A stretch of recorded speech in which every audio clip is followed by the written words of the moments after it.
And of course, good morning, Joe Shasky. How are you doing today, Joe? I'm doing great. Big win for the Giants. Landon Roupp has continued his incredible start to the season. Just a great first game of the series, and good for Tony Vitello to get his first win against the Dodgers. And what's always great to see is the Dodgers throw the ball around early in the game and take a nice 3-0 lead in the first inning. A couple of really nice kind of situational hits for the Giants, and I think there's a lot to break down from this game. No, we'll definitely be getting into it here as we are coming to you live from the Laughing Monk Studios. Laughing Monk, righteously brewed in San Francisco. The Morning Roast is presented by the San Francisco Fire Credit Union, banking for heroes, and anyone who wants to be treated like one. I think we're treating Landon Roupp like a hero this morning. That was a pretty incredible performance from him last night. I guess right off the rip, just what stuck out to you from Landon last night? Well, I think one thing is that, in the one inning, he failed to find the strike zone. And I think that's where he ended up really struggling, and it felt like the game was in the balance at that point. But overall, whether we're talking about yesterday's start or just all of the starts he's had this year, the guy's 4-1 in 5 starts with a 2.28 ERA. He's thrown 28 innings in those 5 starts. Yesterday, over 100 pitches thrown, His strikeout to walk ratio is about 3-1. It's excellent right now. Hasn't given up a home run, which is a big deal right now in this particular era. To go 5 full starts without giving up a home run, and his whip is a little over 1. And I look at a guy who right now is pitching with tremendous confidence and can get multiple balls, meaning types of pitches, in for a strike when he desperately needs it. And I just think that he's a valuable piece for this team that just doesn't have a lot of pitching depth overall, whether we're talking about the major leagues or the minors. No, I agree with you. Again, we know that the top of the Giants rotation coming into the season was pretty set. Obviously, you feel good with Logan Webb as the ace of the staff. Slow start to the season notwithstanding. Robbie Ray, you know you're going to be getting some good stuff for the most part when he takes the mound for about 5-6 innings at a time. Landon Roupp, though, I thought was kind of like, I saw him as like the swing pitcher, so to speak, for this rotation. What I mean by that is Adrian Hauser, Tyler Malle, I don't know what you're getting from them on a day-to-day basis. Tyler Malle would be on the mound tonight against the Dodgers. Hopefully that, goes pretty well. But you don't really know what you're getting out of them. Landon Roupp is going to be kind of the deciding factor between whether this rotation does have 3 reliable starters, which in that case you're feeling a lot better about the overall just strength and health of the rotation in that situation versus Webb and Ray and pray for rain. Landon Roupp has given the Giants so far early in the season a legitimate 1-2-3 atop the rotation, which, Joe, I think in this day of modern baseball, you can't just have one good pitcher. You need to have 2 or 3 legitimate, reliable pitchers you could throw out there every week. Yeah, maybe there was a misnomer at one time. You could. I never thought you have to have a great staff. Yeah. It just feels like when I look at the Giants right now, I'm talking about organizational depth at pitching. From the minor leagues on, I really follow the minor leagues. And they just don't have a lot of guys that are what they deem to be like big-time prospects that are pitchers. And so Landon Roupp coming out of nowhere, let me throw this name at you. He's very different in terms of what he throws, but in terms of kind of like the story of coming out of nowhere, though, I know this guy was a first-round pick and we traded him away. Got a little Ryan Vogelsong in him. It's interesting you bring that up. It's like found money. I like that, yeah. You don't know? No, look, it's interesting. I'm looking at the game notes from last night, and Ryan Vogelsong is actually mentioned with Landon Roupp. No way. Yeah, Landon Roupp is one of just 3 Giants to record 5 or more walks and allow 1 or fewer runs at home for the Giants since Robbie Ray last year and Ryan Vogelsong way back in 2014. There are certain guys, when they're on the mound, they just kind of grind in a good way, right? And I think you and Risotto, when you guys watch Robbie Ray, you think he might grind in a negative way. The grunt master. Well, Snell has this issue where he's an excellent pitcher, but he just nibbles. And he does not want to throw a ball right into the zone. Yeah. He really likes to live on the edges. And if he's just a hair off, you're looking at 100 pitches through 4 innings, right? And I think that Ray can kind of get like that. Yesterday, though, he lost some of his command. I love the way Roupp pitches. He really can get that curveball over whenever he wants. He's kind of nasty. I think also the hidden part of yesterday, Giants bullpen 4 innings, only gave up 2 hits. I thought the bullpen 2 management. walks and 5 strikeouts. The bullpen management from Tony Vitello last night, I thought was absolutely phenomenal. Really quick, though, I want to get to the bullpen in a second because I want to still talk about Roupp for a little bit. Just the way he was pitching, like the curveball is absolutely phenomenal, Shasky. This is how when he was rising up through the minors a couple of years ago, that was the word. Landon Roupp, curveball. That's the pitch to look for. But he was mixing the other pitches in there, too. I thought the way he was using the sinker early on, thought he was locating it high in the zone really well. The Dodgers weren't really biting on it, but he was locating it in the zone and able to kind of get ahead in counts, get more strikeouts early on. But then again, is when he lost that control in the 4th inning, he goes to the off-speed there, and the changeup and the curveball absolutely bailed him out there in that inning. And those are tough situations for young pitchers when they suddenly lose their command like that. And I'll say, like, it's kind of a little bit of a grow-up game last night for Landon Roupp to dig himself out of that little hole that he was in and only give up the 1 run to a very good Dodger lineup. You know, I brought up this player, and I think people are so obsessed with velocity they can't get past. I'm talking about the type of pitcher that he was in terms of pitch selection. Roy Oswalt was fastball, curveball. Yes, he threw a slider. Yeah, he threw a changeup. But that's what Roy Oswalt was, and he had this big looping curveball. I'm not saying that Roupp is him, but similar, he has this looping curveball that I think is just a devastating pitch for him. Yeah, no, I love the Roy Oswalt. I was always a big Roy Oswalt fan. So anytime you're comparing anyone to Roy Oswalt, Roy threw a 96-mile-an-hour fastball in an era when everyone was sitting 91. So of course you're going to be obsessed with that. But when you mix that in with like an 82-mile-an-hour curveball, you know, mixing speeds and pitch height is a huge thing. Yeah, again, got the change judge was working with him last night too. Another thing I love about just this emergence of Landon Roupp is just how clutch it was. I mean, it was him and Hayden Birdsong were battling it out, along with Kyle Harrison. They were kind of battling out for who's going to be that guy to rise out of the minor leagues. And Harrison, obviously, he had the pedigree. Hayden Birdsong burst onto the scene a couple years ago and wowed us all immediately. And Landon Roupp is kind of that third guy. And now Harrison is with Milwaukee after getting traded to Boston. And Hayden Birdsong is, I don't know what's going on with Hayden Birdsong. He's got the Tommy John surgery, but I don't know what his future looks like. The fact that Landon Roupp has emerged as such a reliable pitcher now from that trio, like, oh, thank goodness for Landon Roupp. I mean, just look at how delicate pitching is. Yep. I think just think about where the Giants are right now. Randy Rodriguez, Tommy John. Boy, they could use him. Yes. Jose Budo threw a couple of innings and boom, on the shelf for the whole year. I mean, he's done for the year. Yeah. And then you look at Hayden Birdsong, Tommy John.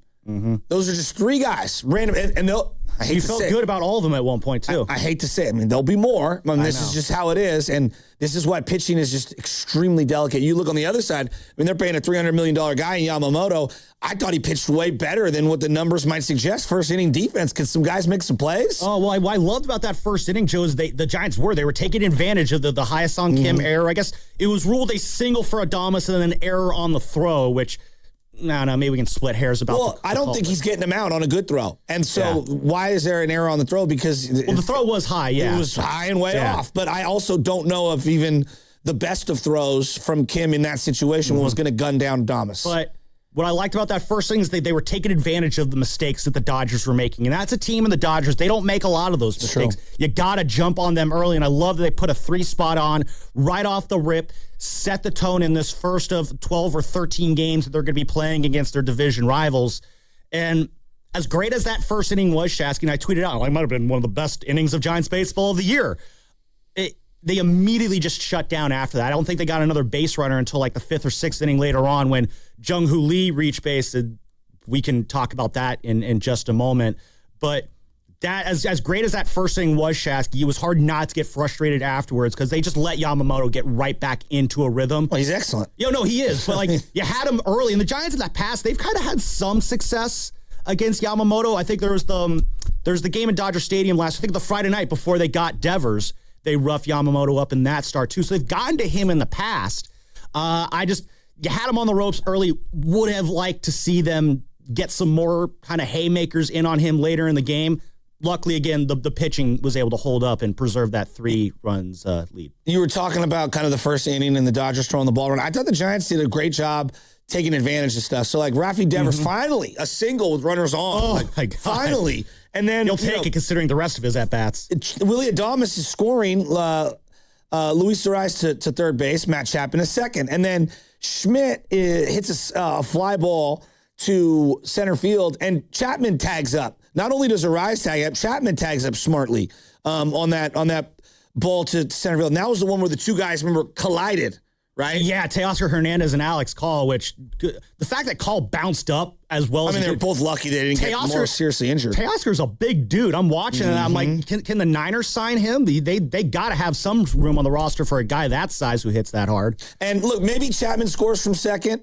If he doesn't tag up, but Jung Hoo Lee gets a big-time base hit. Jung Hoo Lee quietly having a great little, 10-day stretch here. And then, Devers goes to third. And then, I don't know if it was this at-bat or the second at-bat. I thought Ramos put one 40 feet up into the stands.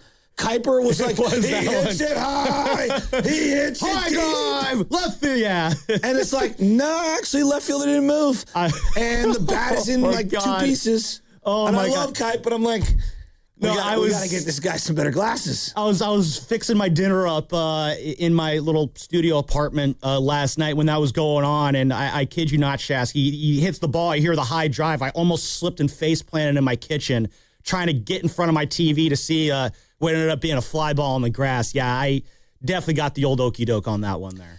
They took advantage early and they hung on, and I thought they did a really good job kind of navigating the game in general. The double play with Chapman to Arraez was just absolutely huge in the fourth inning. Oh, God, huge. Absolutely huge. Arraez made a couple of really nice plays at second base. Nobody wants to give him any credit, but he's been a really, really good addition to this team. There's the offensive component, and then defensively, I just think he's made a lot of plays that are what I call 50-50 plays. Yeah. I look at Arraez's defense. Unfortunately, I'm going to be that guy in just a moment. But on the one hand, I feel like so many of the great plays he's making, he's not moving a whole lot to get to them. And by that, I mean, like, they're positioning him very well, I think, on a lot of these plays, which is helping him out. He is showing great range, though. He had a couple plays moving to his right and left yesterday where... One on the move where he's throwing it on the run. That was a really nice play. Then there's the slow roller.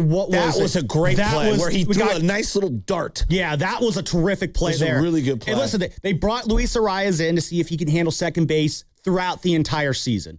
So far in the first month, it's been really, really well. It's been really, really good so far. This is me being that guy. It's got to hold up throughout the season. It looks great right now. We'll see where it's at. It's been a month. They started March 26th or whatever, so it's been a month. It's been great so far. Luis Arraez, just God bless on Luis a one-year deal, it's been an A sign. Would you agree? He has been a breath of fresh air with everything he does. 1 month doesn't make the deal, but 1 month in, if you were to give it a letter grade. Absolute A+. Oh, A+. So there you go. Yeah, I would just say a normal A, but A+. A+. He has been... Okay. Yeah, I feel so great when he steps up to the plate because I know, all right, we're going to get a nice little single here to keep the line moving. He's done exactly what you would expect him to do. The defense, so much better than I think anyone would have imagined coming out the gate here. Like I said, such a breath of fresh air, Luis Arraez. Baraki, who looks like he's from the 1980s, all right? Goes out there, and he does give up a hit, but gets out of the inning. He's laughing coming off the mound. You go to Gage. He gets 2 outs. You have to bring Eric Miller in to face Shohei Ohtani, and then you end up keeping Miller in for the next inning, if memory serves, because he finishes out that inning and he comes into the next one. You go straight to Keaton Wynn, and then you go to Ryan Walker in the 9th. Ryan Walker, after getting the final out, is showing all this emotion. He's super fired up. That was a huge one for him. And I'm thinking to myself, like, we're going to give Tony Vitello a lot of love here for how he navigated the back end of that game. Baraki, Gage, Miller, Keaton Wynn, Ryan Walker. I'm just asking. Or are we only going to hyper-focus on when one reliever doesn't do their job? Well, unfortunately, Joe, we live in a society that loves negativity more than anything. But I will say this. Tony Vitello managed the hell out of that bullpen last night. Baraki, it's been rough with him out the gate here. Way to reward your manager's faith in that 6th inning. I think it was Teoscar Hernandez reached to start that inning, but Baraki's got the righties. Honestly, he might just be better walking them because that's just less painful. He's getting the lefties out, though, which is what you bring him in to do. Matt Gage thought he handled his business very well in the 7th inning, but this is where Vitello really got smart here. Shohei Ohtani's coming up. He's got Eric Miller ready to go in the bullpen. Miller, who is, I think it was 1 for 6, or Ohtani is 1 for 6 with 5 strikeouts against the left-handed Miller. Way to play the right matchup there, Tony. Well, and you got to give Shohei credit. I mean, like, he fought off a really nasty pitch, went the other way with it and beat it down the line. Yeah, I honestly, thank God it was just that. I love the way they approached Ohtani yesterday on the mound. Well, I think Kruko said it at one point. You got to pitch around him. They were pitching him kind of low and away, making him kind of reach for those outside parts of the zone, and credit the Giants pitchers for executing on those pitches. Kruko said it best on the broadcast, like, they're taking his legs away. And all those swings were arms-only swings. It was, listen, I don't know if it's how often that strategy is going to work, because Shohei's just that good of a hitter. If his weakness was that exploitable, everyone would be doing it. But I thought it was a terrific approach to him last night. But then what I loved in the 8th inning, you got Miller still pitching. Dalton Rushing is coming up, the lefty catcher. They pinch hit Will Smith, the greatest catcher in the NL West right now, the righty. And when Smith gets announced, that's when Tony brings in Keaton Wynn to finish the inning and get Will Smith there. I thought that was just brilliant bullpen usage and response there from Tony last night. Did you notice that Matt Williams got subbed into the game yesterday at third base? Yeah, we're up against. I want to get into that on the other side. Jung Hoo Lee at first base. Oh, my goodness. He's at first base, and Ramos singles up the middle, and we're trying to score from first? Ugh. And I got people in my mentions telling me it was a smart play. And then Jung Hoo Lee gets hurt on the play and is down on the ground. The good news is it doesn't sound like it's anything serious for Jung Hoo. Hopefully, I mean, maybe he gets a day off today. I don't know, but oh my God, Shasky. In the words of Guru, did Stevie Wonder send Jung Hoo Lee? Like, who was sending him? That was a Hector Borg special from what it sounds like. The broadcast didn't show what was going on. Steven Risotto. That was so bizarre. You know what? Steven Risotto was there. We'll have him tell the story on the other side. But, oh, good Lord, that was very, very bad. Hey, we got some great guests today. Grant Cohn's going to join us at 7:20 because there's an NFL draft tomorrow. So pumped for the Niners. Very excited to see what Grant has to say about the impending Niners picks. Dave Fleming will be on at 8:20. Maybe he can answer for Hector Borg. I don't think we put him on the spot like that. And our buddy Nick Fidell, cousin Nick, joins us at 9:20. We'll put a bow on this Warriors season. You know the Giants have just beaten the Dodgers when we have multiple calls at 6 a.m. Beat LA, let's go. Let's go, beat LA. I'm not going to do the whole thing. What's coming up the game is brought to you by Fremont Bank. Here for you, here for good. Ready to get rid of that old car? Donate it today to carsforkids.org. Call 1-877-CARS-FOR-KIDS. Donation is super easy, and your car can be picked up as soon as tomorrow. Call 1-877-CARS-FOR-KIDS to donate your car today. That's cars with a K. All right, let's just start here. Gas prices right now, they're completely out of control. And every time you pull into a station, it just feels like a bad decision. And that's why I've got to tell you about what Sarah Monty Ford is doing this month. It's called Fuel Your Ford. And when you buy a 2025 Ford Maverick, you get $2,500 in a Visa gas card. Yes, $2,500 for gas. Here's the thing. I've actually driven the Maverick. It's one of those vehicles that just totally makes sense for the entire Bay Area. It's compact, it's easy to park, it's great on gas, but it still gives you that truck utility when you might need it. So now, let's think about it. You've already got a vehicle that's saving you money at the pump, and Sarah Monty Ford is literally handing you $2,500 to fuel it. That's not a promotion. That's relief. The inventory is there. The process is easy. You're working with a team that actually respects your time.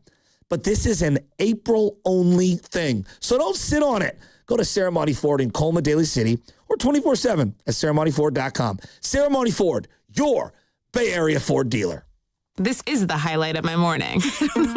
Hey, what's up? It's Island. And I'm Josh. And a little thing we love about the Chick-fil-A Bacon, Egg, and Cheese Biscuit is that it's our go-to morning comfort. You've got that nice golden fluffy egg. With a soft, flaky biscuit. Crispy bacon. Melty cheese. You want something quick, you want something convenient, but most of all, you want something good. There's no better way to start your morning. There we go.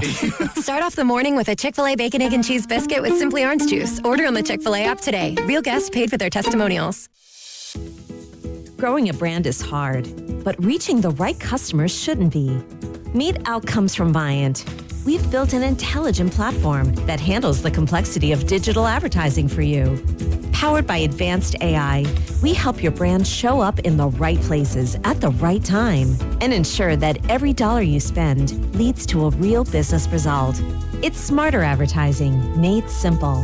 Visit Viant.ai. By texting 64,000, you agree to receive recurring automated marketing messages from Real Success. Message and data rates may apply. No purchase required. Terms apply. Available at ourrealsuccess.com.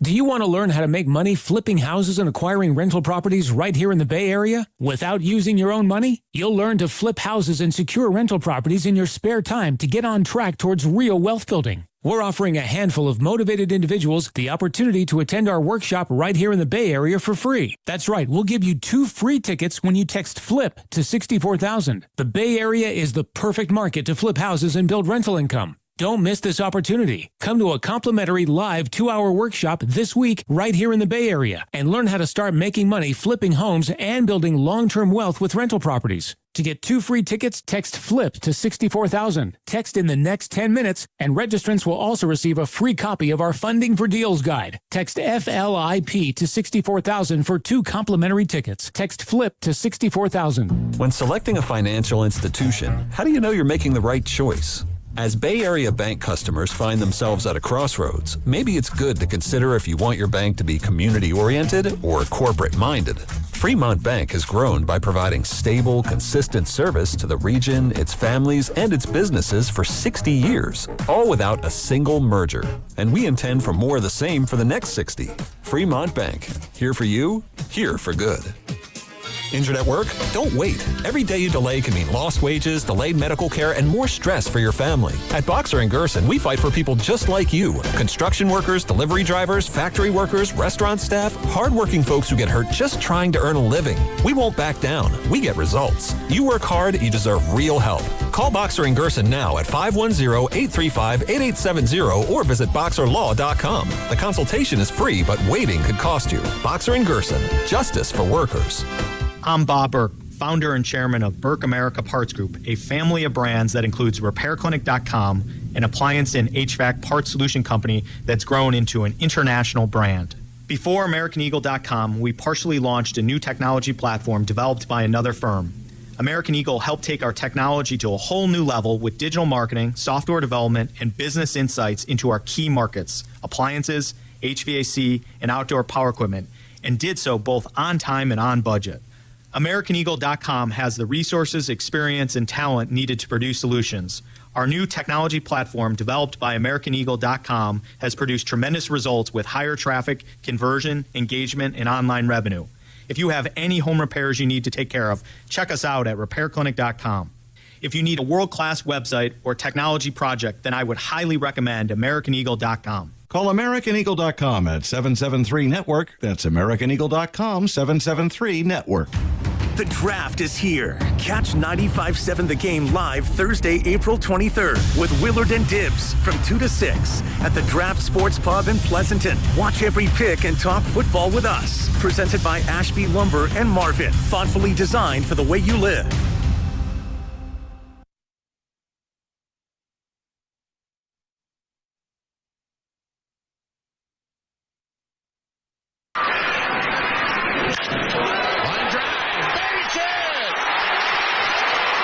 Everybody moves up 1. It's 1-0 Giants. You know, we got Rafi Devers, we got Adames, we got Wilmer Flores, and this is all for our Latino base here for 95.7, but wanted to sign off with this. Soy Adán en el Ciudad y estás escuchando al Morning Roast en 95.7 El Partido. Thanks, guys. Thanks, Adam, in San Francisco. We recorded that when Wilmer Flores was still on the Giants. That's why Wilmer Flores is mentioned that Rafi Devers getting a little base knock there at an RBI. Boy, that was great to see. Just don't think about any of the other at-bats he had last night. The one at the end of the game, oh my God, I swear to God, might have been the worst at-bat I've seen him ever take. You know, I had a buddy, I told you guys this 3 weeks ago. I had a buddy, Anthony, who's like, I've never seen a dude, and he pitched in the minors. He's an excellent player for the A's organization. He's like, I've never seen a guy who's a power hitter by nature miss so many fastballs middle in my life. And then he looks at the bat every time like there's a hole in the bat. I mean, it's super confounding there on that one, Shasky. I mean, this is... What does confounding mean? Befuddling, confusing. Okay. All right. Weird. I don't like it. It does not vibe with me. It does not kinder joy. No, these swings that he's having, it's almost automatic, some of these strikeouts. Three pitch at-bats, 4 pitch at-bats. The last swing he took of the game, it looked like he was swinging a pickleball racket half-heartedly, and he just walked off. Like, literally halfway through the swing, he's like, I'm out, and just walked away. I was just like, what is going on? And it's not about one at-bat or one swing. It's the body of work since he became a Giant. It's just been... Spotty doesn't describe it. It's erratic at best. I mean, he was a strikeout guy to begin with. I mean, remember, this is a guy who started off last year 0 for 19, had 15 strikeouts in those 19 at-bats. But, Joe, it's worse this year. The strikeout rate has steadily gone up ever since he's gotten here. What's even more concerning, this is something I want to ask Dave Fleming about this later on the show, is just it's the lack of walks. Walks are a big part of Rafi's game. He had a 15% walk rate last year. It's at 5% right now. Sam, I'm dead serious when I say this. When I see someone struggle to this degree, I think of one of two things. First, stance change. Because his stance is extremely odd. Mm-hmm. And I think very open, yeah. Well, I just think he needs to be open-minded to a stance change. Second thing, and I mean this very sincerely, is there something up with his vision? Like, I swear to God. I don't know about Dan that. Dan Ugla had his eyes looked, what? Oh, you never want to go into the Dan Ugla comps. Well, I'm giving you an example. Yeah, Dan Ugla had some vision issues that he was even like unaware of. Like something is going on with him. And it's not, I don't think it's physical per se and like, oh, he weighs too much or he's out of shape. Or I honestly don't even think it's that. He's not seeing the ball well. That last at bat, if you looked at that on a highlight package with him and you were going through it pitch by pitch, I don't think he even sees some of these pitches. They're right down the pipe. Joe, I know how much you love your fake data metrics here, and there's a metric that's been created out of thin air lately called a sword, which is basically when the hitter just kind of swings the bat like a sword because the pitch is just it throws them off so much they just have a completely uncompetitive swing. That wasn't so much of I call that a half-hearted wave. Yeah, that wasn't so much of a sword. That was a pickleball racket right there, as you mentioned. Yeah. I mean, do you know what I mean? Like a little backhand, little soft pickleball you need like a new made-up metric to describe that last swing from Rafi Devers. And thank God they won last night. He did get the hit in the RBI that we played coming into this segment here, but listen, it's the Giants right now, again, they got the win yesterday. They're 10-13. Yay, we can feel good for today. But if the Giants are going to go on a run here and get above 500, forget about playoffs and divisions and stuff like that. Get above 500 first. That's not going to happen until Rafi Devers starts swinging a more consistent bat. And that's just not happening here in this early month of the year. And it's honestly, 10-13, not a great record. The offense, not really very good right now in the overall grand scheme of things. It's lucky. The Giants are lucky the offense is not even worse than it is with just how bad Rafi Devers has been to start this season. He's got to pick it up. I mean, there's just no other way around it. So, I know that people will say, well, he's a guy who starts slow, but in May and June, I mean, he really heats up. Well, I hope he does that this year. You know? Better. I don't think he's seeing the ball. Like, Sam, I go back, you talk about walk rates. Yeah. You know what that tells me? That tells me you're not seeing the ball well. And if you're not seeing the ball well, you need to change your eyes or your eye level, or you need to change how you see the ball regarding your stance. Close it up a little more, get more even. Yeah. Maybe it's get a little wider. Like, he needs to try something else, different bat size. Like, there's a variety of things that you can play around with. And this is where I think the hitting coaches are going to have to get to him. Yeah. And he's got to be willing to tinker. Well, that's the other thing, too. Hopefully they can get to him on that because it's just, at this point, like, the next option is you're going to take him out of the lineup for a day or two, and he's a guy who loves playing every day. So no, Sam, that's not the next. The next option is I start considering fielding trade calls. Oh yeah, I hope we don't get. I mean, to you're $250 million left on this deal, and you're eating every cent of it at this point right now. Well, I'm getting ahead of myself. No, that's way down the line. I'll say this when it comes to Rafi Devers. It's April 22nd right now. We are about a month into the season. March 24th is when things started here. So it is kind of like time to go time. But Rafi has enough of a track record where like I'll allow myself to kind of be uncomfortable for this for maybe another week or two. When the calendar gets into May, when the date starts with a 5, then it's that panic button. I'm gonna start dusting it off and then kind of stretching my fingers out a little bit and get ready to slam it really really hard. Let's go to Richie in Queens. I love talking to Richie after a Giants win. Richie, how are we doing today, my man? All right, good guys. You covered it really well. Let's start with the negatives. Devers, he must be thinking there's a hole in the bat. And offensively, I want to take positives out of it. And we won the game. That's the positive. Thank God. There's so much negatives with this lineup. I mean, he's got 30 strikeouts. He's on pace for 200. The most he's ever had is 190. His overall career is 155. For a power hitter, not atrocious. But you touched on those things, and Adames seems to go up every time, first pitch, no matter where it is. He's in an 0-1 hole. And again, his on base is 3. But, we didn't do anything after the first inning, and we did capitalize on mistakes. I mean, the collision in the outfield, that would have been 2 outs, and nobody would have moved up because it was shallow. But we made the best of it. I'm not, guys, you know how critical I've been about that. Right now, the best thing about this team is the relief pitching. They are top 2 in the last 34 innings. I mean, and Brubaker's been pushed aside. I like what he did with Gage. Gage did not want to come out. I think everybody just left and said, I can get Ohtani out. Good move. You're right. He's made every correct move. And Ohtani got the infield hit, and he went at Tucker. Who, by the way, Tucker, it doesn't look like the $300 million guy. You know who Tucker looks like right now? He looks like a lost Bellinger from a couple years ago. He does. He's really out of it. And, guys, I know you talked about it. I didn't think it was egregious sending Lee. Really? Why do you say that? The fact is, Gilbert's on deck. There's 2 outs. Gilbert it's 2 out of 10 chance to get him in with 2 outs. And I think the thought process was he's thinking about that. And maybe just a mishandle. That's all they need, because they did get him and he was out by a few feet.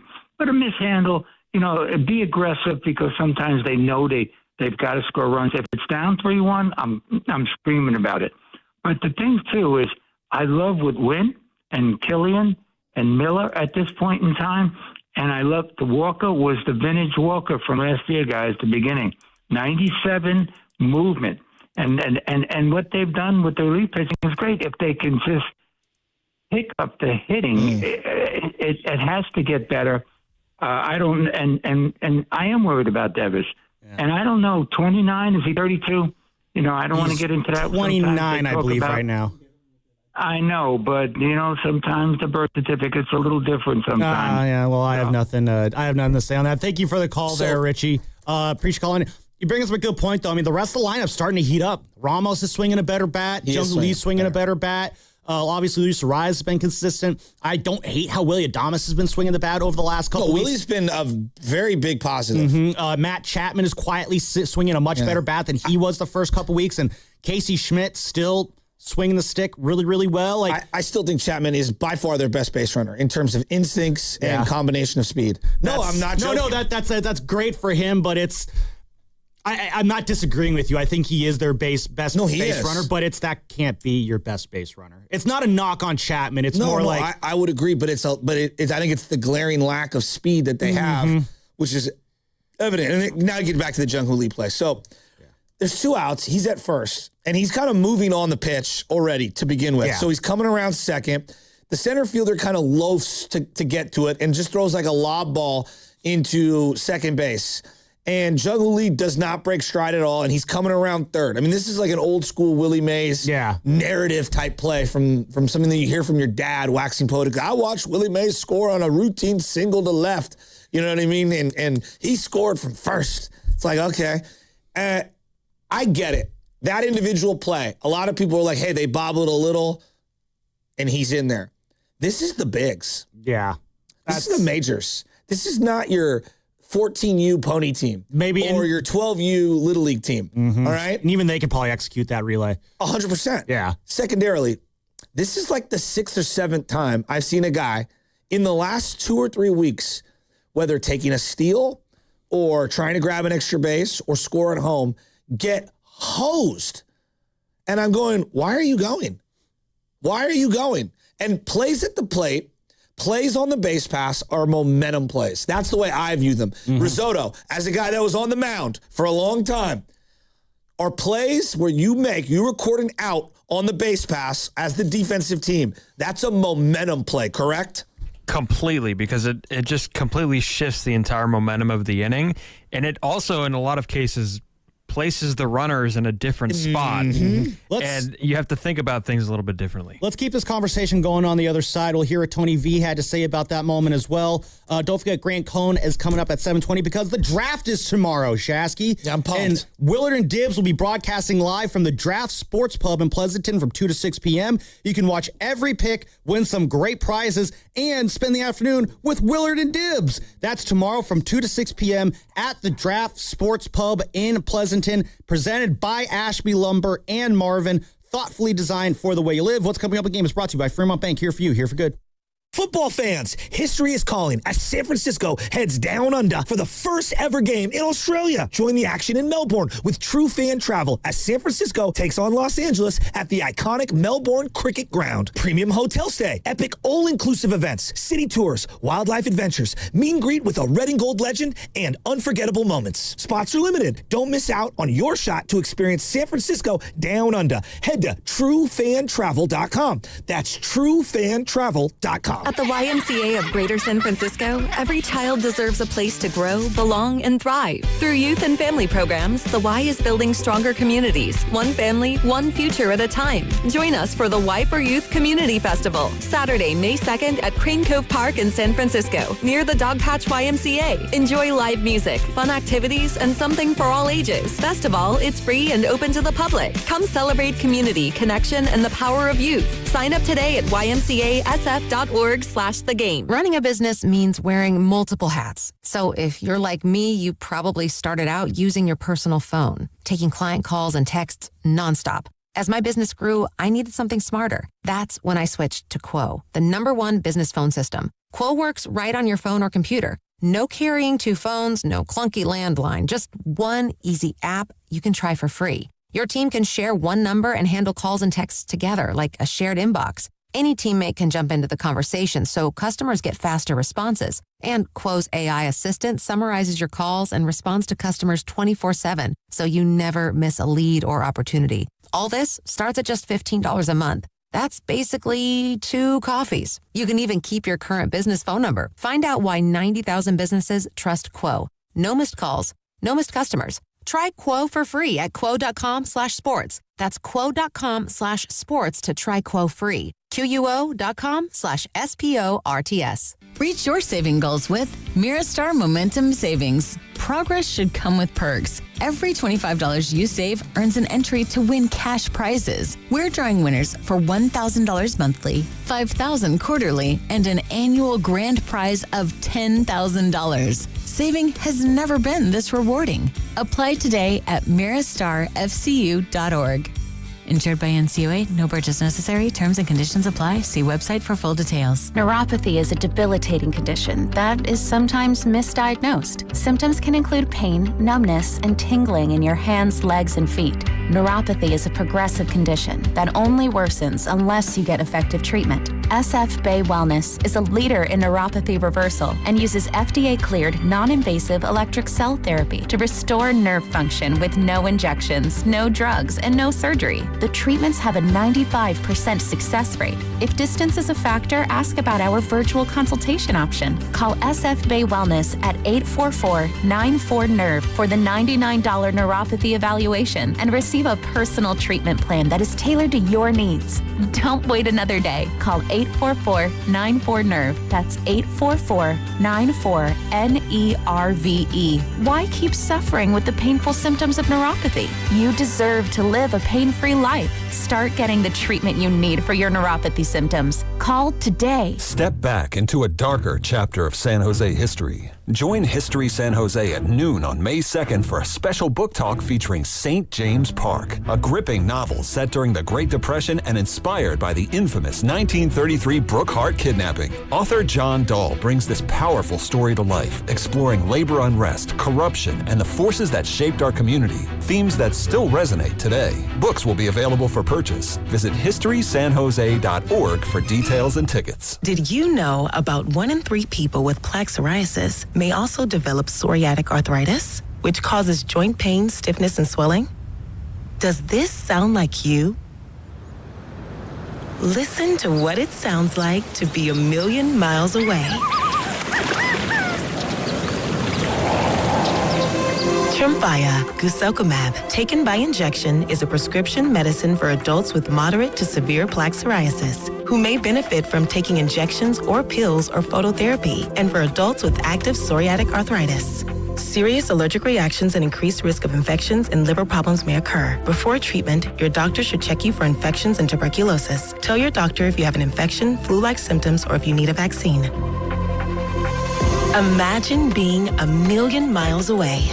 Explore what's possible. Ask your doctor about Tremfya. Visit Tremfya.com or call 1-800-526-7736. I'm Piera Palazzolo, VP of Digital Marketing for the American Management Association, a company focused on the management training skills needed to enhance the careers of business professionals. We did our research when it came to the best companies for website development and chose AmericanEagle.com. And we couldn't be happier. AmericanEagle.com worked closely with us to understand the front and back-end requirements needed to launch an e-commerce website that could handle the complexities of running thousands of seminars nationwide. Our robust new website and improved SEO saw immediate increases in site traffic and web revenue. If you're in need of managerial effectiveness and success, visit our website at amanet.org. If you're in need of a website that provides an unparalleled consumer experience, I highly recommend AmericanEagle.com.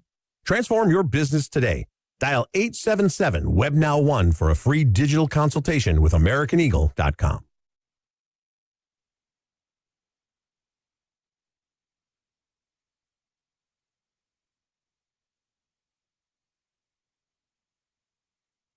There he goes. Here it comes. Ramos scalds the ball into center field and back-to-back two-out hits.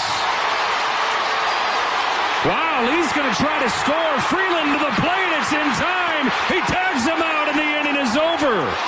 The one they call the grandson of the wind tried to run like it, but a relay to the plate cuts him down, and it stays 3-1. It's Union City's finest, Daryl the Guru Johnson, and I'm listening to my guy, Joe Spadoni, and my brother from another mother, Excelsior's finest, Butcher Boy Joe Shasky. Take it away, guys. What's up, Goo? Sam, when I hear grandson of the wind, I think of someone who's extremely fast. You would think, right? That was Joe Davis, by the way, on the call there for Sportsnet LA. Couldn't find the NBC call, that one. Weird. That was Jung Hoo Lee getting thrown out at the plate, by the way. He's more like the father of the parachute than grandson of the wind. Father of the parachute.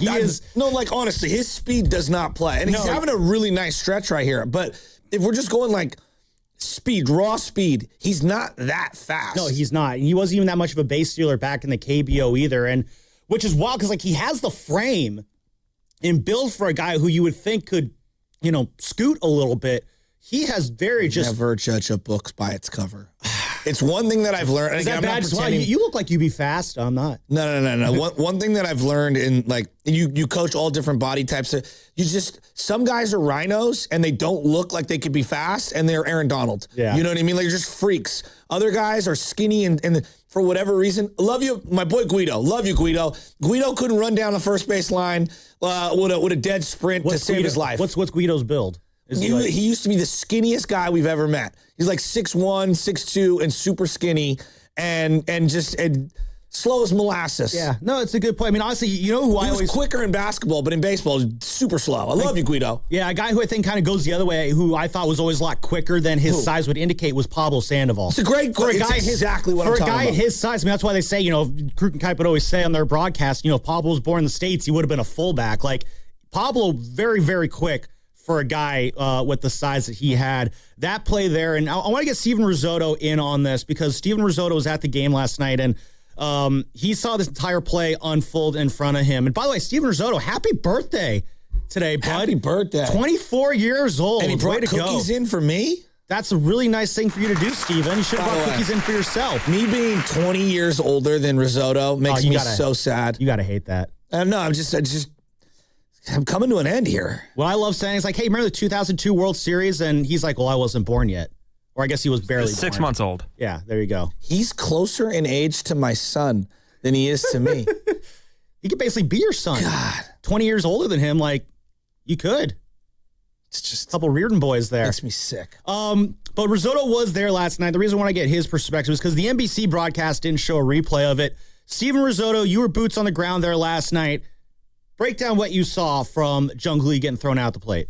Yeah, well, I thought it was going to be first and third, 2 outs. Me too. And, I mean, I agree with what Richie was saying to a point. I know with 2 outs, you do want to kind of test yourself a little bit, try and squeeze any production you could get, any run coming across the board. But that doesn't mean you could be reckless. Exactly. And this was very reckless. I mean, this was a routine single up the middle. Even the fastest guy on planet Earth would have held at third. And I was looking at Hector Borg the whole time, and I kind of saw it happen in slow motion. Hector Borg did not stop waving him from when he was halfway to when he finally scored. Did not stop waving him. And it looked like he had run through a stop sign if you didn't see the third base coach. That's what I thought. But no, it was Hector Borg's decision to send him. Who's the third base coach? All right, let's do the Tony Vitello, because I want to hear from him, and then I want to pepper this around the room. No, we'll do that for sure. First, I just want you to know that we are brought to you by Golden State Lumber and Showroom, serving the Bay Area for 3 generations. And you succeed, we succeed. Visit GoldenStateLumber.com. Coach, what happened on that decision to send Jung Hoo Lee home? Yeah, it was definitely ultra aggressive. You got a 2 out. I mean, I don't think you really have time to calculate all this. At least I didn't when I was doing that in that spot. But you got a 2 out hit against one of the best pitchers on the planet. How many of those are you going to get? Now, Drew did take a few really good swings. And then the ball's wet. And then I'd like to see the replay. I haven't seen it. But the relay throw in is lobbed. And there's kind of extra air under that. And so you could see it being kind of a play where the defense, who's rarely sloppy, comes off looking sloppy if it worked out in our favor. Freeland kind of looked, kind of regathered himself and made an accurate throw, so it ends up in their favor. But that's, kind of the way I saw it. So what do you think of Coach's explanation? Look, I love how he's trying to justify it, but he's batting for his guy, which I respect. Yeah, but I mean, I love Tony V, but every second baseman in baseball is making that throw 2 steps in from second base to home. You know what they're thinking to themselves? Is this idiot really going? Maybe they thought that it was like, wow, they're really going to do this, and the hesitation would throw them off. And to me, the way Jung Hoo Lee laid on the ground, hurt his quad, whatever, that was the loser's limp. It was like, why did we go? That's when you know that was stupid. Yeah. You know it. I've every base runner who's ever gotten thrown out doing something silly, or even if they agreed with the send, because you don't look, your head's not looking back when you're running. You're looking at your base coach, and you're trying to keep your eyes on where you're going to, your target. And you look back and why did we go? And here's the other thing. When you have Drew Gilbert up as the 9 hitter, it's a first and third situation. With 2 outs, yeah. With 2 outs. If he makes an out, well, my leadoff guy comes up to start the next inning. Now you're starting the next inning with a 9th hitter up. So, I don't know. I don't love it. I think it was a huge momentum play for a defense every time you get someone out on the base pass. And I think it's kind of an air-sucking out of your sails when you get thrown out on the bases. When I saw that play first, again, I'm looking at it again right now. When it was lobbed back into the infield. No doubt. Alex Call's throw back to second base was not very good. But he wasn't at second to start. No. He was at first. And again, it's as Jung Hoo Lee's, it just really shows the great throw that came in from second base. Who was our guy who was there at second base yesterday? Alex Freeland, the other Alex that was in the Dodgers lineup. His throw right on the money to home plate. Jung Hoo Lee was rounding third when the throw came in.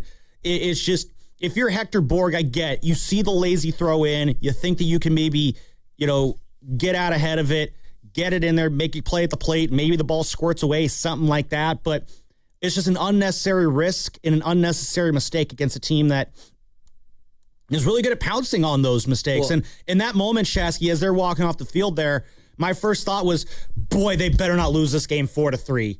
Because they still had 3 innings of baseball left to play, 3 at-bats left for the Dodgers. And this lineup, you can't take anything for granted against this Dodgers lineup. Thank God it all worked out, because that would have been a much bigger issue than it is right now. It's one little blip on a great win, right? Oh, absolutely. So, but the way I view baseball is it's always about risk assessment. Mm-hmm. Sam, why do we back up second base on a throw down? Because the ball gets past second base and you need a guy behind you. Exactly. Why does your catcher sprint down the line to back up first base? Because the ball gets behind first base, we need a guy there. Why do you have your left fielder backing up third base on a throw down there? Yeah. Why do you tell young catchers, if you don't think you can really make the play, don't throw down to third with 2 outs? because we want to get out of this inning. We don't want to give them a free run. Mm-hmm. The entire game is baked in some level of conservatism. Yes. Right? Like I I get trying to be aggressive. I'm all for trying to be aggressive. That situation I didn't think it warranted it. No, and it's about just picking your moments to be aggressive, Exactly. being smart on the base paths, and it's a horrible place to end an inning. You have momentum going. You called on the last segment. Yeah, it's a momentum squashing play, and whatever momentum you lose on the offensive side, you now give a little burst to that Dodger dugout as well, because now they're thinking, wow, we could have had first and third, and this inning could still be going. I don't know what Drew Gilbert does there, but now you take the bat out of his hands. Yeah. I mean, if you're the guy coming up to the plate right there in that situation, you want the opportunity to knock in that run. Mm-hmm. And you put a boost in that Dodger dugout there too. Now, again, shout out the bullpen for getting it done there on that one. But hopefully Jung Hoo Lee's okay. Big picture. That gets into the next thing there. They did replace him for Gerard Encarnacion in the next inning there. And it sounds like early on that, it was more precautionary. They just wanted to get him some work in after the game. And we'll find out when the lineup gets put out later today just how serious it actually is. If he's not in the lineup, maybe we start getting a little bit concerned. If he is in the lineup, don't want to worry about it, because that would be such a cruel twist of fate, Shasky, if right when Jung Hoo starts getting the bat heating up, he has to miss time and lose whatever rhythm that he was falling into. Like, that's something that would absolutely suck to see. Speaking of injuries that really suck to see, did you see the one that was announced before the game? There was a couple. Well, there was the big one was the Daniel Susac one. Well, Budo being out for the year Jose Buto, to me, the bigger one. I mean, that's someone who makes his living on his arm. But Susac is a significant injury as well. I agree. Yeah. No, so it was announced yesterday, Daniel Susac put on the injured list with a being called a right elbow ulnar neuritis. Again, that's right elbow ulnar neuritis. He's going to be placed. I've never heard of that. Basically, what it is, the quick Google search that I did yesterday, is there's a little bit of compression on the elbow nerve that takes place, and that causes tingling and numbness in the arm. It's very common for people who make, this throwing motion that I'm making with my elbow on this auditory medium. Pause, dog. All right, I didn't have to go dirty with it. But just pause. It's common for people who, again, throw with their arms a lot, which as a catcher, Daniel Susac, let me check my notes, he throws the ball quite a bit, being that he is a catcher and a baseball player. And the recovery timeline, again, the Giants hope 2 to 3 weeks, but again, it's just, you had a guy in Susac swinging a good bat. You're excited when he steps up to the plate. I don't know if it's because it's him at the plate or if it's because it's not Patrick Bailey at the plate. It just, that sucks. It's funny that you said it's like the catcher's throwing the ball back to the pitcher, right? Mm-hmm. Whenever you hear these youth baseball arguments about raw pitch counts, it just chaps me to no end when no one has the foresight to go, we're going to let this kid pitch for 4 innings, 5 innings. He's going to throw 100 pitches. And then when he's done, we're going to go put him behind the dish. Oh, that happens? All the time. Risotto?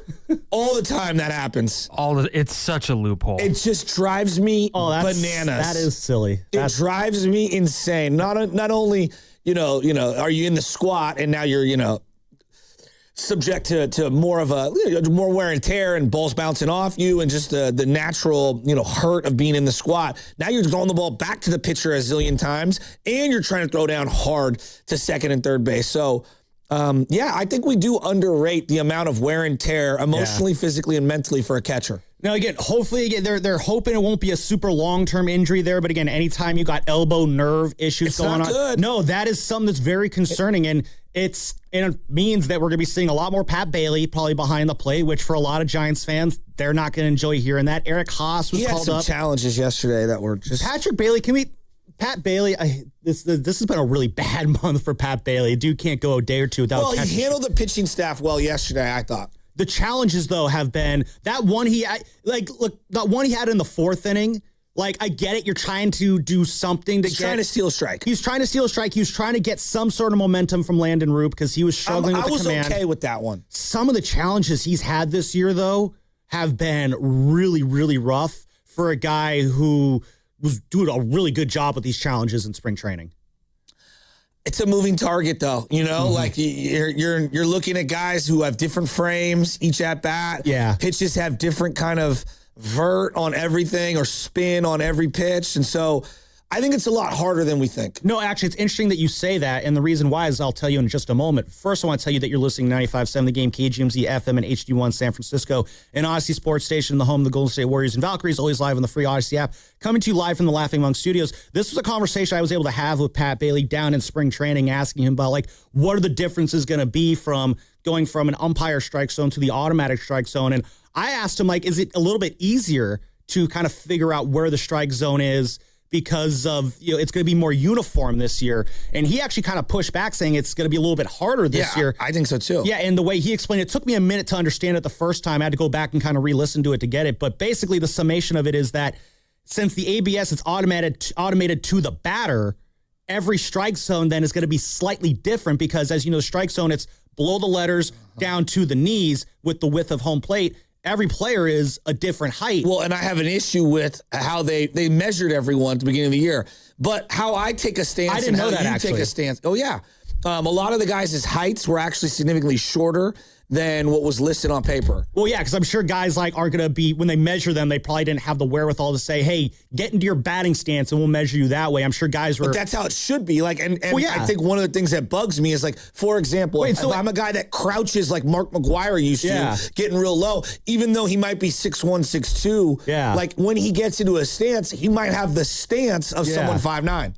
Do you get what I'm saying? Yeah, no, absolutely. No, Whereas someone like Devers, who's upright, right, just because he's however tall, that doesn't mean his strike zone is now equivalent to it. It needs to be, and also then here comes to, it gets even more complicated. Is it when you step into a pitch and go to attack it, or is it as you're getting the ball thrown to you before you take that kind of prep step? Yeah. Like, again, now we're getting into the weeds of the strike zone. Nerdy there on that one. I love talking nerdy baseball with you, but those are kind of like the gray areas of this new ABS here that that's insane that Major League Baseball just kind of would just measure them and not measure them in their batting stance. You guys understand why I would have like a grievance with this. And I'm like, well, yeah, because you need an accurate strike zone if it's going to be automated here. And to finish up the point, it's like when you have an umpire doing the strike zone, it's the same umpire, or it's the same strike zone all game long. Like Shohei has the same strike zone that Elliott has, that Jung Hoo Lee has throughout the game. Because depending, yeah, but when it's the umpire strike zone, that's going to be more uniform-ish throughout the game versus different players with their different ABS your batting stance will change. Like, for example, I've seen a lot of different guys, and Bobby Witt, I'll just use him as an example. With two strikes, he actually gets wider, hence his stance goes down a little. Yeah. All right? But he shortens up his swing. So now, if his strike zone was measured on his height, actually, whatever his stance was in the first couple of pitches of the at-bat is now shrinking in a two-strike approach because he goes from being more upright to wider as I get wider in my stance. Now you see how low I get. My strike zone is actually getting lower, and I'm more crouched into my stance. So I don't know. I know like I sound like I'm getting really into the weeds of it. Because we are. But I truly believe that just measuring your raw height, your static height, is nonsense. We need to look at how you stand at the plate. There were some other insane challenges in here. The Dodgers had two challenges that were called strikes. They challenged them that were overturned as balls that were less than 0.1 of an inch off of the strike zone there, about as close as you could possibly get. I think Mike Krukow made the same joke twice. You couldn't even fit a guitar pick in between the ball there. You know what it reminded me of? This is way in the weeds. That Sunday night game between the Raiders and the Cowboys where they used a piece of paper to measure that first down to show that the ball was short of the down marker. Remember that in 2017? Ridiculous. Gene's territory. Yeah, Gene's territory. I remember Greg Pop was on the call on this station. He winked into the camera. Losing his absolute mind on the radio about that's what it reminded me of. Like, it was thinner than that margin. Just a very great challenge calls there by the Dodgers last night. You know who else had a great night last night? Before we get to Grant Cohn on the other side here, I want to give some flowers to Ryan Walker. This is a guy who, again, when he came out, he's a guy I kind of pointed out to you a couple years ago. It's like, oh, Chassie, this is a guy. And a lot of last year was not great from Ryan Walker. He's been great in the 6th, 7th, and 8th innings. That 9th inning has been a bugaboo for him because the mentality you need in the 9th inning, Joe, it's different than the other innings that you come in and relief. And this is a guy, he told me that he was working with a mental coach over the offseason to kind of better mentally prepare himself to handle those high-stress 9th innings. And it has been great to start here. coming in last night, and he needed to, what did I say when he came in? You cannot mess around here. You got to go 1, 2, 3 because you got Shohei hitting fourth this inning. I don't want Shohei up in that inning with a runner on base. That is a big no-no there. And credit to Ryan Walker. Rich in Queens had it perfectly in the last segment. The stuff was filthy from Ryan last night. The way that sinker was moving, good Lord, do that every time. And he was incredibly fired up after that one. Shasky, you would have thought it was almost a playoff win, and you could feel like that one felt really big for him. I agree. Individually, it was. The Pages strikeout, boy, it feels like that guy kills us. I don't know what the numbers are, but I'm terrified when he comes up. And then you see Alex Call make a million plays in center field. He comes up second. He gets the fly out to Elliot Ramos. My heart sank a little. I'm not going to lie. Oh, my God. That one. Ooh. Right? And then you get the Alex Freeland. Just shy of the wall. I thought it was gone. I think we all did. And then you get the Alex Freeland strikeout on swinging on that breaking ball. He looked really filthy, but his emotion, to your point, afterwards, that felt cathartic for him. Now, you bring up the mental coach. I go both ways, right? On one end, it's like, wow, that's incredible maturity to be able to get a mental coach. Seek that help. Yeah. How many different people do that? On the other side, for my closer, I don't want you getting too in your own dome. I know. Phil Mickelson has a line about golfers where you either have to be extremely dumb or extremely brilliant, and if you're anything in between, you almost get caught in paralysis by analysis. That's good. Makes sense. And I look at some of these closers, and like Mariano Rivera had this very simple, I'm just going to throw the cutter, and I'm going to throw it at different spots or whatever. Brian Wilson, I'm going to try to throw this ball through you. Not have you swing and miss. I literally want to throw this ball through you. And occasionally I'll throw a slider. There's something simplistic about my closer being like that, but I also understand that the game is much more cerebral and you have to be able to deal with, guys on base, situation, who's coming up next. I don't have my grip on my slider right now, especially for someone like Ryan Walker, who's very, pitch dependent. But it is a little terrifying to hear that he had a mental coach. Does that make sense? No, I absolutely hear you on that one. I applaud him, but I'm also like, ugh. I think it's for a couple reasons here. One is I don't think that there is there is no tried and true closing option on this team. I think he's the best closing option simply because his stuff is closer stuff. Yes. But there is a mentality to this position that I think he's struggled to grapple with, and he's acknowledged it. I brought it up with him last year. It's just like, what did you learn about this job? And it's like, this is why they get paid the big bucks. It's a tough job to do. And I think for a great closer, you need a little bit of crazy in you, I think, to be a good closer. I would agree. Brian Wilson, I think he had a little bit of crazy in him in a good way. Or you're this most calm, nothing phases you guy. That's kind of like Mariano Rivera's that guy. Never Kenley, felt that guy. phased, at all. Rob Nen, I felt like that guy had one facial expression. It was just stone. Yeah. Camilo Doval, I thought he was kind of in his own little world at times. He would short circuit on his actual mechanics. Well, there's that too. But I feel like the way Doval worked out as the closer is he would just kind of be in his own world sometimes, and that kind of worked for him. Maybe not enough. I think he's the eighth inning guy now in New York. But Ryan Walker, I don't know if he has that crazy in him. The stuff is there. Right? He can be a good pitcher, but I'm not putting him in you have that Brian Wilson crazy. Then he needs to kind of be more that stoic stone face kind of closer as well. Maybe he can be that as I throw my pen at the screen here. But just if closing is a lot about confidence as well, you got to go on that mound and feel it within your gut that, I'm going to strike these three dudes out and we're going to go home happy.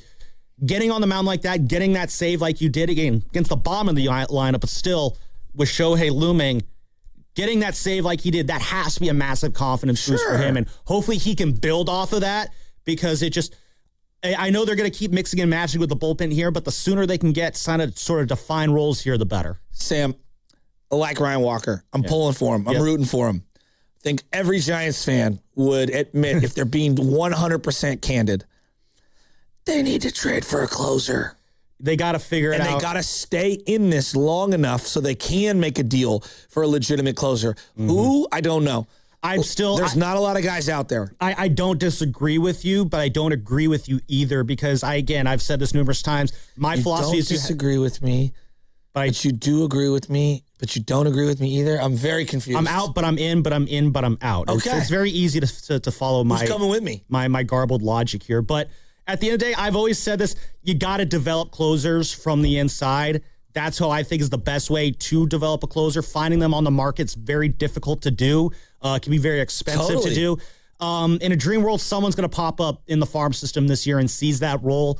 Until that happens, though. They were hoping it would be Rodriguez. Yep. But again, the Tommy John happened last year. So this is, if I was going to say one thing that I'd like Buster to really improve midseason is I think they need to be on the lookout for a legitimate closer. Yeah. And I think it'd be worth it to pay the premium for it. Or Joel Peguero, my dream candidate, can just, seize the job and never look back. But that's a conversation for another day. You know who we're going to talk to on the other side is Grant Cohn, because the 49ers are going to be on the clock tomorrow night after about 26 other teams are on the clock. What are the Niners going to do in the draft? Maybe Grant has an answer to that question. We'll chat with him on the other side, and that's going to be brought to you by Fremont Bank. Here for you, here for good. Hi, I'm David. I'm Chris. And I'm John. We are the three brothers who own Jack's Restaurant and Bar. And we are here to... Not again. That's my line. That was my line. Boy, stop it. Mom? What are you doing here? Have you heard your commercials? They're terrible. That's not our fault. You taught us how to cook delicious food. Using only the freshest ingredients. And to treat all our guests like family visiting our home. But you didn't teach us how to write catchy radio spots. They remember that and get back to work. Yes, Mom. Same price for 5 years. That's the Xfinity 5-year price guarantee. Just 5 years of fiber-powered Wi-Fi that boosts speeds to the devices that need them most. That finds and fixes problems before you even notice them. Like super intelligent Wi-Fi with a sixth sense. And that keeps you gaming in the fast lane, even when the whole family's banking on bandwidth. And here's the best part. No annual contracts, no hidden fees, and our best equipment included.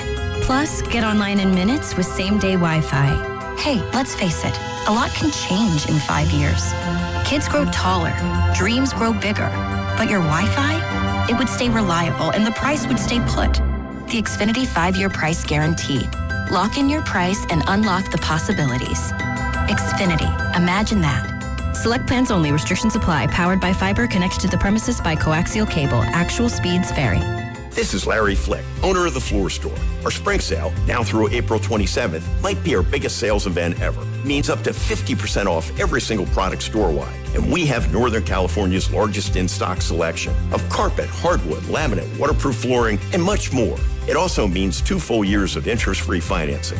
This is going to be a spring to remember, but it ends Monday. Visit floorstores.com to find the nearest Bay Area showroom. From Santa Rosa to San Jose, The Floor Store, your Bay Area flooring authority. Today on the CW. We are green at Talladega. The NASCAR O'Reilly Auto Parts Series blasts off. Great day to go race in Talladega. On one of NASCAR's most legendary tracks. Talladega, dude, let's go! This is the biggest and the baddest of the super speedway tracks. It's a race. It's a party. Woo! This is Talladega. The NASCAR O'Reilly Auto Parts Series. From Talladega, this Saturday at noon on Cron 4, the CW. Hey, it's Willard. Here's a real behind-the-scenes moment with Habas Law. We asked about their new billboards. Do you smile or not? Then it got real. Omar Habas said, we meet people in the hardest moments of their lives. It's on us to restore dignity and a financial future. Traumatic brain injuries, loss of a limb, spinal cord damage, a life changed in seconds. When everything's on the line, choose the team that understands that. Habas Law. They fight to make it right. Visit habaslaw.com. Omar Habas is a California licensed attorney. Offices in Northern California, including San Jose. Past results do not guarantee future outcomes. Hey, Bay Area sports fans, get ready for game day with Laughing Monk Brewing. Whether you're watching with friends or heading out after the final whistle, Laughing Monk has the perfect beer for the moment. With locations in Sunnyvale, Scotts Valley, and Bayview in San Francisco, there's always a Monk nearby. And now, check out their newest San Francisco location in Nopa. From crisp lagers to bold IPAs, every beer is righteously brewed in San Francisco. Grab a pint, grab your crew, and make game day better at Laughing Monk Brewing. Righteously brewed in San Francisco. At Uline, they know going the extra mile takes hard work. For companies pushing to go further, Uline will go the distance with you. 24/7, they answer the phone to get you the shipping and industrial supplies you need. Business can move fast. Unexpected large orders, adverse weather, new safety guidelines, and changing economic trends. Uline works hard keeping 41,000 items ready to ship, minimizing detours on your way to the extra mile. Visit uline.com. Checked Allstate first and saved hundreds on my car insurance. Really smart. Unfortunately, I didn't check if I took the gas hose out of my car's tank. Ooh, not smart. And I drove off while still attached to pump number 3. Yeah, checking first is smart. So check Allstate first for a quote that could save you hundreds. Potential savings vary, subject to terms, conditions, and availability. Allstate North American Insurance Company and affiliates, Northbrook, Illinois. It's deck days at Lowe's, and the savings are stacked. Right now, pros get 15% off all in-stock composite decking from top brands like Trex, TimberTech, and Decorators. Plus, get a free DeWalt 20-volt max 5-amp-hour battery when you buy a select DeWalt tool. The deck's stacked in your favor with brands pros trust. Our best lineup is here at Lowe's. Valid through 4/22 while supplies last. Selection varies by location. The draft is here. Catch 95.7 The Game live Thursday, April 23rd with Willard and Dibbs from 2 to 6 at the Draft Sports Pub in Pleasanton. Watch every pick and talk football with us. Presented by Ashby Lumber and Marvin. Thoughtfully designed for the way you live.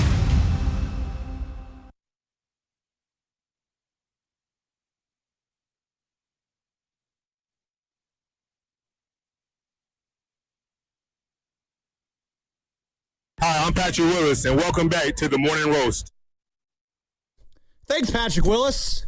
Sam Lubman here on the Morning Roast alongside Joe Shasky, and we are talking about the NFL draft here in this segment, and we got Grant Cohn who's going to be joining us in just a moment. Niners picking at 27th tomorrow. Before we get to Grant, though, well, it's the height of the industry. We record everything through a tin can. Grant or Patrick Willis? How you doing? It's Patrick Willis. Hey, what's up, Patrick Willis? I know Grant Cohn isn't using a tin can, so why don't we just get to him right now? Grant Cohn joins us on the River Islands guest line. That's a sweet hat. Is that an Oakland Oaks hat? What is that? It's an Oaklandish hat. I rep Oakland stuff now that all the teams have left. It's not a conflict of interest anymore. Let me ask you this: we got Niners big draft. I mean, this is a huge draft, and you were in person the other day when John Lynch addressed everyone, and it was kind of a throwaway line. And I watched the whole 24-minute press conference on your YouTube channel, Grant Cohn's YouTube channel, best one out there for 49er content, other than 95.7 The Game. There was like a line, he goes, we don't really have any glaring needs. And nobody really followed up. And I'm sitting there and I'm going, no glaring needs. You don't even have a left guard right now. No glaring needs. You don't have a slot wide receiver. No glaring needs. Like, you don't have an edge rusher. And I don't really love your safeties. Now, I agree with them that they're better than they think. But when he said no glaring needs, what did you think? And that he really believes it, which is kind of my problem with the culture of this team. It's like, dude, in your last game, you lost 41-6. You have a lot of glaring needs. But this team is still like hung up on the fact that they beat the Seahawks week 1 as if that matters. I mean, I think this team really believes that they got healthy this offseason. They're going to stay healthy next year, and that'll be the difference, which is too bad because I feel like all other conscientious observers are looking at them as the third best team in their division, but like not far off. If they would just make a significant move, like we've been asking them to make since the trade deadline last year, if they would go trade for like Jonathan Greenard right now, who's available, you say, yeah, this team could win the division, win the Super Bowl, but right now, I don't think so. So let me ask you a question that I've been mulling over, and I do want to talk to the audience about this today. Let's take defense off the board. If I said to you the first 2 out of 3 picks or 3 out of 4 picks, you have to choose one of the two. Playmakers for Purdy or protection for Purdy? What are you siding with? Protection. Haven't we learned this lesson? Didn't we learn it with Andrew Luck? Aren't we seeing it with Joe Burrow? Like, you could have all the weapons in the world, but if the quarterback's on his back or if he's in the training room, it doesn't really matter. And with a great quarterback, which Purdy's being paid to be, as long as the guy has time, it shouldn't really matter if he has the greatest weapons in the world or adequate weapons. And I'd like to see what Purdy could do with actual time, because the last 2 years, all I see him doing is spinning out of the pocket and holding the ball and trying to make plays. I mean, look what the Eagles have been able to do for Jalen Hurts. He just stands still in one spot and he's won a Super Bowl. I'd like to see what Brock Purdy could do with some actual time. And if they don't give him time, he could miss another half a season like last year. Grant Cohn joining us here on the River Islands guest line, covers the 49ers Sports Illustrated. Check out his YouTube channel as well. Lots of Niners coverage there. Grant, I agree with you. I would like to keep Brock Purdy upright. I think he's at his best when he is upright. That's not a hot take. And a big part of keeping him upright is going to be the presence of one Trent Williams. He's extended now, locked in for this year. Got guaranteed money for the next 2 years. We might have to go through this again next year. We'll cross that bridge if we get to it. But he always wins. With Trent extended now, what is the position that you feel like they need to prioritize this weekend going into the draft? Is it still left tackle? Does another position jump up to the top there? How do you view that one? They could absolutely use like a left guard who could start right away and then become a left tackle. They need a defensive end who could replace Bryce Huff and Mykel Williams, at least for the first half of the season, because he won't be out there. They really need a starting safety. Like if they took a safety in round 1, that would be a great pick. They need a punter. I mean, they need all kind of things. Look, what about tight end? This thing that George Kittle's going to come back, he got hurt in the middle of January. We just watched Greenlaw get hurt at the beginning of February a couple years ago. We heard all offseason, hey, Devondre Campbell's just a stopgap. Greenlaw's going to be back. And he played like 2 quarters for them. 2 quarters might even be generous. I think it was like a quarter and a half. I just don't think I can expect anything from George Kittle. Is tight end anywhere on this priority list, given how important it is for the run game and for their passing game? 100%. If Kenyon Sadiq falls to them in round 1, they absolutely could take him. And it seems like smart teams right now are hoarding tight ends because what defenses, let's look at the Seahawks defense. They're the top defense in the league. What they do is they stay in nickel 100% of the time. They don't want to get out of nickel. They don't want to play their base defense. So what does using 3 wide receivers help? I mean, you're playing into their hands. What you want to do is what the Rams do, is put as many tight ends on the field as possible and put the Seahawks in a bind. Like, do you really want to defend our 3 tight end formation from nickel? Because we're going to run the ball. And they're like the only team that can run on Seattle. The Niners can't run on Seattle. So I whatever the Niners do, please don't draft a wide receiver in round 1. You did that 2 years ago. Anyone you take at 27 isn't going to have a first-round grade. He's not going to play, or else you're going to bury Ricky Pearsall. Take anything but a wide receiver. Or if you're going to take a wide receiver, trade down. Well, I'm really open to a trade down. I just think that makes a lot of sense. I'm hoping like a Ty Simpson falls, in the draft, and the Niners could advantageously jump on that and be able to recoup some stuff. You bring up tight end. It feels like to me, the smartest teams in the league are realizing the money ball value. If you're paying on the high end $17 million a year for a top 5 tight end, that's way better than $35 million for a top flight wide receiver. It's such great value. I have no problem if they want to go out and reach for a tight end. But do you think that it's just Tonjes, Farrell, and they're going to wait for Kittle? Like, do you believe that? I think they like Tonjes as a number 2 tight end. I think they realized that Farrell was a big mistake. And I think, again, how honest and realistic are the Niners being with themselves when it comes to George Kittle?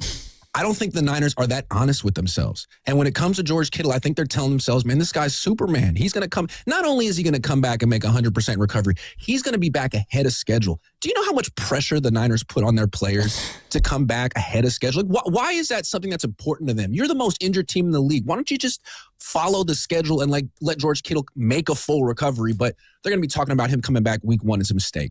Is Mac Jones getting dealt in the next 2 or 3 days? I don't think so. It sounds like there's not a big market for him because people have seen him without Kyle Shanahan. And I think the Niners really, really, really want him. I mean, they're not making much of an effort to protect Brock Purdy. He's gotten injured the last couple of years. He's thrown a lot of picks the last couple of years. And we know that Kyle Shanahan handpicked Mac Jones. He didn't handpick Brock Purdy. That was Brian Griese and Steve Slowick. And Kyle benefited from that. But this was Kyle scouting. I want Mac. He got overturned for the Trey Lance thing. He finally got Mac back in the building.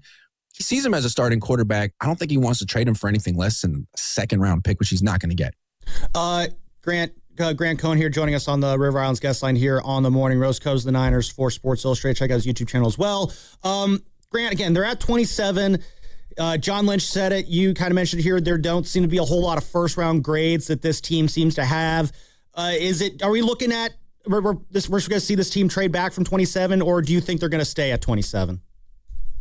I think they want to trade back from 27, but I think like the Seahawks want to trade back from 30, and a lot of teams want to trade back. It's not a particularly strong draft. There's like 12 to 15 players with first-round grades. They may not be able to do so. And then the question is, if they have to pick at 27, what should they do? Should they take an offensive player? I mean, a lot of people expect them to take Caleb Lomu from Utah, an offensive lineman. That would be a good pick. I mean, he could play guard. He could play left tackle in the future. They could also go defense again. I mean, what are we really expecting from this defense? It wasn't good last year, and it was kind of held together by smoke and mirrors from Robert Saleh, who's an elite defensive coach. Now he's gone. You bring in Raheem Morris, who's kind of like a mid-level defensive coach. I think they need a lot of help on defense. They don't have a second pass rusher. They don't have a safety that's any good. They could absolutely go defense in round one. Well, then on that note there, you already mentioned a couple of names, Kenyon Sadiq with there, Caleb Lomu, who I think he visited the team last week. Are there other names in this first round that, I guess, how about this? What's the best name that you're hoping could fall in that first round that would compel the Niners to take them at 27? Okay, I got a name for you. I haven't seen this guy mocked to the 49ers much, but in the last few days, I've seen reports that he could fall out of round one. Emmanuel McNeil Warren, the safety from Toledo. He's a playmaker. He had like 5 picks in college, 9 forced fumbles. He's 6'4". He's a little bit like Nick Emanwari. And I think you're seeing where defenses are going. You want as many safeties on the field as possible. You want a safety at outside linebacker. You want a safety. I mean, the Seahawks have 3 safeties on the field at all times, and Nick Emanwari is probably their best player or one of them.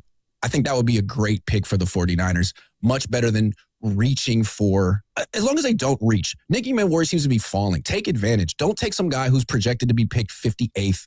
Don't do the Nick Martin thing like you did last year, where you took a guy who's projected to be in round 5 and you take him in round 3. That's how the Niners get in trouble. Their track record drafting in round 1 is terrible. Just don't reach. Take the best player available. You have a million needs, despite what John Lynch says. If I take away the names, what can the Niners do to knock you out of your seat in a good way after a couple of days of the draft? Trade out of round 1. Get that 3rd round pick back. Address safety, edge rusher, guard, tight end. If they can get those 4 positions knocked out with their first 4 picks, it's a good draft. If they trade down out of round 1, it's a good draft. If they stay at 27 and reach like they did in 2024, you're in trouble. Like they're in the same position they were in 2 years ago when they took Ricky Pearsall. You know you're not taking a first round pick there, and you know you're putting pressure on this guy to be someone he's not. So are you going to do that again? They might have to. Ricky Pearsall is very interesting. Is he on this team after this weekend? I think so. I get the feeling that like John Lynch is down on him because he didn't come back as quickly as possible from a PCL injury, and that's the culture. But I think Kyle Shanahan isn't out yet. I get the feeling Kyle handpicked him, and Kyle doesn't like being wrong, and I don't think he wants to admit defeat on this one just yet. So that if they're going to take a wide receiver in round 1, which they could, it's Kyle's team. They could take Casey Concepcion, but he's sort of like a Ricky Pearsall replacement. They both would play Z. They both have the same skill set. I think if they're going to take a wide receiver, be more someone who would complement Ricky Pearsall, someone big, someone like Jawan Jennings, someone like Denzel Boston from Washington. I like that. Yeah, I've looked at Boston. I've looked at Charles Brasley as a Tennessee as another option there. But the question I got you for you here, Grant, is we were talking about John Lynch a lot yesterday. Again, obviously he kind of made some waves when he said his no glaring holes comment. But I feel like this is a draft where John Lynch kind of needs to hit a major home run here. The last 3-4 drafts has been a lot to be desired. Obviously, they did stumble upon Brock Purdy. They found some other guys that can contribute like D. Winters or Alfred Collins, Upton Stout. Find players who will, they could start on your defense, but they're not, I think, wowing you. Is this in a situation where John Lynch kind of has to hit a home run in this draft in the same way that the Seahawks did last year or that the Eagles did 2 years ago? Yeah, I mean, if the Niners are going to win the Super Bowl this year, he needs to find an instant contributor or a few who are like great players. Like he doesn't want to sign Joey Bosa. Fine. Well, whichever edge rusher you sign has to give you like 12 sacks this year. And that's minimum. And if he doesn't do that, you start looking at this whole organization like where are you guys going to be in a couple of years? John Lynch, Kyle Shanahan, Trent Williams, Brock Purdy. Like it seems like the organization has given them through 2027. If you look at the contracts, from Kyle to John to Trent. He just got extended through 2027. It feels like they think their window is still open and will be open for like 2 more seasons. If they don't get it done by then, you wonder if they're going to hit like a hard reset on the whole operation, and a lot of these guys will be gone, including Lynch. Well, that kind of leads me to kind of where I was kind of thinking here, because the last 3 years, as I mentioned, it's just been really, really rough here. And we were having the conversation yesterday with my Shasky and myself, where it's just, they're not in like a danger zone yet, but it feels like these last 3 drafts, like those are the kind of drafts you have where it kind of sets up a 2 or 3 year poor stretch. Because credit to Lynch, got off to a great start when it came to drafting. Got a lot of great playmakers in Fred Warner, George Kittle, Nick Bosa, and whatnot. But it feels like right now, the way they've been drafting the last couple years, they're sliding into semi-dangerous territory here. And when their veteran players stop producing, the next wave, I don't see anybody in this next wave of young players that's ready to step up and kind of fill in with some of these other bigger positions they've hit on in the past. They're the Warriors without the titles. I mean, both the Warriors and the Niners built their cores through the draft and then stopped drafting well for a long period of time. And now you have this team that's old and not good enough, and the team you're trying to take down, or the teams you're trying to take down, are significantly younger than you. Like the Seahawks are one of the youngest teams in the league. You're the oldest team, or one of the oldest teams in the league. How are you catching them? Through the draft. And the guy picking for you is John Lynch, and they got John Schneider. I mean, you're going to lose. So the Niners have to prove that they can win this way, with Brock Purdy making $1 bajillion a year and Nick Bosa and Trent Williams. And if it doesn't work the next 2 years, again, I wouldn't be surprised if they do hit a hard reset. John and Kyle aren't going to be here forever without a ring. They got 2 more years. So I want to dig into something. Your father was obviously there with Bill Walsh, and I've read multiple of his books. I've heard him talk about this over and over again. I think there are some similarities working for Joe Lacob, for Steve Kerr, as there are Bill Walsh working for Eddie DeBartolo. And the way that a lot of people now view it is, Bill Walsh stepped down. And your father's always said they took the team away from him. And that's the way Bill Walsh had always felt. And I'm looking at what's going on with Steve Kerr. And I'll ask you about Shanahan and Kerr in a second.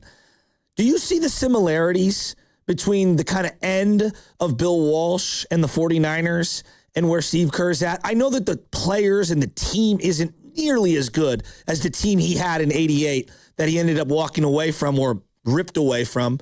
But I see a lot of similarities. I see the similarities between Kerr and Walsh. I see the similarities between Lacob and Eddie DeBartolo. And I think as someone covering the Niners who grew up like rooting for them during the Eddie years, that's why I'm so frustrated with the Yorks. It's like, hold on, man. Eddie wouldn't put up with this. Eddie would have fired Kyle Shanahan years ago, whether he was right or not. And that's what I admire about Joe Lacob. I mean, he might be overly, intrusive in ways that he shouldn't be, but he really, really, really wants to win and has won. You couldn't question that with Eddie DeBartolo. You can question that with Jed York. Are you just happy to be in the mix? Like, do you just want to be a glorified version of the Cowboys? Because it kind of seems like it. I wonder if, I don't really think that about Joe Lacob. If Lacob were to buy the Niners, I feel like Niner fans would be pretty happy. I mean, yeah, again, he might be kind of intrusive, but you feel like they would spend whatever it takes, and their only goal would be winning the Super Bowl. Not like, let's also buy a soccer team and improve our portfolio and make a lot of money, and that'll be a win. So now I get to Shanahan and Kerr, and it's interesting. Like, Steve Kerr's won 4 championships, and I field calls all day and text messages all day that people, not everyone, I don't want to make it out like all Warriors fans, but there's a large segment of the fan base that acts like he doesn't know what he's doing. And then I look at Kyle Shanahan, and he's had some great years. He's never won the ultimate prize. Kerr, 12 years in, and people are ready with pitchforks to run him out of town. Kyle's in year 10. I'm still caping up for him. I like him a lot, but you would think he's the one with 4 championships. And I find it interesting how the two of them are talked about in the Bay Area. What's your perspective on Steve Kerr and how he's spoken to, and contrasted with Kyle Shanahan and how he's spoken about? It's true. People talk about, there's like revisionist history with Steve Kerr, right? Like, he's a bum. He inherited Curry. He hasn't kept up with the times. He needs to go. It's like, I don't know, man. He's a champion. And to me, what defines Steve Kerr is like, in those moments in the finals, he had the right adjustment. He made the right decision. Like the first one, he went to the death lineup. What was it, 4 games in? And it just totally blew away the Cavaliers. When has Kyle ever made the right adjustment in a Super Bowl? This dude is constantly known for like making the wrong call. He always has a lead in the second half. He always abandons his run game in the third quarter. He's lost 3 Super Bowls the same way. So, I mean, he's a very good coach, but his legacy is defined by him making the wrong calls with the pressure on in the second half of the biggest games of his life, whereas Steve Kerr's the opposite. Steve should get a little bit more respect. Are you surprised by how it's going down here at the end with the Warriors? Because you're a big Warrior fan. I know. I see you tweeting about them. Like, this season has been straight out of the drama page. Well, is it that they don't want him anymore, or is that he might want to leave? Like, would you want to coach his team? It feels like a team that's going nowhere and stuck in the past, that has a good game once a week, maybe once every other week. It's funny that you say that because a lot of people are like, how could he leave Steph Curry? And I'm like, well, hold up. Like, my dad, well, you know, when he was in his 60s, his whole life changed, his prerogative. His kids started having kids. And, like, it's a wear and tear on you to coach a team under this type of scrutiny every single day. Everyone thinks like, hey, coaching Steph's the easiest thing. Well, yeah, it's great when you're winning, but when you're not winning, you're not looking at any of the negatives that you have to kind of go through on the day-to-day. Yeah, and they're not going to win the title next year, and they know it, and he knows it. And it's like, there's no real path to build a team. They're not going to get Giannis. They're not going to get the number 1 pick in the draft, most likely. So this is kind of like an extended Steph Curry goodbye tour. And that's fine. People will show up and pay money for it, but I could see Steve Kerr saying, like, it's kind of a waste of my time at my age with the money I've made and the things I've accomplished. Let me go try to do something else. And I respect it. And frankly, I feel like Steph Curry should feel the same way, man. What are you doing here the last couple of years? Don't you want to win one more title, or are you just cool to, like, have people give you a standing ovation at Chase? Speaking of guys whose tenure's coming to an end, Brandon Aiyuk. Oh, my God. Is he getting traded what are we before the draft, during the draft? Like, are they just going to let him walk for nothing? What the hell is going on with the Niners and Brandon Aiyuk, Grant?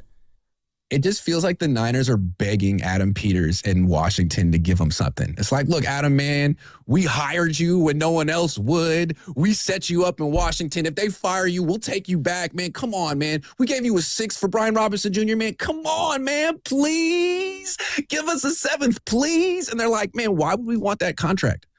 Then we just have to cut him. Like, no, you're going to cut him in a week. We'll wait. I'd be so disappointed in Adam Peters if he gave the Niners a homie hookup, but I don't think he will. I saw Kyle Shanahan and his wife having dinner with Adam Peters and his wife at the owners' meetings. I can only imagine what they were talking about, but it was probably Kyle being like, come on, man, please, please, please, please, please. But it's not going to happen. I'm so done with the Aiyuk thing. Just, God. End it already. Pontius Pilate this thing and let's keep it moving. Grant, last one for you here. One of your all-time favorites might be retiring soon, Jimmy Garoppolo. Oh, my God, Jimmy G. Will you be at the Jimmy Garoppolo ceremonial retirement day so Jimmy can retire as a 49er? I want to ask him a serious question. No. Like, honestly, take a step back. How should Niner fans view Jimmy Garoppolo? Now that the dust has settled a little and we're removed from the emotion. He was a good Niner. He's a good Niner. He was a waste of time. Why is it paying you to say that? No, he had a couple good years. If they hadn't traded for him in 2017 and they just tanked and gone 1-15, they could have drafted Josh Allen the next year. It was a waste of time and money. They didn't really know him. Grant. They liked the way he threw a football. He had a great release, quick release. But they brought him into the fold. He had 5 good games. They gave him all this money and realized, I think he doesn't love football that much. He won't call us back. He loves other things. Like, you didn't know that? And then now it's playing out right now. Like, he could go be the starting quarterback of the Cardinals. But it's like, I don't want to do that. Like, I might lose. I might get hit. That might not be fun. I have $150 million. I could just go be handsome and be on The Bachelor or something, which is fine. Rough life. But, like, they really gave this dude generational wealth, and he was only lukewarm on football. And the Patriots knew it, and that's their fault. So that's, I think, his legacy. What's crazy is he could have won Super Bowl MVP. No, I'm dead serious. Yeah. 3 quarters into the game, I go, I think the MVP might be Jimmy. Oh, would that have been? He was closer to it than Brock was. That's true. Yes. Grant, let's be real, though. We all know that at the end of that season, Kyle was going to go out and sign Kirk Cousins. We all know that was the plan. They weren't going to get Josh Allen. Too. Yeah. And if they did draft Josh Allen, they probably would have buried him behind C.J. Beathard. I don't know. Yeah, or Kirk Cousins even. Who knows? Grant, stop it. Thank you so much for joining us this morning, man. Really appreciate it. Thanks for having me. All right, have a good one. I love you, bro. Have a good one. Love you too, man. Oh, that was Grant Cohn joining us on the River Islands guest line. Talk about the 49ers draft. Why are we talking about the 49ers draft? Well, it's because that draft is tomorrow. In Willard and Dibbs, we'll be broadcasting live from the Draft Sports Pub in Pleasanton from 2 to 6 p.m. You can watch every pick, win some great prizes, and you get to spend the afternoon with Dibbs and Willard and Dibbs. Maybe Lucas will be there too. That's tomorrow from 2 to 6 p.m. at the Draft Sports Pub in Pleasanton. It's presented by Ashby Lumber and Marvin. Thoughtfully designed for the way you live. 49ers in the draft tomorrow, Shasky. Break it down for me. So here we go. I'm going to ask everyone a simple question. Let's just forget defense for a second. If I asked you, you have to choose between one of the two for Brock Purdy. We have a franchise quarterback, right? He's a franchise quarterback. They paid him like it. We're happy with Brock Purdy. He played like it at times last year. If you had Josh Allen, you'd be asking the same question. Yep. Do you want to protect Brock Purdy in this draft, or do you want to come out with playmakers in this draft? You can only pick one. Let's just, for this exercise, dismiss defense. Protect Purdy. Playmake for Purdy. 888-957-9570. Rapid fire. Tell me what you want and why. Love it. For me, I'm protecting him. Because Brock Purdy, as I said, he's at his best when he is not getting knocked down. He is at his best when he is healthy. That's not a game-breaking take or anything like that. That's just the simplicity of football there. An upright quarterback is going to do right.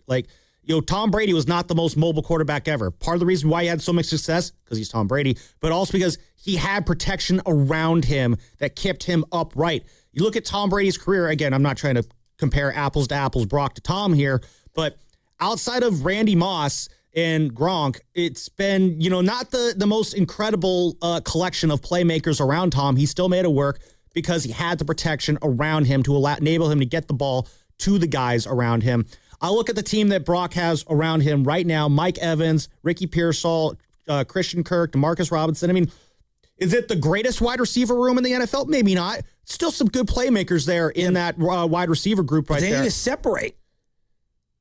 Well, like what was the big issue against Seattle? No separation. Yeah. No one getting open. Christian can't be your only playmaker. Mm-hmm. I go back and forth on this one. Yeah. There's the protection issue, and you got to keep them healthy.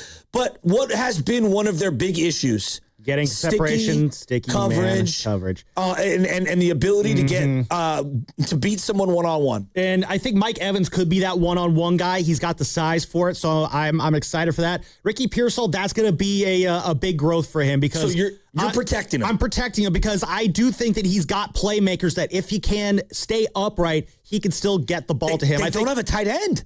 They I don't know if they have a backup running back. Yeah. They don't have a slot receiver right now. I can't trust Ricky Pearsall going into next year. There's a big part of me that came out of the Seattle game. Mm-hmm. As much as I know, and look, you know me. That first pick, I could draft a tackle. Yeah. I could draft a left guard. But I understand if you took a tight end. Yeah. I understand if you take a wide receiver. If you're taking a tight end, especially if you're taking a tight end early, that's a way you can kind of play both sides of it here because you get a guy who could be on the line and go, run down the field there a little bit. Knowing what you know now, wouldn't you have wanted Tyler Warren instead of Mike Cal? Absolutely. Yeah, right? I wanted a tight end last year going in before George Kittle got hurt regardless, just because you need to start getting depth behind some of these guys as they get up there in age. But no, Shasky, it starts in the trenches. It always has started in the trenches for me. Offensive and defensive line set the tone. I want a great offensive line that keeps Brock's jersey nice and clean. Give him the time to make the plays. I will trust that Mike Evans and Ricky Pearsall and Christian Kirk and DeMarcus Robinson can rise up and do their jobs. Jake Tonjes, I don't want to put tight end one expectations on you. I'm not going to do it just yet, but you asked the question. I want to protect my quarterback this year. There's no wrong answer to me. There's really. Where are you at then? Because it sounds like you're kind of going both ways here. I'm making the argument in both directions. Yeah. I feel like I'm Bonte this morning. Well, yeah, but I'm just going to take both takes. I'm going to pin you down here and force you to pick one, and I'm going to hold you to it for the rest of your life. So you better get it right. Oh, so much for no wrong answers. I lean playmaker. Oh, really? Why is that? Well, they don't have a tight end. They don't have a tight end. They need another running back. They need a wide receiver who can actually take the top off. I love Mike Evans. Yeah. Christian Kirk, I'm lukewarm on. Demarcus Robinson, he had a great game against the Eagles. Give me a break. Yeah. Can I point something out, too, of what you're saying? Is you're talking about two guys, Mike Evans and Ricky Pearsall, who have not been able to stay healthy for the last year and a half. So then what are you looking at if they both go down? You're looking at trouble. Yeah, You're looking at Kendrick Bourne coming back, even though he just got signed. Yeah, we love Kendrick Bourne. Steven Risotto, protect or playmakers? What do you want? I'll go with playmakers, too. I think the lack of tight end is kind of it's crazy. Kind of a question mark for me. Look, can you imagine? I assume it's Luke Farrell and Juice out there lining up. No one is guarding them. Yeah. I assume we're talking about in terms of just what you want to use the first round pick first on, couple. correct? Let's just say first couple. Because obviously the rest of the draft, I do think there are tight ends you're going to be able to find later in the draft. They only hosted 3 tight ends for visits. I don't know what to make of that there. I don't know if those are the only tight ends they're going to be in on the Niners. Sometimes they'll take meetings with guys they don't want to meet, they don't want to draft, and not take meetings with guys they do intend to draft. But what's the beauty of Kyle's scheme for tight ends? The beauty of Kyle's scheme, for the most part, and this is what separates Kittle from all the others, great inline blocker who helps your run game as well as a dynamic downfield passer. So, again, some of the names. Catcher, the name that stuck out, the names that they had visit was Michael Trigg out of Baylor, 6'4", he's 240. Probably more of a receiving tight end than a run blocking tight end. The other 2 tight ends they brought in, Dallin Bentley and John Michael out of Wyoming, Bentley out of Utah. Those are all guys probably mocked to go much later in the draft there. I don't know how much a late round tight end excites you. Then again, that is what George Kittle was. But no, I am very much, when you have a quarterback who, again, he missed half the year last year because of an injury, and Brock Purdy, as much as we do love him as a franchise quarterback here, there are deficiencies to him. He's a little bit smaller. There's a little bit of a durability concern there. And you got a left tackle in Trent Williams, who's one of the best in the game, but he's getting up there in age. I don't know how many much more years he has of elite play there. For me, it's just Brock is the most important asset down there at Levi Stadium. Getting insurance policies on him or protection around him, that is just always going to be paramount. He had nowhere to throw in the playoff game. Nowhere to throw. You're throwing to DeMarcus Robinson. I want to hear from the audience. We're going to go to the calls right now. 9570. 888-957-9570 is the number. Do you want to protect Brock Purdy in this draft, or you want to get playmakers for Brock Purdy in this draft? Let's go to Tony in San Jose. Tony, how you feel about the Niners?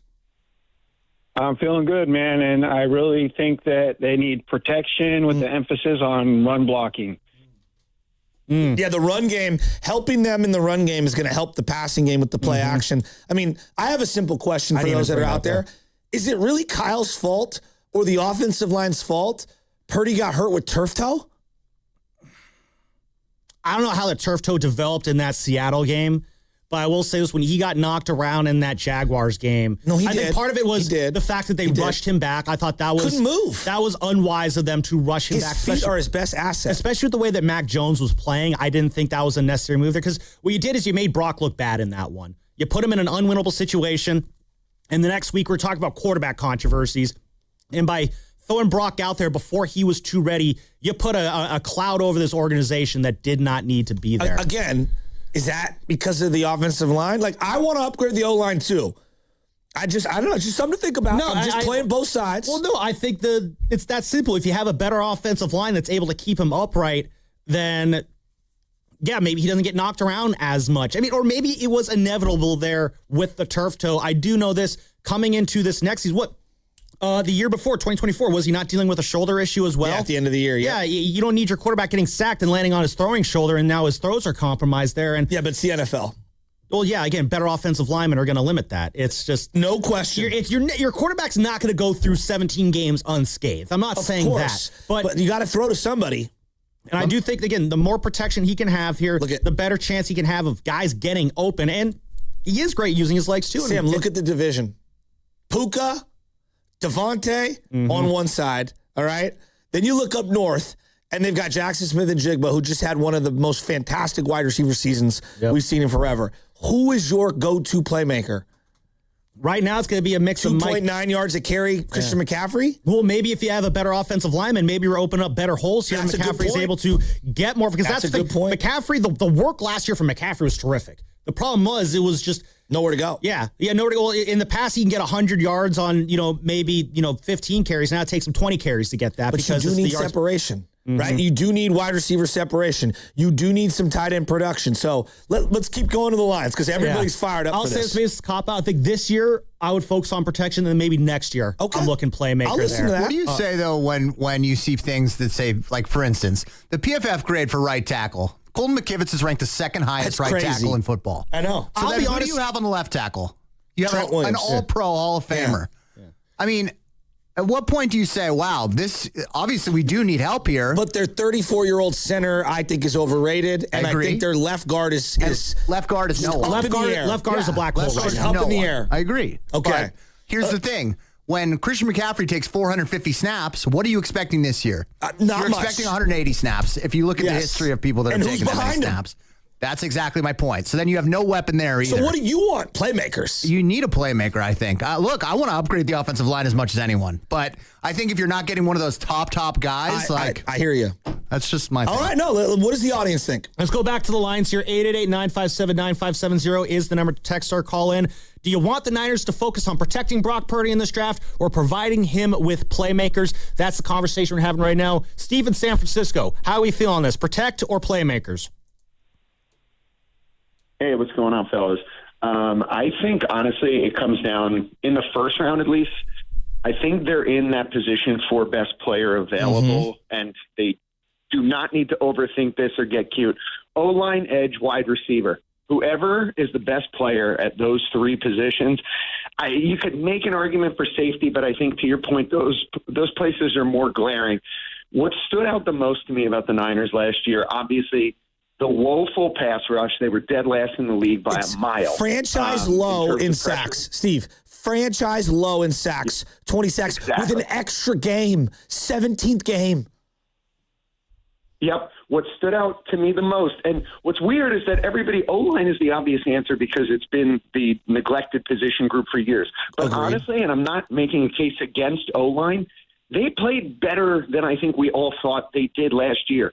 What was actually worse and what stood out more, in addition, on the opposite side of the ball besides pass rush, no separation. None. No separation, no speed. They look dreadfully slow in all aspects. And I always say this, they have not had a true playmaker and a true, top talent in the league at wide receiver since T.O. He was the last. They've had guys. They've had Anquan Bolden in his twilight years. They've had, decent seasons out of Crabtree. They had one from Aiyuk, who's now, the situation he's in. They have not had a playmaker there. There is the argument that if you have a guy, I don't know if it's Omar Cooper. I mean, I would love Omar Cooper. But they need that desperately. So if it's not the first round because there's a better O-line or there's a better edge rusher, then of course take them. But that has to follow right up. Tight ends, you guys made a great point about that. I think they're a year, or I don't think they're going to target. They can't do it in the first round because I think those position groups supersede it. I also think it kind of sends the wrong message to Kittle's a future Hall of Famer and a brand ambassador. He's on the shelf until who knows at what point. Hopefully, sounds like he's eyeing an earlier return. But I don't think you can go first round and draft the heir apparent then. I think that's something that definitely it goes down easier if you look at that in the second or third round. I would agree, beyond. But would you meet me here on it? Thanks for the call, Steve. They're way more optimistic on the Kittle return than they should be. Yeah. I just guys, watch this with Greenlaw. We just saw this. Bizarrely optimistic about it, and it's we should have kind of dove in a little bit more on that with Grant Cohn there because they really seem to think, Kittle seems to think that he's going to be playing football early on this year. If I put Jackson Smith and Jigba on this team, and now look, he's the best. Last year he was the best player at the position. So, but if I put him, how different do you think of everything? Oh, very different. If I put Jamar Chase or Justin Jefferson on this team, how different do you see everything on the Niners? Mm-hmm. Well, I guess, again, the flip of that is... And you're like, I don't need to block for a long time because you're going to get quick separation. Purdy won't hold the ball as often as he has before because I'm going to have immediate separation. The more I talk myself into it, the more I'm talking myself into playmaker. Yeah.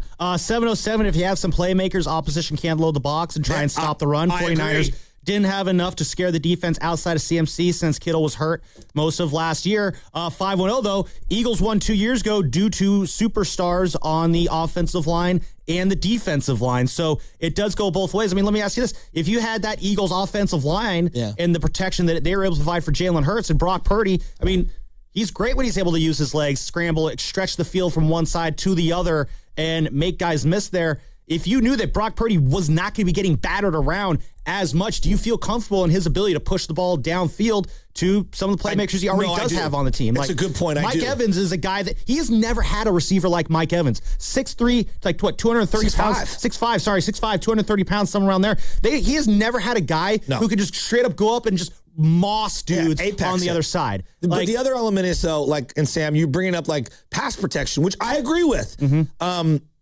In the run game, what was their best run game last year? Their best run game? What do you mean? Like, what game did they have the most proficiency in the run game? It was the Atlanta Monday night game. Would you agree? Yes. They had a backup center, but Kittle returned, and it changed everything. I think tight end, I know, I hear him on like, hey, you can't hurt George's feelings. Newsflash, George, love you. It's the NFL. I'm not hurting anyone's feelings. And who says you can't play two tight ends when Kittle comes back? Yeah, that is the I don't understand why we can't. If that guy, if the kid from Oregon is sitting there in the first round and he's the best available, you take him. You don't worry about emotions. We'll play you guys together. Well, again, we Gronk and Hernandez. I mean, Hernandez is a horrible human being, but like, that is the ideal situation. Yeah, I mean, on the field, it worked out. On the field. Yeah. But again, we talked about John Lynch. We're going to go to the injury report here in just a minute, Carter. John Lynch talked about the other day about having a succession plan in place for Trent Williams. They need a lot of succession plans on this team. George Kittle, very much one of them. I mean, Bosa. They need a succession plan for Bosa. Well, let's get into that in just a second here. Injury report.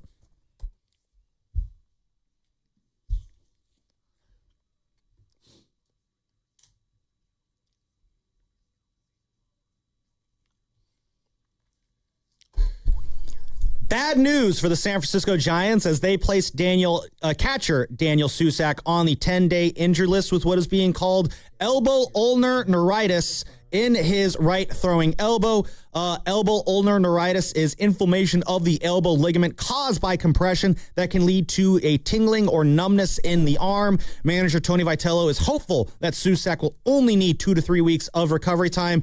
Eric Haas was called up to replace Susac on the active roster. The injury report was brought to you by Boxer & Gerson, Northern California's premier workers' compensation law firm, helping injured workers get their lives back for over 40 years. Don't forget, you are listening to 95.7 The Game, KGMZ FM in HD1 San Francisco and Odyssey Sports Station in the home of your Golden State Warriors and Valkyries. Always live on the free Odyssey app. And don't forget, we are coming to you live from the Laughing Monk Studios. Also, don't forget, the Morning Roast is presented by San Francisco Fire Credit Union, banking for heroes, and anyone who wants to be treated like one. You know who like to treat like a hero? Dave Fleming and Nick Fidell. They're going to be joining us in the second half of the show. So let me ask you this. A team that's going to draft an offensive lineman in the first round, would they sign a guard, center, and a tackle, which is what they did this offseason? Well, I'm going to be honest. I guess on the surface, no, but you're talking to a person who comes from a school of thought that I don't believe you can have enough guys on that offensive line. We would agree in principle together. But I'd also say that most of the guys they've signed, Viridian Lowe, Brett Toth, Robert Jones, these are second string caliber. But that's what Shanahan does. Like that's his blueprint. What does he like to take? Just D-line, playmakers. He loves it. Well, how many times have we said that Kyle Shanahan may need to shake up his strategy here a little bit? And we've been banging on the table, go get a real left tackle, because... But bringing back Trent changes that. Well, yeah, but at the same time, you still need, and the fact that they're acknowledging this, that they need a succession plan behind Trent Williams, like... I don't know if they're starting to realize, like, we might need to break out of our habit of not taking linemen early in the first round. They've done it a couple times. Colt McKivitz, I think, was an earlier first round. Pooney was a good third-round pick. Pooney was really good in the third round. Of course, who's our guy? Daniel Brunskill once upon a time. And that didn't work out. They had the kid from Oakland who went to Notre Dame, who signed with the Packers, whose name's evading me. Banks. Aaron Banks. He was solid for a time there as well, but... he was second rounder in 21. So, but I do think it's at a time where the Niners are at a time. Let me rephrase this. through Kyle Shanahan's tenure, as averse to drafting offensive linemen as he has been, he has shown a proclivity to, when the moment calls for it. You like that word, don't you? Well, it's a 10-2 word. We're talking draft, doggy. He is had an awareness to realize that every now and then he does have to bring Evan in out of the bullpen so that we can have this. I knew you were going to go to an Evan reference. Britannica conversation. I knew you were going to go to an Evan reference. I'm calling for the righty. Go get him. Hey, man. He's with Steiny right now. Go get him. Bring Evan in. I learned some good words at the University of Miami. Go to the pen. But Kyle Shanahan, he's got awareness that I know that he could pivot to get an offensive lineman every now and then. I do feel like this is one of those years that, look, you look at the offensive line right now. Kyle can't help himself. He's going to have to help himself. He's like scratching, like, oh, wide receiver. Ooh, wide receiver. Yeah. What is the audience? Let's go to the audience. Let's go. Yeah, we'll go. Let them determine it. By the way, we do have a YouTube poll going up, too. The YouTube poll is exact same as our question right now. Do you want the 49ers to get protection for Brock Purdy or playmakers in the draft? So far, protection is off to an early 54-48 lead. 46 lead. Math is hard. 888-957-9570 is the number. Protection or playmakers? What do you want for Brock Purdy? Let's go to Damon in the city. What do you want, Damon? Man, I would like a playmaker, but you know what the thing is? I don't trust their ability to draft a good playmaker. I mean, I just don't. And so that leads me towards linemen. Okay. You know, you got perishable Parasol who can't stay on the field. I just don't trust their ability to bring in good playmakers. Bro, man. what did you call it? Perishable Pearsall? Is that what you called him? Perishable Pearsall, man. Oh my God! Oh, that's tough. Oh my that's God! Great. Like he's a loaf of bread, and it's done. Thank you so much for that one, there, Throw Damon. him in the compost. Oreo cookie in Oakland. Oh my God! Oreo. What's up, Oreo? Protection or playmakers? What are we going for? Hey, what's up, fellas? Good morning, Joe. Good morning, Sam. Hey, real quick, what's up, Carter? Welcome back. Congratulations. Thank you, my boy. Feel me? But, everybody wants the shiny new toy with the playmaker. The last playmaker we had at wide receiver was Debo. Like it or not, it was Debo. You give him a little pass, and he'll do some damage. But you got to remember Kyle, he runs the ball. Kyle loves running the ball. It isn't just about protecting our quarterback. I would need an offensive lineman. More specifically, I want a center. I want a center where we could build around. Because when back at the Atlanta game that you had mentioned earlier, Joe, when we ran the ball up the middle is when we got the yards. Yeah. Last year, you was all over it when we ran up the middle. When you try to run to the sides, hey, if you can't get to the sides, it's going to get blown up every day. So going back to what Kyle is, he's a running coach. So if we get a playmaker, he's not going to get the ball 15 times. Yep. Good call, Oreo. Appreciate the call here, Oreo. Let's keep this thing rolling here. 888-957-9570. Do you want protection for Brock Purdy, or do you want playmakers for Brock Purdy? Lines in a row. And again, protection is currently winning the informal poll on YouTube. Jimmy in San Jose. What's up, Jimmy? Protection or playmakers? What are we feeling?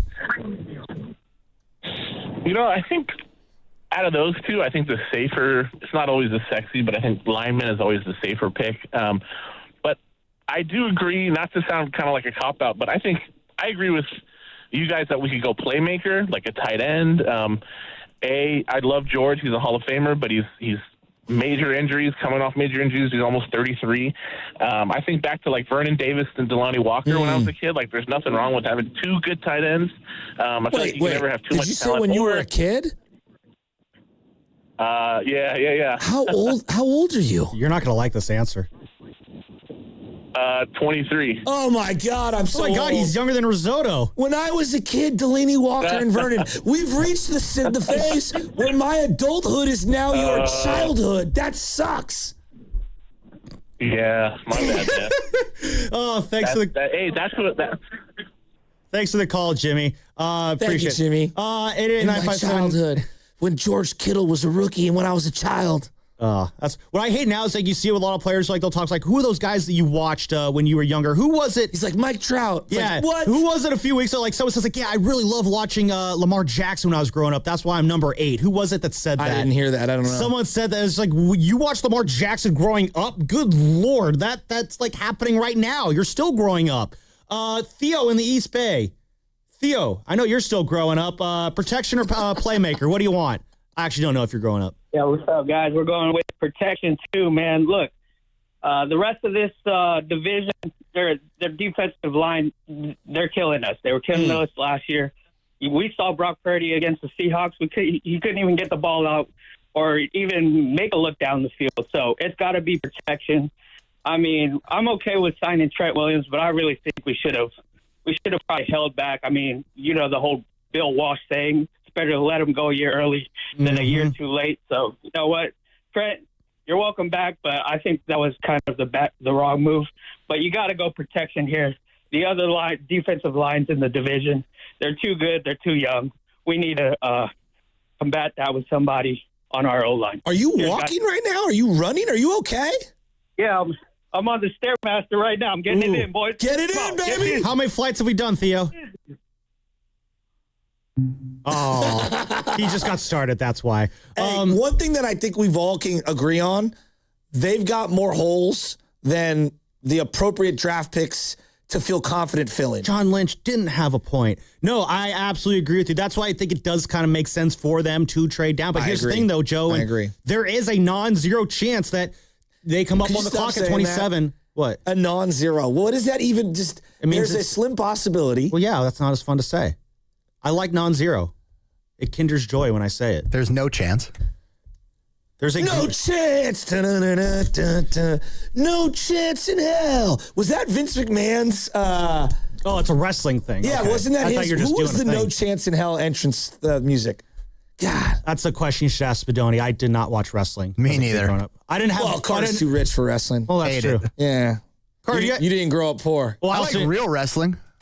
Like college wrestling, I'll watch that. WWE though, the showman stuff, I'm out. I also didn't have a sibling that I could watch wrestling with and then do the wrestling moves with in the living room. Dude, my brother sent me this video of an older brother power bombing his little brother on the bed, and the mom and dad come walking into the house while he's doing it.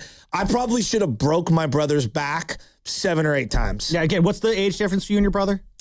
Well, about 5 or 6 years. You don't have to say which direction. Okay. All right, he's younger. Yeah, no, mine. My brother was 8.5 years younger than me, and obviously that's much too great of an age and size difference to be able to have done any sort of wrestling moves on him. And I don't think my stepmom would have been anywhere near okay with me doing that. You guys didn't watch wrestling growing up? No, I watched wrestling. Changed from the WWF to the WWE. I was done. Dude, Attitude Era. All time. I watched a little bit in college. My roommates junior year were really into it. So like, all right, I'll kind of get into it. That's when Daniel Bryan, that's where I first saw him do like, yes, yes. And then, of course, and then the Giants adopted. I remember Tyler Colvin was the first one who did that on that team. But that's my wrestling knowledge. Roman Reigns, he was on the Shield. I know that. He's a Niner fan. Yeah. Oh, that's cool. I didn't know that part. Yeah. But yeah, that's my wrestling knowledge right there. I just completely summed it all up. The Rock used to wrestle. That's a thing. Thanks. Yeah. No, wait. Yeah, that's where he got started. Yeah. Used to wrestle? Well, he graduated after he went to the University of Miami. Shout out Kane's legend. He went to wrestling. Yeah, you didn't know that? And then he went into movies. Yeah. Next thing you'll tell me Brock Lesnar's a pro wrestler, too. He was. Did you actually, you know the actor John Cena? I don't believe you. John Cena, I know you've never seen him before, but like he did wrestling too. The Can't See Me thing. That was from wrestling. See, I know things about wrestling, guys. Whoa. You know who knows a lot about wrestling, who we can really get into?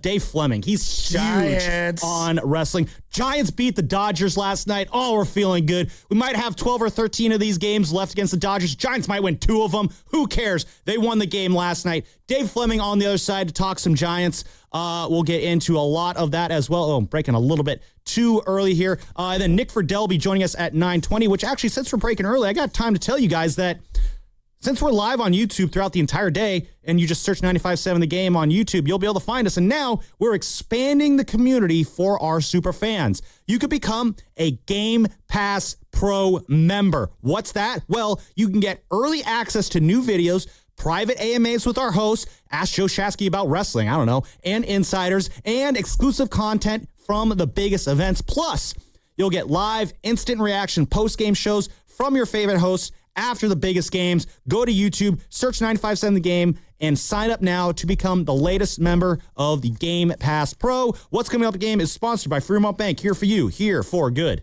Boxer & Gerson, Northern California's premier workers' compensation law firm, helping injured workers get their lives back for over 40 years. This is Larry Flick, owner of The Floor Store. Our spring sale, now through April 27th, means up to 50% off every product store-wide, plus 2 full years of interest-free financing. Visit floorstores.com for directions. The Floor Store, your Bay Area flooring authority. Running a small business means juggling a lot. Your network has to handle it all. That's where a fiber-only provider falls short.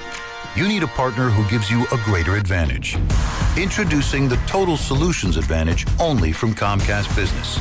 A first-ever combination of the largest, fastest fiber-powered network, the most reliable Wi-Fi, gig speeds with equipment and security included, and a 5-year price lock. Plus, it's all backed by a 30-day money-back guarantee. The Total Solutions Advantage only from Comcast Business. A new standard for small business with reliability, security, and savings in one. Switch today. Get started with a great offer as low as $60 a month. When you add it all up, no one does business like Comcast Business. Offer ends 6/1/26. New customers only. Requires 300 megabits per second internet and security edge. 1-year agreement, eco-bill, and autopay required. Equipment, taxes, and fees extra. Most reliable Wi-Fi based on Open Signal Awards USA Fixed Broadband Experience Report, May 2025. Looking for lifelong financial guidance? Look no further than Pettinelli Financial Partners, your dedicated financial coaches for every stage of life's journey. Whether you're planning for retirement, starting a family, or buying a home, we're here for you every step of the way. Visit PettinelliFP.com. The financial consultants at Pettinelli Financial Partners are registered representatives with and securities offered through LPL Financial. Member FINRA SIPC. Investment advice offered through Stratos Wealth Partners, a registered investment advisor. Stratos and Pettinelli are separate entities from LPL Financial. Dan Daly, the administrator of Lawton Skilled Nursing and Rehabilitation Center, thanks his staff for earning Newsweek's top Bay Area facility recognition. Lawton, in San Francisco's Sunset District, provides top-tier therapies and partners with UCSF Medical Center. With a 5-star rating and Dr. Darby Clayson as medical director, it's also listed among the best by U.S. News. For skilled nursing, call Dan Daly at 415-566-1200. That's 415-566-1200. If you need to sell your house fast, this is for you. Sometimes a house just becomes too much. Bills, repairs, a big life change, we get it. At John Buys Bay Area Houses, we'll help you turn the page. We buy as is. No repairs, no fees, no hassle. Call 510-800-JOHN or visit johnbuysbayareahouses.com. Start fresh with John Buys Bay Area Houses. 1877 Cars for Kids.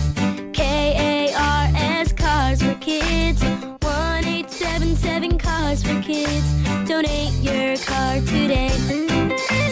1877 Cars for Kids. KARS Cars for Kids.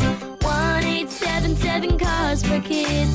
Donate your car today. Ready to get rid of that old car? Donate it to Cars for Kids. Call 877-CARS-4-KIDS to speak to a friendly live agent. Donation is super easy, and your car can be picked up as soon as tomorrow. Go to carsforkids.org now or call 877-CARS-4-KIDS to donate your car today. 1877 Cars for Kids. KARS Cars for Kids.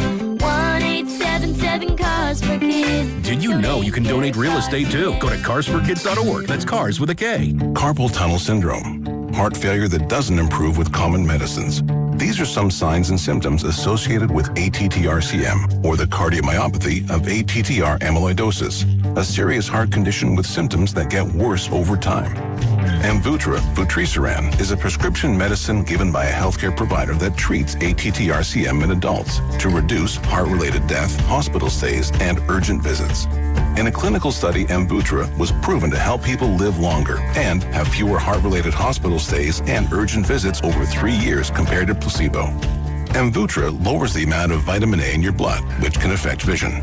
Other side effects include pain in the arms or legs, pain in the joints, and shortness of breath. These are not all the possible side effects of Amvuttra. For prescribing information, call 1-833-256-2748 or learn more at amvuttra.com. Ask your doctor about Amvuttra for ATTR-CM. Just hearing the word IRS can make people break out in a cold sweat. No one wants to deal with the IRS, and now you don't have to. The good news is Legal Tax Defense has been successfully negotiating with the IRS for more than 15 years. It doesn't matter how much you owe, whether it's $5,000 or $5 million. You deserve the best in the business on your side, and that is Legal Tax Defense. Even if you're working with someone else and just want a second opinion, there is no cost or obligation to call. They can prevent levies, liens, wage garnishments, even file back tax returns. And the best news about Legal Tax Defense is they won't take your case unless they know they will reduce or eliminate your tax debt. Call Legal Tax Defense right now for a free no-risk consultation. 800-323-8922. 800-323-8922. You have nothing to lose but everything to gain. 800-323-8922.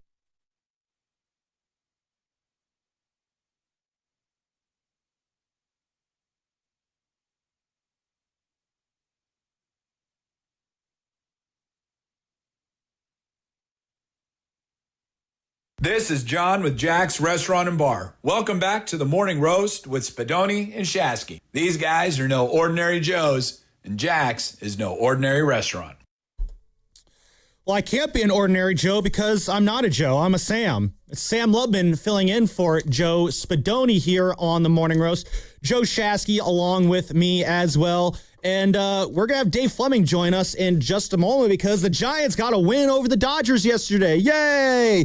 3-1 win, Giants over the Dodgers. It's always a great day when you wake up and the orange team is the winner over that evil blue team from down south. Is Dave ready to go for us guys in the back? All right, let's get Dave in here. Dave Fleming joins us on the River Islands guest line. He is brought to you by the evil blue team. You sound like a 9-year-old. I love you, dude. Dave Fleming joins us on the River Islands guest line. He is brought to you by the YMCA. Join the YMCA of the Greater San Francisco and their Youth Community Festival Saturday, May 2nd at Crane Cove Park in San Francisco. It's free for all ages with live music and activities. Sign up at ymcasf.org/game. Dave, good morning. Glad to have you joining us this morning. Let's just get right into it here. Landon Roupp last night, terrific outing from him. 5 innings, 7 strikeouts there. He's been their best pitcher for the most part out the gate here this season. Just what has been impressing you with Landon so far to start this season? Well, it was a weird outing, that's for sure, because, that 4th inning went sideways in a hurry. I guess part of what impresses me the most is encapsulated in that inning where he found a way. I mean, this guy is everybody who gets to the big leagues is a competitor. Like, you cannot... You don't get to this level if you're not a dogged competitor. That's just a sort of a baseline. But I think within this exclusive fraternity, there are guys who just have, maybe a little bit more mental toughness, a little bit more ability to grind through adversity. And I think that's Landon Roupp, and I think he's coming into his own. I mean, Landon is a guy who has been around longer than maybe you realize. I mean, he's not super young, but in terms of big league starts and experience, he's still a baby.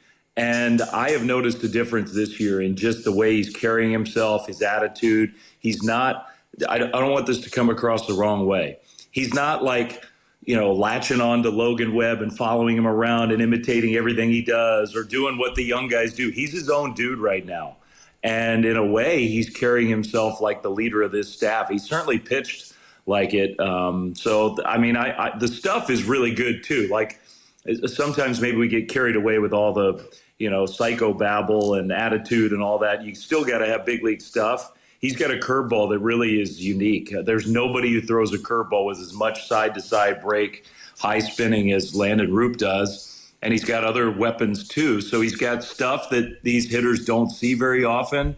combined with a mature attitude now, he's one of the true positives early in this season. Yeah, no doubt. Take me back to the road trip. You know, they're in Baltimore. I believe you were in Augusta, so you probably met them in Cincinnati. But you show up, and they're kind of in the midst of a losing streak. And then, you know, they lose 3-8 on the 15th, and that next day they win 3-0, and then they go to Washington. It just felt like, especially in that Saturday extra inning game, as wild as it was, it feels like they're finding themselves as a team. There's a lot of really good stories. Arraez and Adames is looking good, and Chapman's had some big moments, and Jung Hoo Lee starting to find himself. We'll get to some of the other stuff, but just take me back to that road trip and them kind of salvaging some big-time wins that I felt the heartbeat of the team really needed. Yeah, I mean, it sounds weird to credit JT Brubaker, but you think back to that second game in Cincinnati where in the second inning, Sal Stewart hits his second 3-run homer. It's the second inning, and a dude on the other team has 2 3-run homers. Like that was headed in a bad direction, and everybody just looked a little defeated out there. And it happens if when your starting pitching fails you, and your offense is scuffling, it feels like you fall behind. It's insurmountable. And JT Brubaker got fired up in that game. And, it was kind of an innocent thing. Like the guy Steer calls time, and he thinks he shouldn't have been allowed to, and he stares in, and then he holds, and Steer's yelling at him while he's getting ready to throw the pitch, and he gives up a hit, and he stalks around the mound more, and he's glaring at the umpire. And like, of all the guys on this roster, if you would have said, who flipped the switch on the attitude? It's JT Brubaker. He might have been the last guy you would have come to. But I do think you watch that game back again. The at-bats late in that game got a lot better, a lot more determined. And I'm not saying nobody was trying before that, but it's almost like his little tantrum out there and an expression of emotion was an example for everybody else to follow. Like, I don't care what the score is. We're going to fight this other team. We're not going to let them. And I think it carried over into the next day, and Roupp hits Steer, says that the ball slipped, but I think we all kind of know what happened there. Giants played an edgy game. They played really well on Friday. They fought through that game on Saturday. In some weird ways, I'm going back to JT Brubaker in the middle of a blowout loss, kind of refocusing the group. And I think this team has to play edgy to be the best version of themselves. They're not talented enough to sort of coast along like maybe the Dodgers can do during parts of this season. And so I don't know, maybe we'll look back on that night where as a turning point, adopting the personality of the manager. Lots of good stuff happened at the end of that road trip. No, absolutely, Dave. And the one kind of good thing we're still kind of waiting for to happen with this team, as Ramos is swinging the bat better, Jung Hoo Lee swinging the bat a bit better, Adames, Chapman, like we're seeing from them. We're still waiting on Rafi Devers there. And he had the base hit yesterday, the RBI single in the first. That was great. That last at-bat of the game he had in the 8th inning, just an absolutely terrible swing there. And he just seems so lost when it comes to the strikeouts. But what's also very concerning, we've talked about this on the past here, it's the lack of walks. He had a 15% walk rate last year. That's at 5% right now. And we're about, almost a month's worth of games into the season here. And this is a very uncharacteristically low walk rate for him. Is this a product of his approach or how teams are approaching him, or just what are you making by the lack of walks to Rafi Devers so far? Yeah, I don't think it's an approach. I think his timing is so off with hitting the fastball that teams are just throwing him fastballs in the strike zone. So you're not going to walk dudes if your approach against a hitter is I can challenge him with fastballs. The walks are not going to be there. And so, I mean, he's got to get that corrected. They're just pumping challenge fastballs one after the other. And it's not like, everybody's looking at StatCast metrics and maybe the bat speed's down a little bit. I think you talk to the Giants hitting coaches and they really feel like part of that is just when your mechanics are off, you're not swinging as fast. Your body's not in sync. It's not like he's physically breaking down or declining and he'll never be the same athlete that he was. It's not that. His timing is not there. He's late on these fastball swings. He knows it. That's why you saw the swing late in the game that you did. He's frustrated as heck. Like, whatever you think about Rafi, this guy plays every single day, and he lives to hit. Like, that's what this guy wants to do. And so it's incredibly mentally frustrating for him. Pitches that he knows he should be doing damage on, he's not even connecting on. And whether it's one swing that's going to do it or just continuing to work on the side and finding a little more, rhythm in the season or whatever it takes, there will be a point when he hits those pitches. But right now, he's not hitting those. And so why would teams mess around with kind of pitching around him and being careful to him? They can just attack. It's interesting. Like I'm like, is it a vision thing? Is it a subtle adjustment in the stance and tweaking things that way? Okay. A brief aside. Okay, Dave, bear with me here. I'm a glove fanatic. I got a box of gloves. I mean, my whole garage is filled with gloves. He uses the smallest Wilson first base pattern that they make. Someone has got to get that guy a bigger glove at first base. The amount of times, and forget the misplays, the amount of times the ball is like moving around in that Wilson first baseman's mitt, like the defense at first base has just been, it's been an adventure for the whole team, but in particular him. Yeah, I agree. I mean, it is noticeable. He uses a really small first base glove. And look, you're asking him to play a different position and you're trying to get him comfortable there. And ultimately the athlete, he needs to be comfortable. So I understand that part of it, but I do think that's just a disadvantage. Like, you're putting yourself at a disadvantage when you use a smaller mitt over there. So I'm hoping that maybe on the side they can try to get him more comfortable to where he could get into a game with a bigger first baseman's mitt. Watch some of these Giants pitchers. Some of the Giants pitchers are still using small pitcher's gloves. Eric Miller, 11 Everybody and a half, else, tiny one. I think Adrian Hauser's using a pretty small glove. It makes it easier to tip your pitches when you use a small glove. In the era of teams using an army of analysts to analyze every tiny movement that every pitcher makes when you're gripping the ball, the bigger the glove, the harder it is to find those tells. And I think every pitcher needs to work hard to be more comfortable. I know I've talked to some of them. It's like a balance thing. And I put a bigger glove on. It feels like my body's, sort of off kilter. You got to work at it because you have to be able to hide the ball, and you should use whatever tools it takes to do that the easiest. So I think there are a few glove related issues right now on this team that would be helpful to maybe change some equipment and make it a little easier on themselves. All right, Coach Joe's going to come with his bag of gloves, and we're going to work on the pregame. The guy who has not been an issue defensively, Luis Arraez, has made a bunch of plays at second. I was told this guy is not good defensively. He makes a lot of plays, and I think he's been it's 1 month. I think he's been an A signing for them thus far. I agree. God love Kevin Franzen. He's a friend of all of ours. He's a former Giant. He's a Bay Area guy. He still cares about the Giants. I love Kevin Franzen. But we were in Washington over the weekend. He does the Nationals broadcast, and he kept saying to us, man, Arraez just isn't a good defensive second baseman. I'm like, dude, that's fine if you think that. That's fine if that's what it looked like when you watched him, but just watch now. And even after the first game where he's making all these plays, we'll see. I'm like, okay, that's, you can have your opinion. That's fine.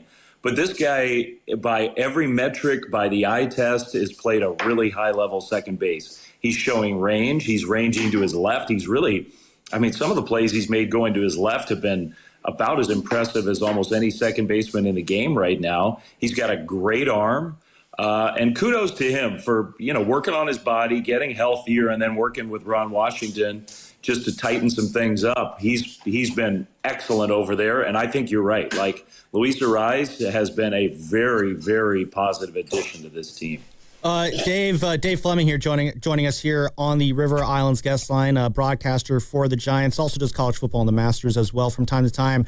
Ryan Walker, his travels through as the closer have been well documented. A lot of ups, a lot of downs. Last night for him was pretty high stakes. You're facing the bottom of the Dodgers lineup, but you got Shohei Ohtani looming there, due up fourth. And I texted these guys, it's just you need a 1-2-3 here because you do not want Shohei Ohtani coming up in this situation here. That save last night, he showed a little bit more emotion after that one for just a regular season save. That one looked like it meant a lot for him. How much of a confidence boost is that going to be for Ryan Walker getting that save last night and kind of showing him that, like, you really can be this lockdown ninth inning guy that we need you to be? Yeah, should be huge. I mean, a couple of quick points to make about that. Number one, Dodgers 7, 8, 9 hitters cumulatively for the season have a higher OPS than Ohtani. Wow. So even though it's the bottom part of their order, their 7, 8, 9 hitters for the season have like a 960 OPS. Was that before they pinch hit Pages too? Or does that include Pages pinch hitting there? Yeah, that's just for the whole. Yeah. That's not those three individuals. That's the 7, 8, 9 spots in their order for the whole season. So, the Dodgers lineup gives you no breaks. So the idea of, like, we got to get through these guys, and I'm with you. Like, I was staring at Ohtani too, but the 7, 8, 9 hitters are no joke when you're facing that team. So there's no easy pocket. Everybody's got to be on their game, and Walker was. The other point to make, I think, is we're starting to see Tony Vitello's, like Tony, it's amazing. You speak of scouting reports that aren't correct, like we were talking about Arraez. Like Tony Vitello, I think everybody said, he's full of bluster and like he's a college coach and rah-rah. He's to me, he's kind of the opposite of that. Like, this is a guy who mostly just puts his head down and works. He talks a lot in his pregame press conferences, but, a lot of that is just sort of like, kind of yucking it up talk. This is a guy who goes to work and has a long-term plan. This is not a fly by the seat of his pants, like I'm just figuring it out on the fly. This is a guy who has a very clear vision for each individual player about how he gets the best out of those players. And I think you're already seeing that with Ryan Walker. Like, Ryan early in the year got the quick hook, almost unlike anybody else in the bullpen, and immediately got switched to a role where he wasn't pitching the ninth inning. And it's almost like Tony was setting the expectation level, using Walker as an example, like nobody here is guaranteed their spot. And then immediately, now this is just me kind of like reading into things, but immediately then Vitello went to building him back up and putting his arm around him and telling him and showing him that we do believe in you, using him in big spots. Having him stay in the game on Saturday, even though he blew the lead in the ninth inning. And he got a huge boost walking off the mound in the 10th inning after getting through bases loaded, nobody out. After that outing, coming back to him last night in the ninth inning against your rivals in front of a sold-out crowd. Like, I think you're starting to see with Tony and several different of these guys how his plan is coming together to here's my idea of coaching these players. And I think with Ryan Walker, if you talk to him after the game last night, it's working with Ryan. Speaking of the rest of the bullpen here, Dave, I thought Tony did a great job managing the bullpen last night. I feel like we're just not giving him enough credit for the job he's done with the bullpen. What can you say about how Tony's been managing this bullpen over the last couple weeks? It's the hardest job for a big league manager. It's the part of your job that gets most scrutinized. It's the part of the game where you have the most impact. And the Giants bullpen's been really good with a bunch of guys who are unproven in certain roles, and he should get some credit for that. He should. To me, that's been a big positive here early in the season, that his bullpen management has been excellent. I think you talk to those guys, sometimes, you're around a big league team and the bullpen doesn't have like purely defined roles, and you immediately start to hear the rumblings and the grumblings from those guys, even if it's just sort of on the side, like, well, we'll see if I get in the game today or not. Who the heck knows? Or, whatever. We hear none of that. So I think everybody is really bought into the idea of this is a team. And I'm giving Jesse Chavez some credit too. Jesse Chavez is like an amazing story, his big league career. And he's been through everything, the highs, the lows, all of it. And he's down there with those guys as the bullpen coach, and he's with them every game, all game. And I think that dude is making an impact with that group. I really do. Like, there's nobody who's got more experience in the game than Jesse Chavez. And I love that dude. I think he's doing a really good job with that group. And you heard Vitello give him credit and a bunch of the guys in the bullpen credit yesterday in the postgame. It was awesome. How's this rotation looking outside of Roupp, outside of Ray, and Logan Webb right now? I think a lot of stuff is up in the air. How do you think it goes over the next couple of weeks with the rest of the rotation? Got to be a lot better. A lot, but not just a little bit better. It's got to be a lot better. What are they, 29th out of 30 in WAR from starting rotation? Like, that ain't going to cut it with the way this team is built. So that's on everybody, even Landon Roupp. I mean, as impressive as Roupp has been, like last night he only goes 5. And because he, just got so off kilter there, now give him all the credit in the world for finding a way. But this is a team that absolutely needs those guys to be better. Tonight's a big start for Tyler Malle. Like, Tyler Malle just did not have any kind of command against Cincinnati. He was trying to execute pitches against Sal Stewart and he missed by 2 feet on that second home run. Like, by big league standards, that's just a huge miss. And so it's a big start for him. We know he's capable. Last year he was really good. He's healthy. When you talk to him, I've talked to him a lot, he says he feels good. So it's got to be better. And Webb knows he's got to be better too. Now, I thought Logan took a big step forward on Friday. I know the final line didn't really look like it, but I thought everything looked crisper to me with Webb. So I expect him tomorrow to pitch really well. I think the best story on the team that kind of came out of nowhere is Casey Schmidt's kind of arrival this year. They've got to find a way to get this guy's bat into the lineup every single day. Is there any world where outside of the infield and DH that maybe they find a spot for him in the outfield? I'm just asking because they got to keep this guy's bat in the lineup. Yeah, it's a tricky one. I'm kind of with you. I don't know what the solution's going to be. Like, let's say Bryce Eldridge just explodes and forces the issue, and he's got to come up. I don't know. Because it does feel that way. His at-bats are really good right now. It's not just the bottom line results. The approach is good. So I think Casey, I don't know. I'm going to try to ask that question and find out for you. Because long-term planning, I think you sort of have to figure out a way to, because I think there's more upside there. I think he can do even more. I in some ways, I don't think this has been fluky at all. I think there's actually more in the tank with him. So, that's not a concern right at this moment because the DH spot is just an easy spot for him. But he's a good defensive player, and you're kind of losing a little with him not being in the field somewhere. So anyway, I think it's a very fair long-term question. For now, you just keep plugging him in at DH and go with it. Yeah, his arm is such a weapon, just in general. And then, like, his at-bat quality, the eyeballs tell you, he's just everything he's seen, and he's barreling. His at-bats have been fantastic. I'm really happy for him. Yeah, he's missed a few. Like, there have been some of those, he gets under it just by a quarter of an inch maybe and hits a 103 mile an hour off the bat, fly ball to the warning track in left. Like, as soon as he clicks in, like, just a little more timing, those balls are going over the wall. So I think actually there have been 4 or 5 swings that I can think of here in the first few weeks where he just missed a home run. And I think some of those long balls are going to start to come sooner rather than later. Last one here for you, Dave, before we get you out of here. One of the big plays last night was at the end of that 6th inning, Jung Hoo Lee thrown at the plate there. Just what did you see on that play there and how things came together on that one? Yeah, I was okay with, Hector Borg's been pretty darn aggressive here early in the season. They've had some guys thrown out. I was okay with that one. Like, the throw was, I think it was Call who had the throw. He did lob it back in. And I don't mind, trying to take advantage of that, like, and maybe sort of steal a run. You're at the bottom part of the order, the 2 outs, like, a lot of things lined up to being willing to take a gamble there. You got Yamamoto on the mound. So I was okay with that. Now, he was out by 5 feet. So anytime you're out by that much, it's like, But, all things considered, I was all right with that one. That would have been a really, really cool play.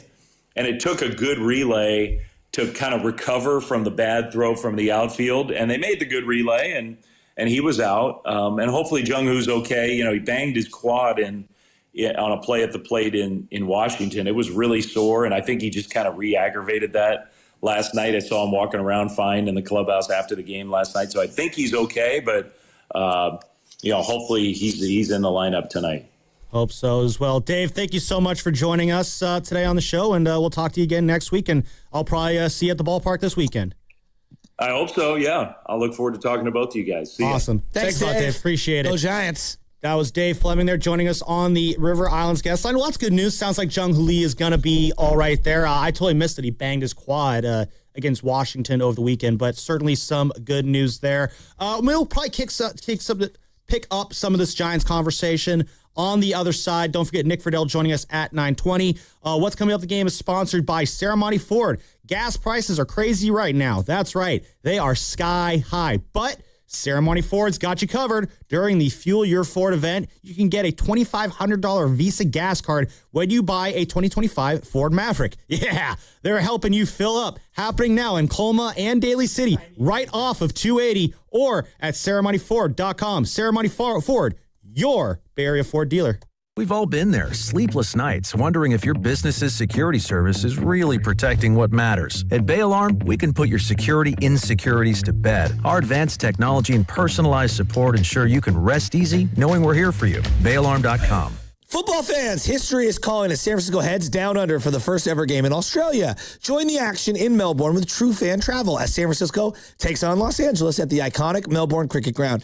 It's the ultimate fan experience. Think premium hotel stay, epic all-inclusive events, city tours, wildlife adventures, meet and greet with a red and gold legend, and unforgettable moments. This is your chance to be a part of football history. Spots are limited, though, so don't miss your shot to experience San Francisco down under. Head to truefantravel.com. That's truefantravel.com. Hello, San Francisco Bay Area. Bank of America, in partnership with Visa, invites you to a FIFA World Cup 26 watch party. Open an eligible Bank of America checking account in participating financial centers only for an opportunity to reserve 2 complimentary tickets while supplies last. Experience special musical guests, games, giveaways, food, and more, all at a legendary venue. Learn more at BofA.com/BofA Visa Watch Party. What would you like the power to do? Bank of America, proud to be the official bank of FIFA World Cup 26. Bank of America N.A. member FDIC. Terms apply. All rights reserved.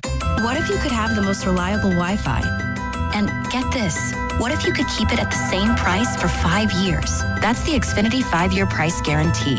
Just 5 years of fiber-powered Wi-Fi that boosts speeds to the devices that need them most.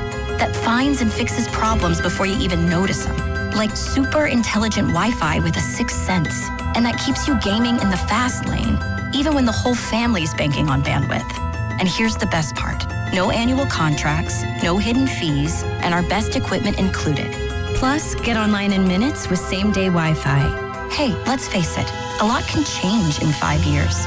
Kids grow taller, dreams grow bigger, but your Wi-Fi, it would stay reliable and the price would stay put. The Xfinity 5-year price guarantee. Lock in your price and unlock the possibilities. Xfinity, imagine that.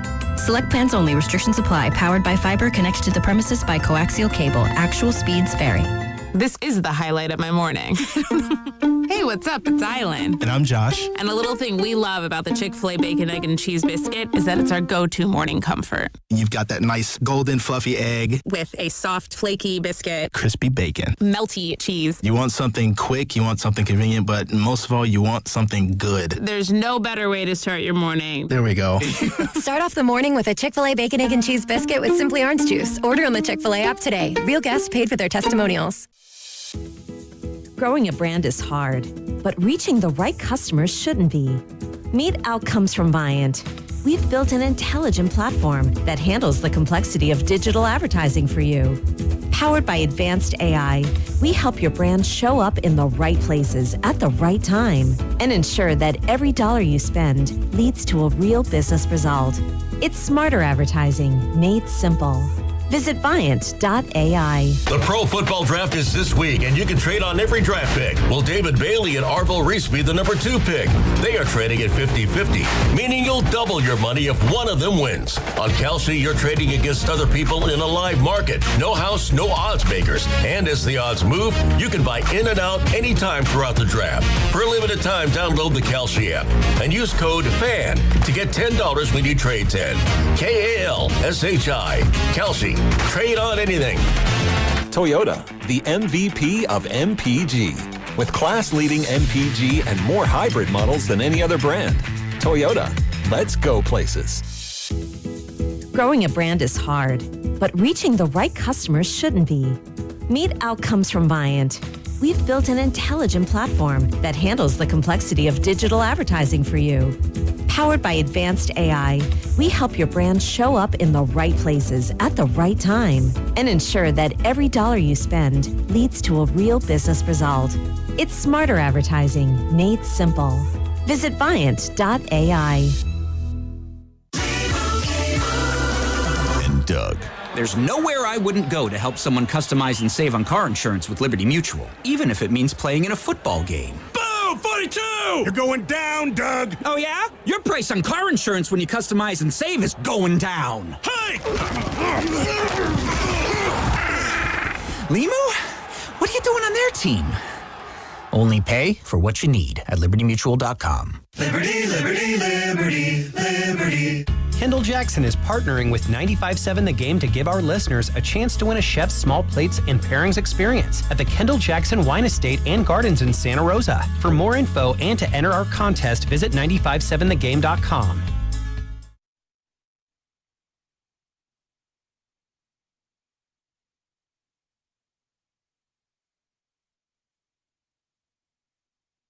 Oh, yeah, Roasters, what's happening? It's Chewy Gomez from 102 Jams. I got you covered every afternoon from 3 to 7. And you know my boys Joe Spadoni and Joe Shasky. Well, they got you all morning long right here on the Morning Roast. Take it away, Spadoni.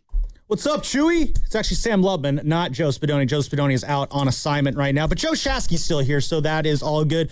You're a record holder. A record holder. You are. I am. Did you know that? Which record am I holding? Well, you're holding the longest question asked in the history of 95.7 The Game. The amount of times I have cut a minute and a half question. Like, you do this, like... Do me a favor. Do me a favor. No, you act like I haven't been producing your show for the last 4 years and haven't heard... unicorn. Oh, of course. Guru's a unicorn. I have special rules for me, not for thee. It's okay, true. I see how it is. One day when you become a dad, you'll understand. Do as I say, not as I... do as I say, not as I do. Joe the Dad Shasky here. Well, it's the Dad Diaries. There you go. But that being said, Sam, don't do that. Sam, it's okay. The Dad Diarrhea is more like it. Yeah, shut you down. You want to talk about record holders, man? You love the minute and a half question. Now, it's not my fault that the guests vibe with me, doggy. Sure. Let's call it that.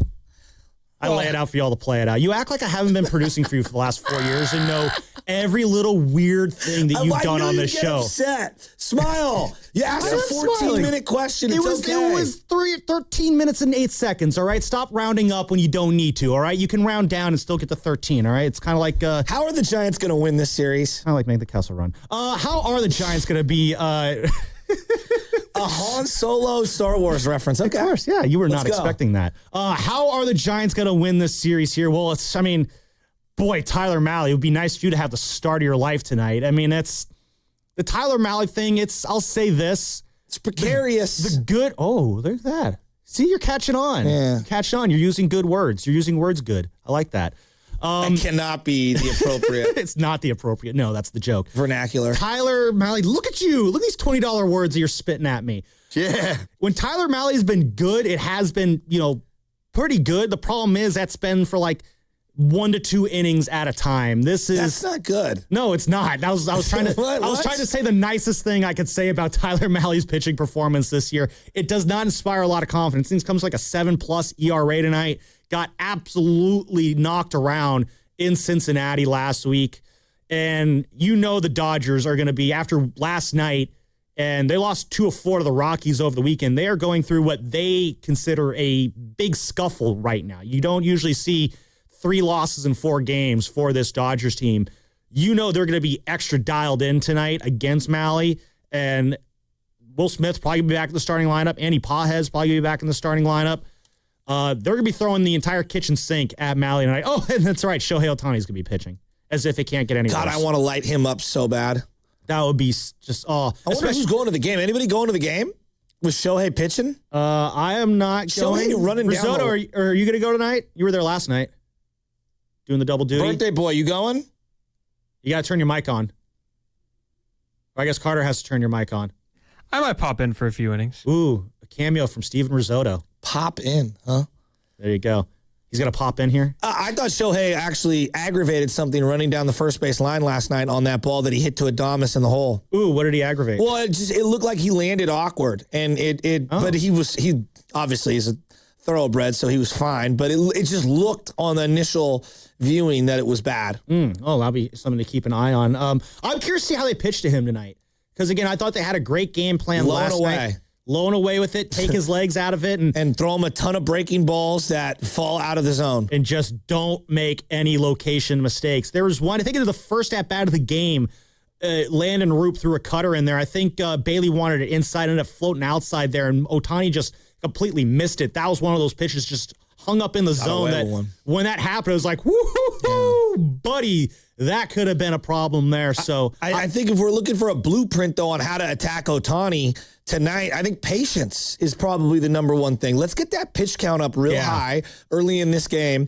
and don't just swing out of your shoes. I think it starts with Willy Adames in the first inning, having a good patient at bat and setting the tone. A good 5, 6, 7 pitch AB to start the game, I think would really put a dent across Ohtani. Absolutely. Again, get out to a big lead, and let's add on to it too this time. Let's just not get 3 runs to start things off, because again, Landon Roupp pitched great last night. The bullpen pitched great last night. They made those 3 runs in the first inning stand. I don't know if you're going to get that from Tyler Malle. He's a little bit more hittable than Landon Roupp has been. And then if you could steal this game tonight, I mean, you already stole last night's game, which was huge. Steal tonight's game, you got a great opportunity for Logan Webb to get some serious momentum going in that Thursday afternoon game later this week. Okay, so you guys all probably have seen me text. How many times do you think I've texted about gloves and glove sizes for the Giants this year in the chat? I actually love your glove takes. Like, they're incredibly nerdy and in the weeds, and that's why I like them so much. How many times have I referenced that Rafi's using the worst pattern Wilson first baseman glove? It's literally a 1960s pocket. It's science. It's terrible. At least once a week you've mentioned it. And the ball is jarring around, and even Dave is almost annoyed, he needs to use a different glove. Yeah. Why didn't Dave also brought up that the pitchers are all using small gloves? Funny that and how it's easier to tip pitches, and those are I'll be honest, Shasky, the fact that you can see that from at home, and I know you do your homework on this. Eric Miller's a large human being using an 11.5-inch glove. Yeah. He's huge. Logan Webb uses a 12 to 12.25-inch glove. I can't tell if it's 12 or 12.25. How are you able to tell on the broadcast? Because I know by the pattern. Okay. Yeah, he's a pro preferred guy. I love how you know this stuff. He's a pro 200 series, and so it's probably a 206 or a 207, depending on which one it is. All right, and that's Logan Webb. This is the wrong. I know all the model numbers, and each one has a different pocket and is measured different and closes different. And the smaller the glove, the more movement you can see from within. Mm-hmm. Also, because it's a trapeze, meaning it's got the lacing that goes over a single post, it is a little easier to view where the ball is positioned inside the glove. If you notice, Logan Webb and most starting pitchers have what I call a 1-piece or a hinged 2-piece or hinged 3-piece web that goes over the ball. They're covering the ball. They want to have a big, wide bowl so that you can't see what type of grip they have. They don't want you to see how much you're finagling the ball inside your hand. A lot of younger pitchers, the more they move the ball in their hand, well, obviously a breaking ball's coming because they're kind of playing with it. They have you can easily grip a 2 or a 4-seamer, and now they're messing around with it. Now with guys at second base, and we saw this in the A's game the other day with Jesse Naylor, guys are trying to steal what kind of pitches and then signal to the batter. Jesse Naylor literally stuck his hand up, signaling to the batter what kind of pitch was coming. Gamesmanship. Yeah, so the smaller the glove, the more the ball is visible, the more that I can see, and you can't hide your hand or the ball in there. And I'll be honest, Joe, these are terrific breakdowns here, and I do mean it when I say how much I sounds nerdy, but this is real, nitty-gritty stuff. No, this is the kind of nerdy baseball talk that I love, and I don't know how much it resonates. By the way, 888-957-9570 is the number to call or text in. How do the Giants win this series? They got 2 more left against the Dodgers this week before bringing in the Miami Marlins, Gabe Kapler's Miami Marlins. I wonder if Gabe will be on this road trip. But how do the Giants eke out one of these 2 wins in these next 2 games? Be nice if it could be tonight, but hey, we get both of them there. How do they get it done? The glove thing, though, Shasky, the fact that you can recognize this at home but it's a thing that the Giants are not recognizing or not addressing.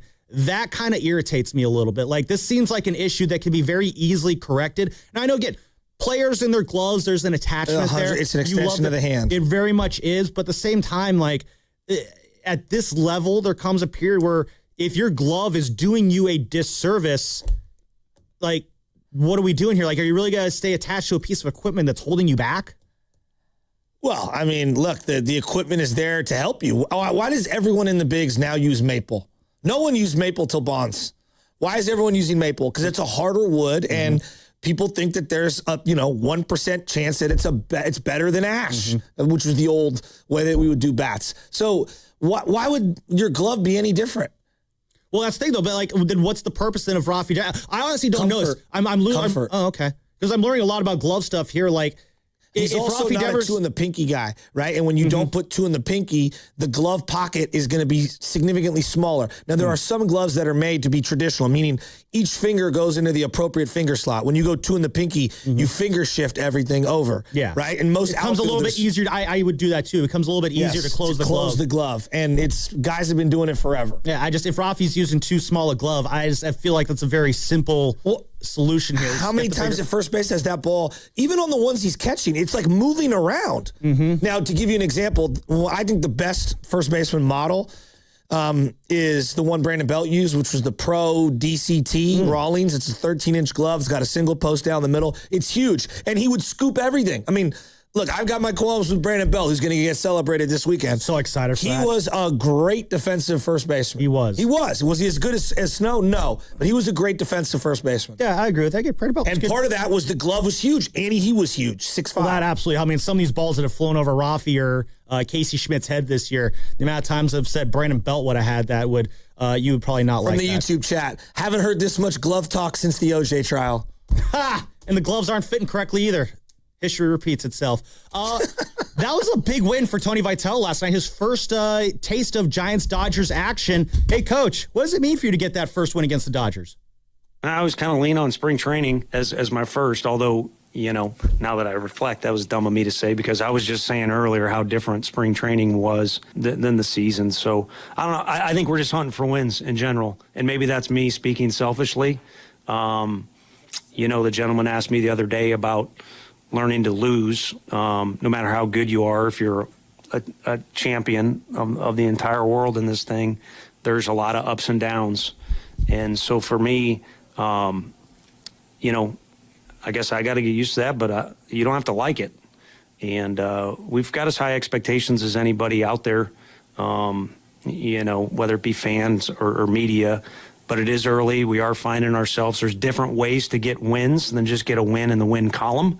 But for confidence and for just general sake, you do need to stack wins. And so, honestly, just trying to hunt as many of those as possible. Who asked him, do you learn to lose? What was that? Does anyone know? Do you like to learn to lose? Yeah, I love being a loser. Love it. I'm really embraced how much we've lost. I don't know what learning to lose actually means. Honest to gosh, I don't know how. I don't know how the professional athletes and these coaches field as many random questions as they do without losing their mind every now and then. Like I honestly. And I'm not knocking. Just sometimes you get people that don't understand the sport asking questions. Not your normal beat writers. I'm talking about sometimes, larger media will, Well, the beat writers, without naming any names, like the beat writers, they're there every day. Obviously, they're going to ask probably more minutia questions there because they're there every day. I think sometimes it's the ones who, are there occasionally, just on, once or twice a week, something like that. I mean, that's kind of the pool I fall into, but I try not to ask those kind of questions. But I don't know, man. It's sometimes with asking some of these questions, there are every now and then a question gets asked in a presser. I'm like, that's what you got to ask, but I don't know. What I don't like. What's the dumbest question you've ever heard asked in a presser? Ooh, I have to think long and hard about that one there. I got one. Give it to me. He couldn't wait to get in. It's probably something I asked too. What do you got? So I think it was after Brandon Crawford got ejected. Either somebody got ejected for arguing balls and strikes. I think it might have been Gabe Kapler. And a reporter asked after the game, Gabe, was there a general level of frustration today? After he had gotten ejected. No, I was thrilled. I was asking him what's his order of original Joe's. Actually, we were going to have a brandy after the game. Love to have a brandy with Gabe. And then another one that Sam and I always talk about is they asked Gabe Kapler, the longer Logan pitches in the games, the better he gets. How can he pitch better earlier? That was an iconic day right there. Wait a minute. How can he pitch better earlier in games? Because the better he pitches, the longer he pitches in the games, the better he gets. How could he pitch better earlier in games? And then Gabe was like... Gabe said, well, he pitches pretty good early in games, too. What an answer. Well, then Gabe threw the question back at him, and it was that was one of the more iconic ones right there. I'd be curious to see how Tony Vitello would respond to some of those questions. Is that person still on the beat? I can neither confirm nor deny that. You know what I can confirm or deny is that you are listening to 95.7 The Game, KGMZ, FM, and HD1 San Francisco, and Odyssey Sports Station, and the home of your Golden State Warriors and Valkyries, always live on the free Odyssey app, coming to you live from the Laughing Monk Studios. Shasky, one of the things we talked with Dave Fleming about, you asked him about the road trip here, and Dave brought up JT Brubaker, as our guy Richie in Queens likes to... We owe him an apology. Brubaker did have a point. He basically brought up that little spat that Brubaker had last week with Spencer Steer as like the fire or the spark that ignited the fire within this Giants team and had them play with a little bit of an edge for a couple days until that loss on Sunday. I think Eric Miller as well, and the way he responded. I love that. Eric Miller is slowly coming up the board in terms of beloved Giants. He's low-key he's been here for the last couple of years. It's just very, very reliable late inning guy. I mean, you know who he reminds me of?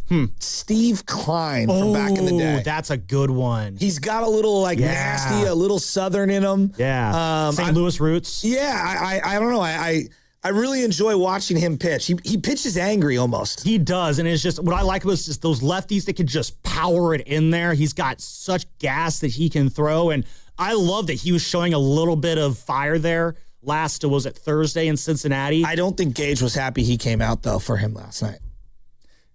Yeah, but at the same time, I don't think Gage had a leg to stand on, but I'm just saying, I don't think he was happy. Well, he was pacing around in that dugout when Miller came in, and I thought it was the appropriate move. Well, yeah, it absolutely was the appropriate move. Listen, if Matt Gage thinks that he's good enough to get Shohei Ohtani, awesome. I want you to have that energy. Sure. Bring that fire. And that's, again, as we're talking about, how do they pull out this win here in this series, seeing more of this Tony Vitello fire that he was supposed to be bringing, was considered the fire and brimstone that he mentioned at the beginning of the year. There was this feeling that maybe he was coming on a little too strong with that. But in this last road trip, Shasky, you're starting to see the edginess that I think we expected a Tony Vitello team to have.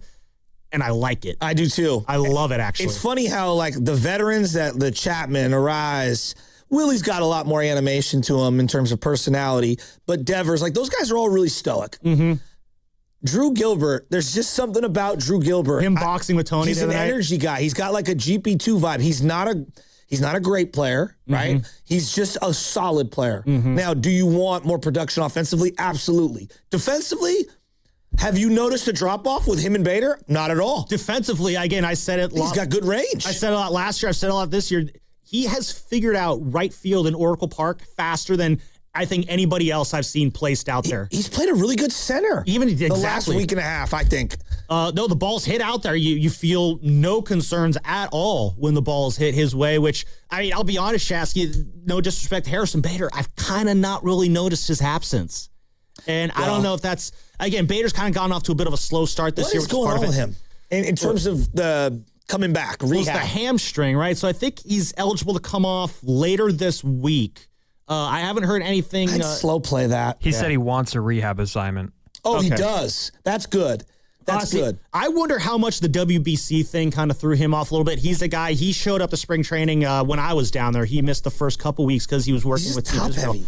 Very top heavy, yeah. I look at him and I go, you need to lose some weight up top. I feel like he should be a little bit faster than what he is able to provide. I think he's a solid 8 hitter, which is what he should be, I think, the rest of the year. The defense, I think defensively he profiles very similar to Kevin Pillar, where he makes a lot of really good plays out in the field, but is he making good plays because he's a great defender, or the great plays kind of offsetting, a lack of range that he might have? That's the Todd Linden. The Todd Linden, you guys might be a little young, but Todd Linden I remember Todd Linden very well. The worst route ever. God. Todd Linden. Let me run 16 yards to the left, cut back to the right, and then dive forward. I made a diving catch. Yeah, you ran in a circle. Todd Linden is that's the first outfielder prospect that I got my hopes up for as a kid, only to have them dashed. And Todd Linden, yep. And then it was the first he's of a many. switch hitter. Yeah, but he sucks at both bats. What? That's the thing about Bailey. Everyone's he's a switch hitting catcher who can't hit. So okay. Todd Linden walked so that Daniel Ortmeyer and Mac Williamson could eventually run. I suck from both sides. Hey, Tony. Do not clip that. Do not clip that. I think I talked over it, so don't worry. That won't be part of the rejoin here. Hey, Coach, how did the Giants get the bats going there in the first inning? No, I mean, their energy has been building.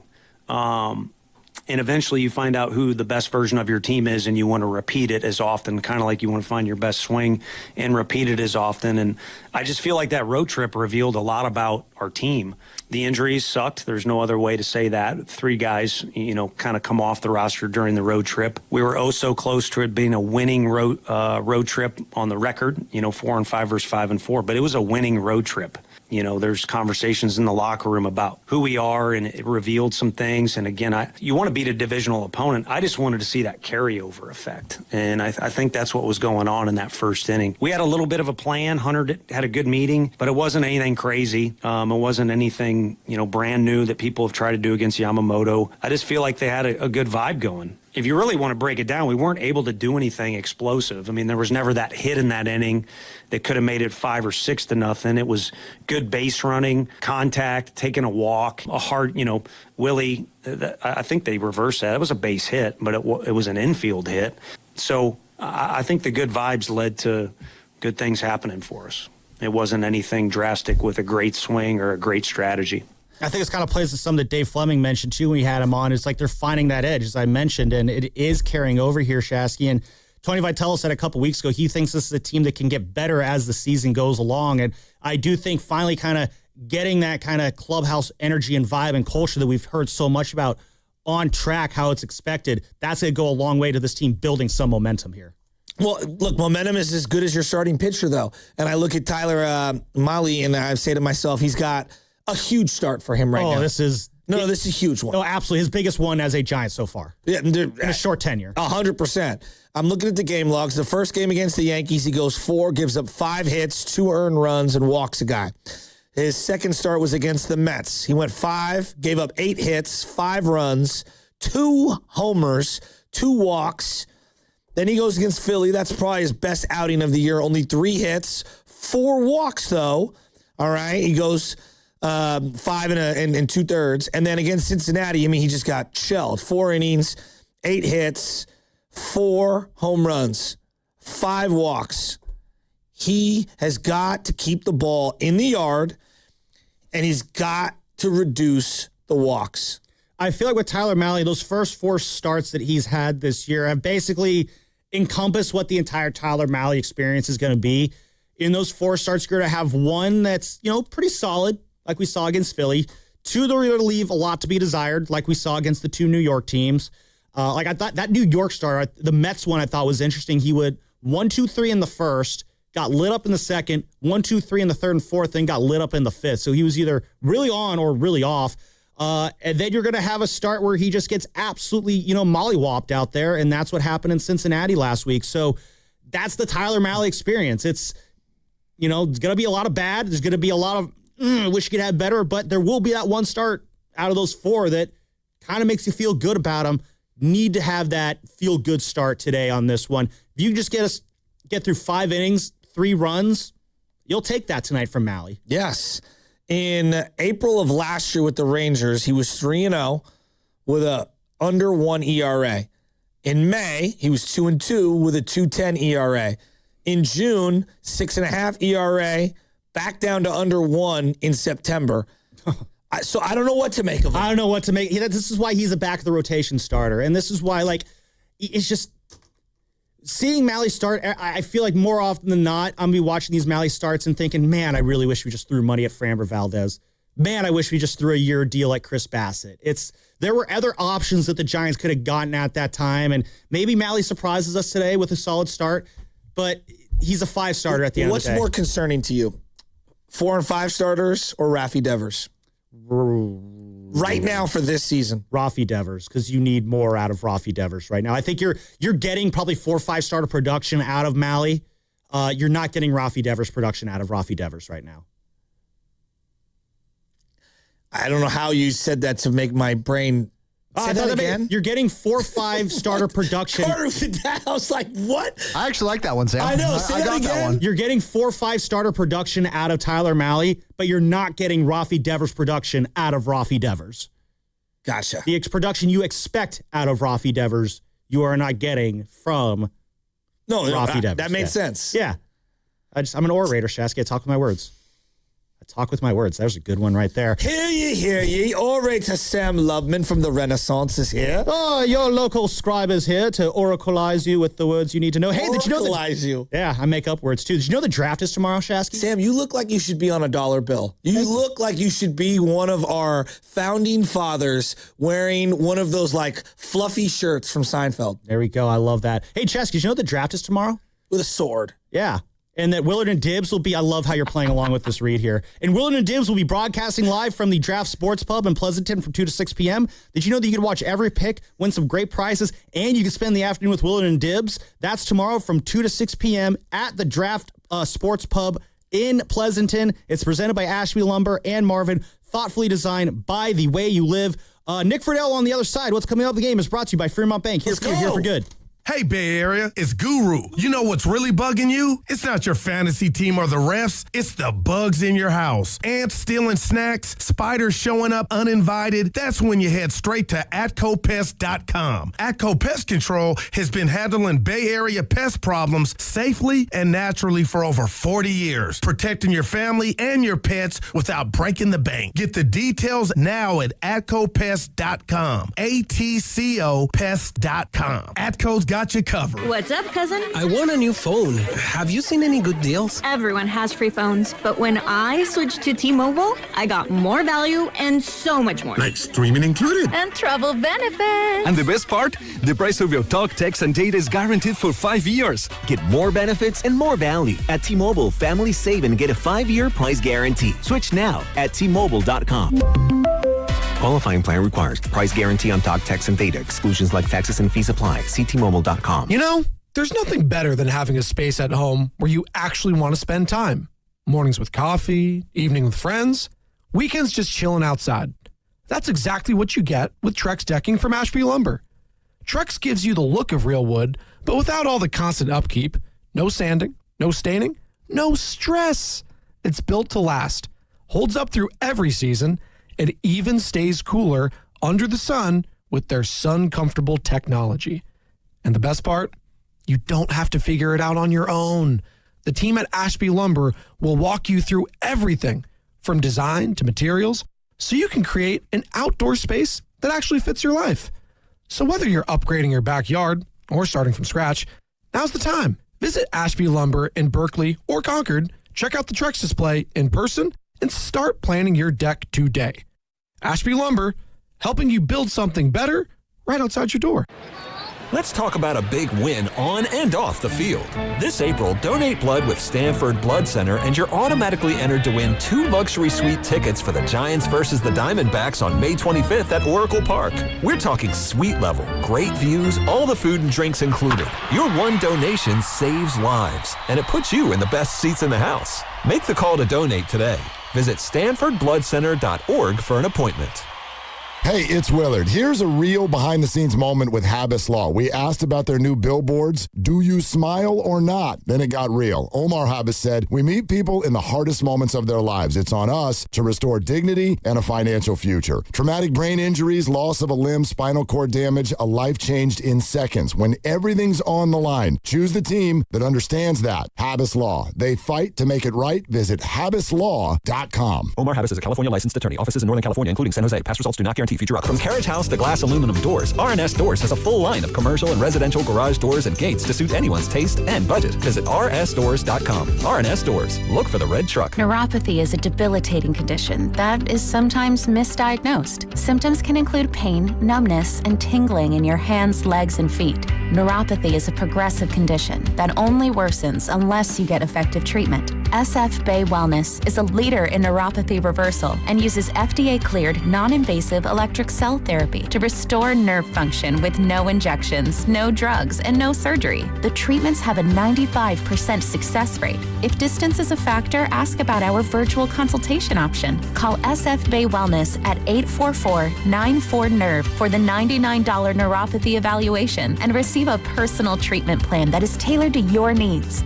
Don't wait another day. Call 844-94-NERVE. That's 844-94-NERVE. Why keep suffering with the painful symptoms of neuropathy? You deserve to live a pain-free life. Start getting the treatment you need for your neuropathy symptoms. Call today. I love a day on the water with friends, but my moderate to severe plaque psoriasis sometimes holds me back. Now I'm all in with clearer skin thanks to Skyrizi. Risankizumab Riza, a prescription-only 150 milligram injection for adults who are candidates for systemic or phototherapy. Teaching music is my passion, but my active psoriatic arthritis can limit me at times. Now I'm treating my joint symptoms with Skyrizi. With Skyrizi, most people with plaque psoriasis saw 90% clearer skin at 4 months. Or if you are an adult with active psoriatic arthritis, Skyrizi helps you move with less joint pain, stiffness, swelling, and fatigue. Don't use if allergic to Skyrizi. Serious allergic reactions, increased infections, or lower ability to fight them may occur. Before treatment, get checked for infections and tuberculosis. Tell your doctor about any flu-like symptoms or vaccines. There's nothing like clearer skin. There's nothing like better movement, and that means everything. Ask your doctor about Skyrizi. Visit Skyrizi.com or call 1-866-SKY-RIZZI to learn more.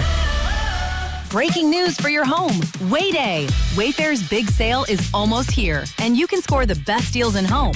Like up to 80% off everything home. Yes, you heard that right. 80% off with free shipping on everything. Plus surprise flash deals all Way Day long. We're talking outdoor furniture and essentials, rugs, and more. All at Wayfair, and all up to 80% off during Way Day. Shop Wayfair's Way Day from April 25th through 27th. Wayfair, every style, every home.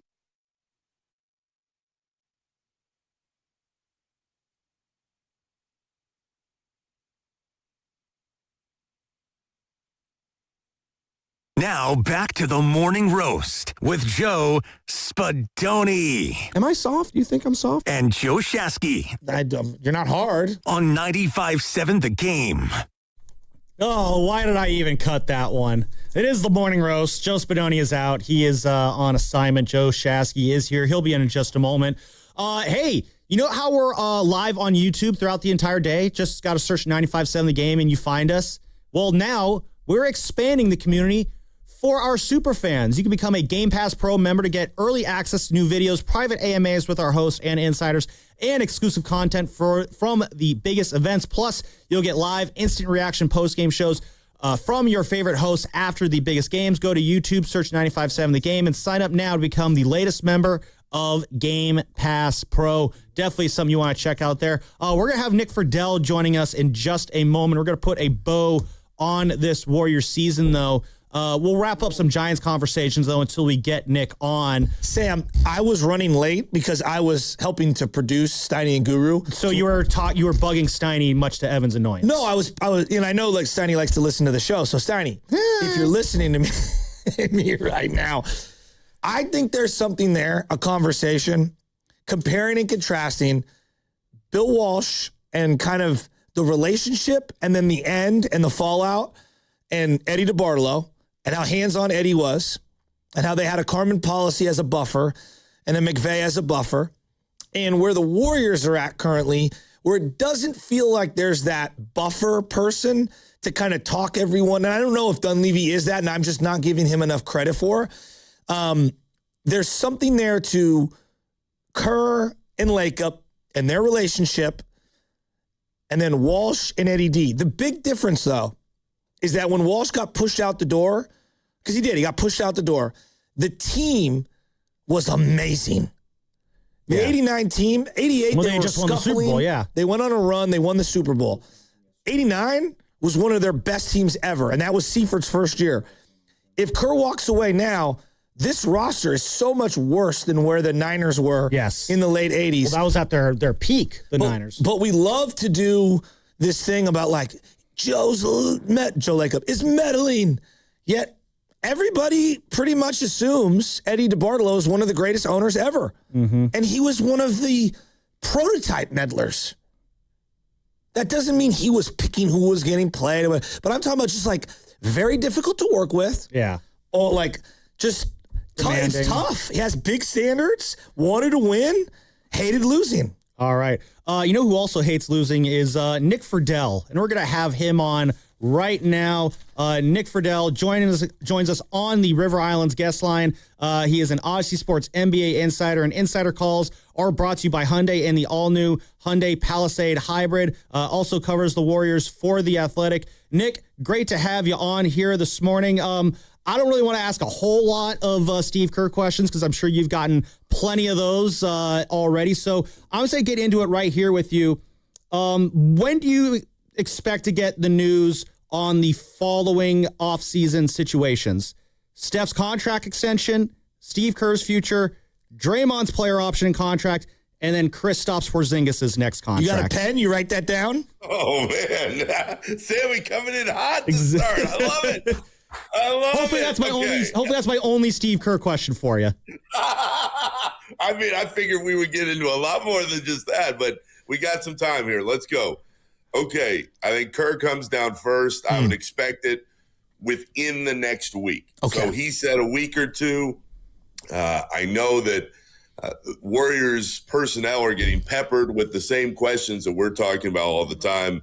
It would surprise me, guys, if this thing is not done within the next week here, because everybody's got to move forward. If Steve's coming back, then they've got to know he's coming back. If he's not, they've got to start the search to get the new person in here. So I don't think it would last that much longer than one more week. That would surprise me. All right, Steph's potential extension. If it does happen, I would think it happens in the next couple months here. But Sammy, all he said the other night in Phoenix was he's open to talking about it. I think he wants to see, and the read on that, at least for me, was that he wants to see what happens. You know, what direction is everything going in? Who is the coach going to be? Who else is going to be around going into next year? So I would pump the brakes on, all right, well, they're going to say, Steph, here's $1 zillion, sign your name. I think there are a few more steps in between there. I'm glad you bring that up. Let me stop you right there. Can I stop you right there? Okay, well, what about Porzingis? We'll get to them. We'll get to them. You got the two important ones there, Nick. Let's get to Steph for a second. You famously had the courage to ask Kelly Oubre on a Zoom, hey, are you willing to take less money to play with Steph Curry? And I thought it was so courageous. I mean, just Braveheart, my man, Nick Fidell.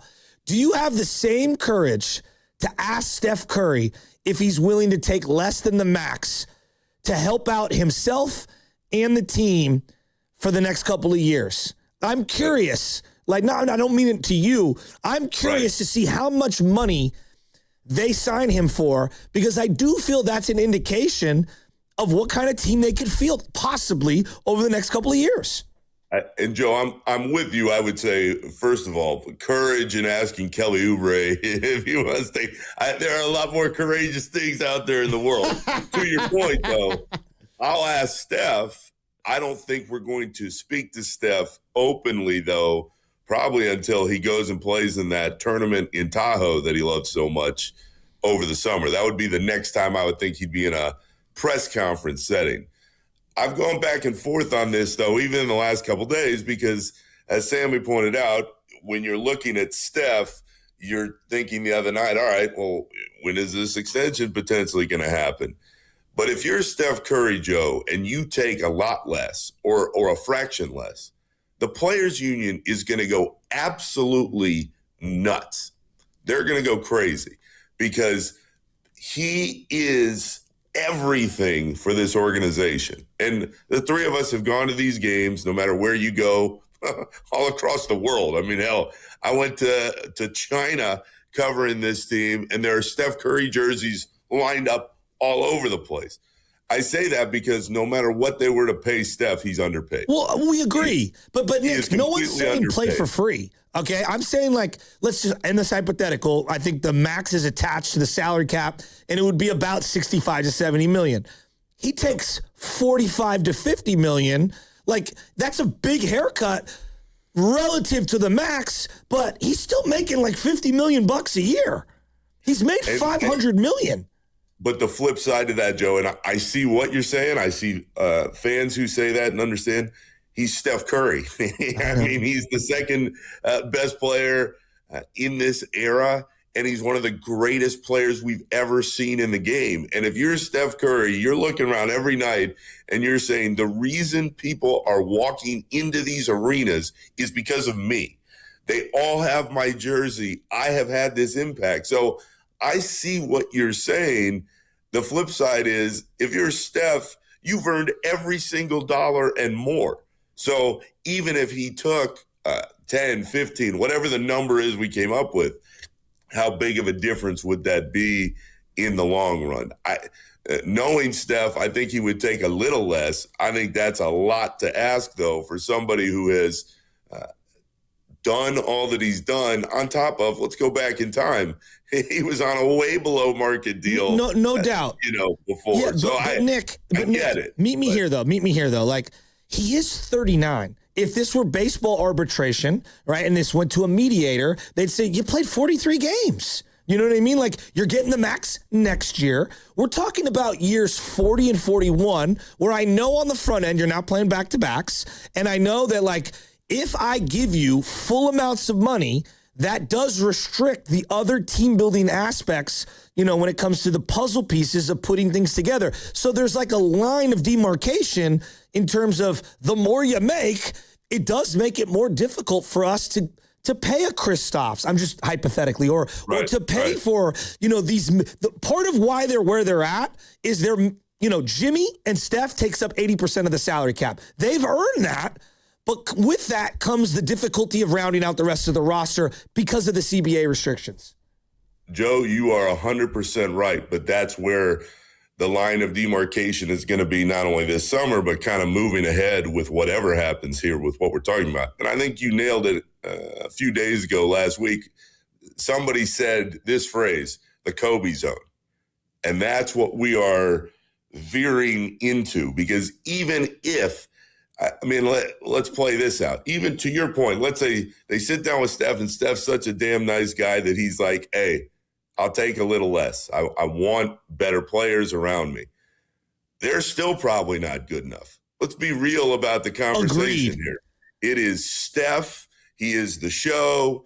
Everybody will come out to see him whenever he does play, and they'll have other pieces around, but that's part of why they're stuck in the place that they are. I mean, Jimmy's knee injury changed everything, as Kerr said, but guys, they don't have enough cap-wise to get back to the level that they're at. So I think I agree with you in that would make a difference.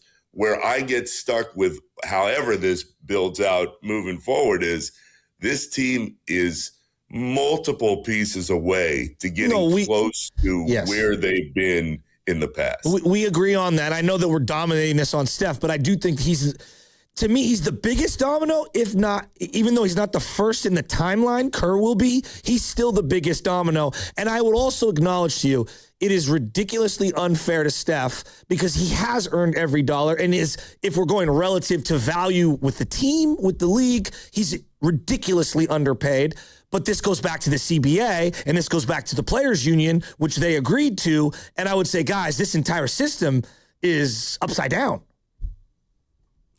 I am with you, but that's why this stuff is collectively bargained. I know. And Joe, that's the issue. You want to get mad at like the CJ McCollums of the world. I know. That it got to this point. But I think this is where the reality check is hitting for the fan base, because we can sit here all day long and go through the different ramifications. And is there enough for Porzingis?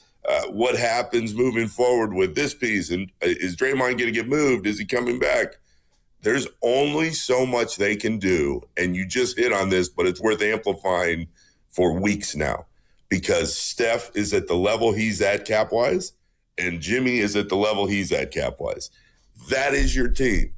And when one of those guys blows out his knee and he's going to miss at least half of next year, and the other guy is going to be 39 next year and he's got a knee problem already, you have big, big problems. And they are stuck at least going into next year with what they're actually able to do.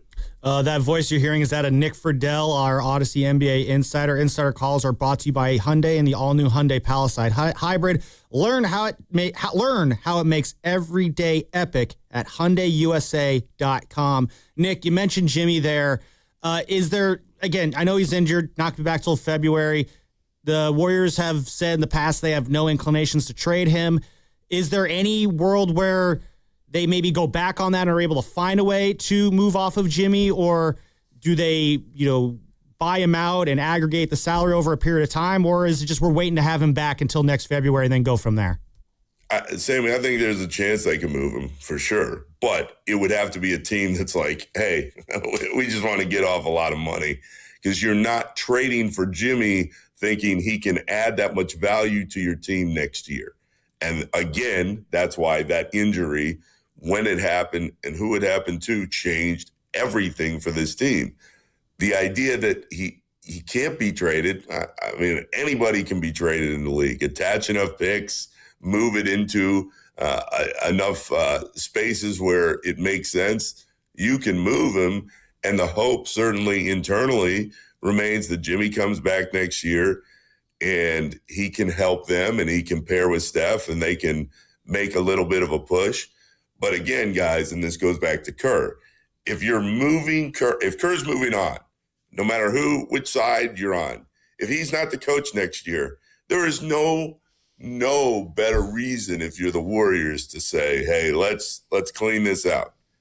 If Kerr moves on, in my opinion, it should be Steph is here, you figure out what you're doing with Draymond, and pretty much everybody else. Maybe they want to re-up pods, and they'll figure that out in the next couple months here. But everybody else should be headed somewhere else, because you as a team are not good enough. And the standard has been the standard of titles for so long, and they can't hit it right now.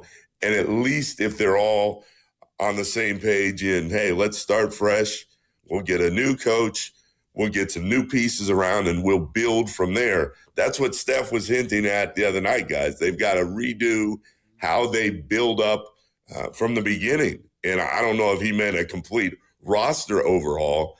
I just think that's the best course of action for where they're at right now. I think the big unknown is the influence of Joe, and I guess a lot of people are saying his family. How much is he a factor in Kerr's maybe wavering right now? If you were to put a percentage on it, how much is it just how difficult he is? Not saying that he's the best or the worst or whatever, but just how difficult it is to work with him for a long period of time. I think the best way to answer that question, Joe, is if there were no issues, if there were no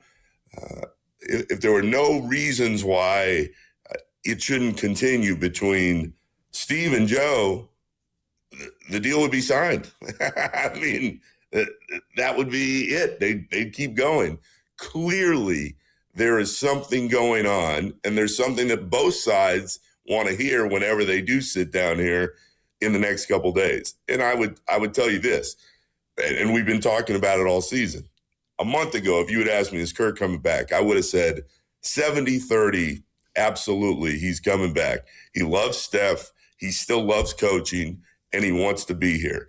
The week of the play-in, I would have said it was 60-40 still that he's coming back. After that Phoenix game, when everybody saw the hug on the sidelines and everybody was talking about, oh, man, this could be it, I would still have said, I'm leaning towards him coming back, but it certainly felt more 50-50 than it had been.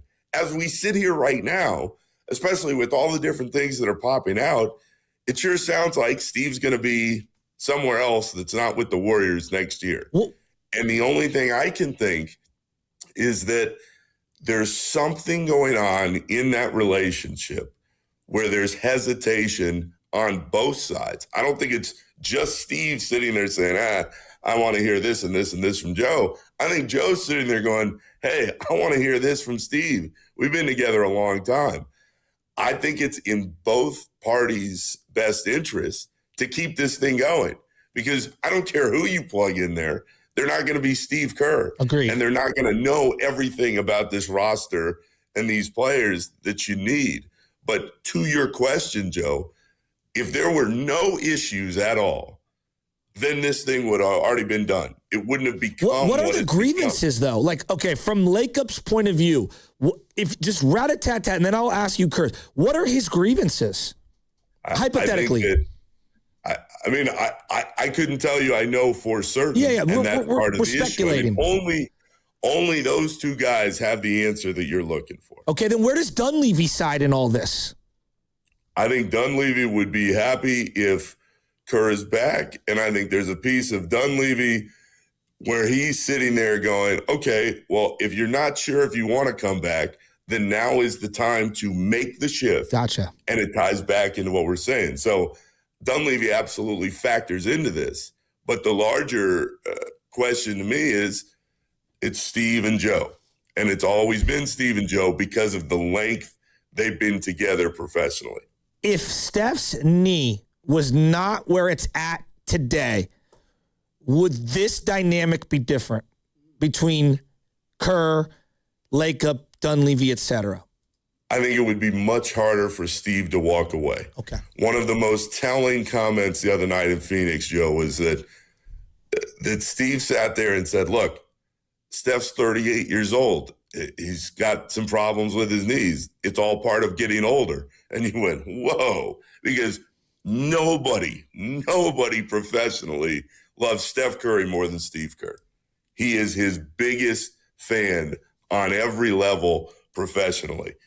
The fact that he's acknowledging, hey, this kind of is what it is right now, I thought that part was very telling. And the fact that it got to this point, I mean, guys, we wouldn't know it had reached this point if Steve hadn't huddled them up and had the hug, if he hadn't been as open as he was after the game that, hey, this might be it, it might not. He was very honest in his dealings, but it all could have been handled behind the curtain, and we wouldn't know what was going on. But the fact that it has become so outward and the questions are piling up seemingly every day, again, that leads you to believe that something has been bubbling just underneath the surface.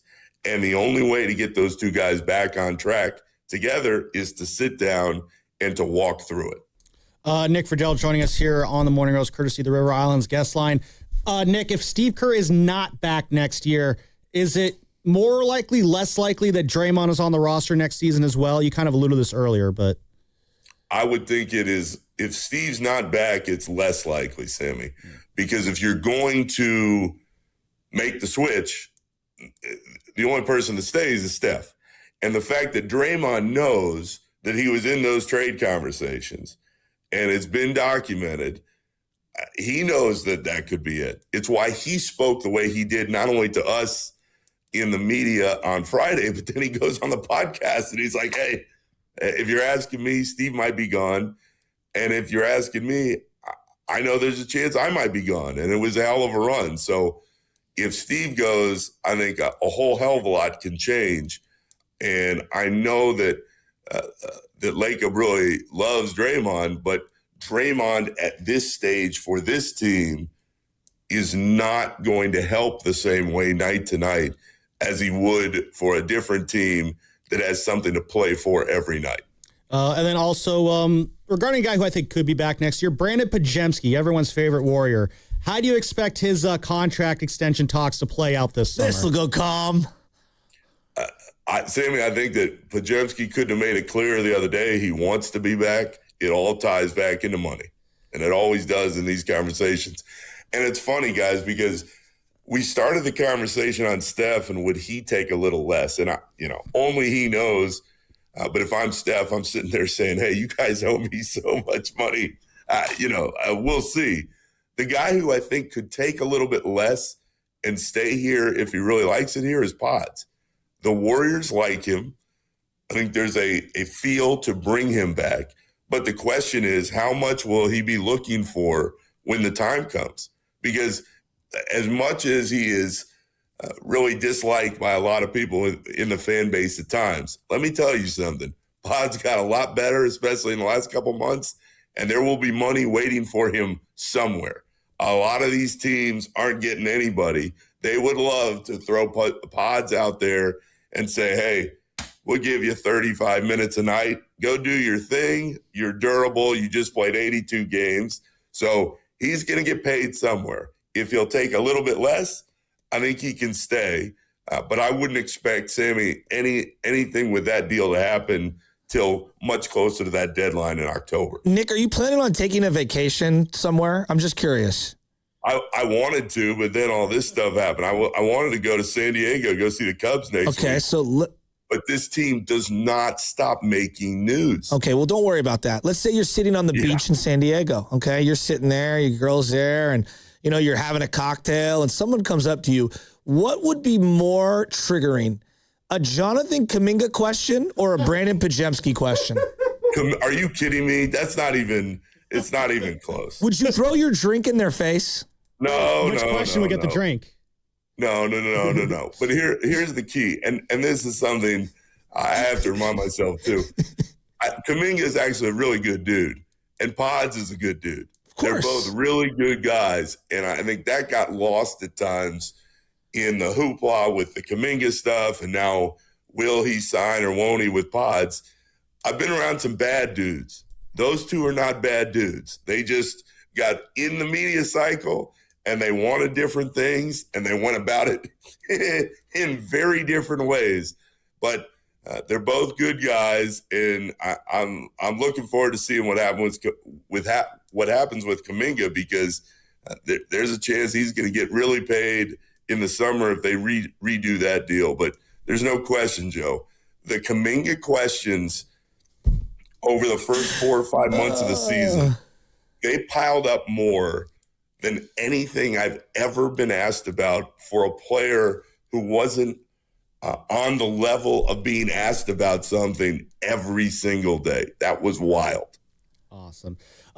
Nick, so glad to have had you on this year. It's been a lot of fun, and we'll have you on at times throughout the summer to talk about this exciting Pods contract extension saga that I'm sure we're going to get. I'm sure it will never get as toxic as it did last year with Jonathan Kuminga. No way, right?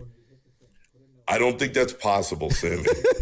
Oh, Nick, anything is possible, as Kevin Garnett once said. Thank you so much, bud. So glad we could have you on. Great being with y'all. I'll talk to you soon. Wait, Joe has something else. Love you, buddy. Quick Jonathan Kuminga question. There's the drink in the face. Get out of here. Joking, bro. Love you, buddy. Go Cubs, go. Love you. Yeah. All right. That was Odyssey Sports NBA insider Nick Fidell. Insider calls are brought to you by Hyundai in the all-new Hyundai Palisade Hybrid. The summer of Pods.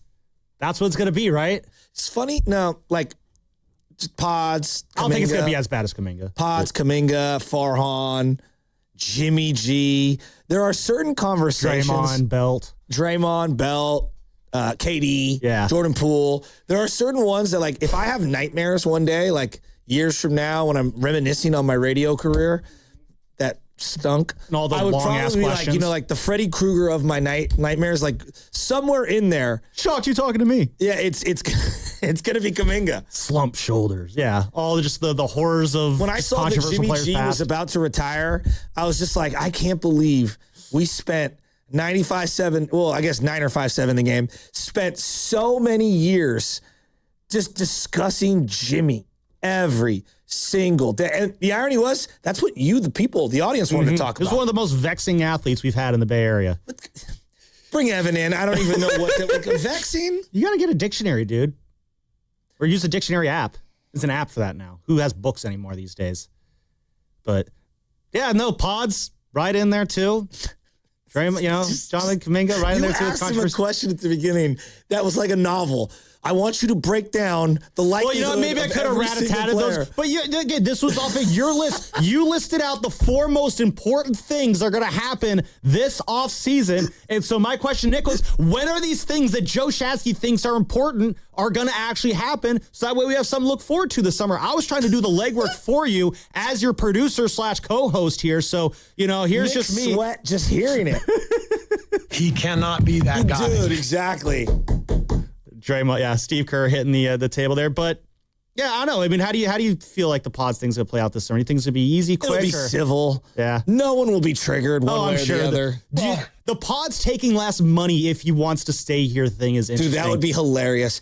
Willard coming in. I told you he's such a team player. He's making $9 million a year this year. How would that Willard impact? Would be so happy if Pods took a discount. How would that impact Warriors fans of him if he actually did take a hometown discount to stay here? Like, you can't, that's a hard thing to get angry at him for. Like, obviously you would like him. It's hard to stay angry with him. You don't know Warrior fans. Oh, I do know Warrior fans. I know how ridiculous that we can be here. But I also do wonder, how much Pods does want to be here. I know Nick said that, it seems very likely that he does want to be here, but the dude was getting booed at the Giants game the other night. I felt bad for him. I felt bad for him too. And listen, I hear a lot of grief 95-7's keeping up for Brandon Pajemski. Listen, right now, I wouldn't.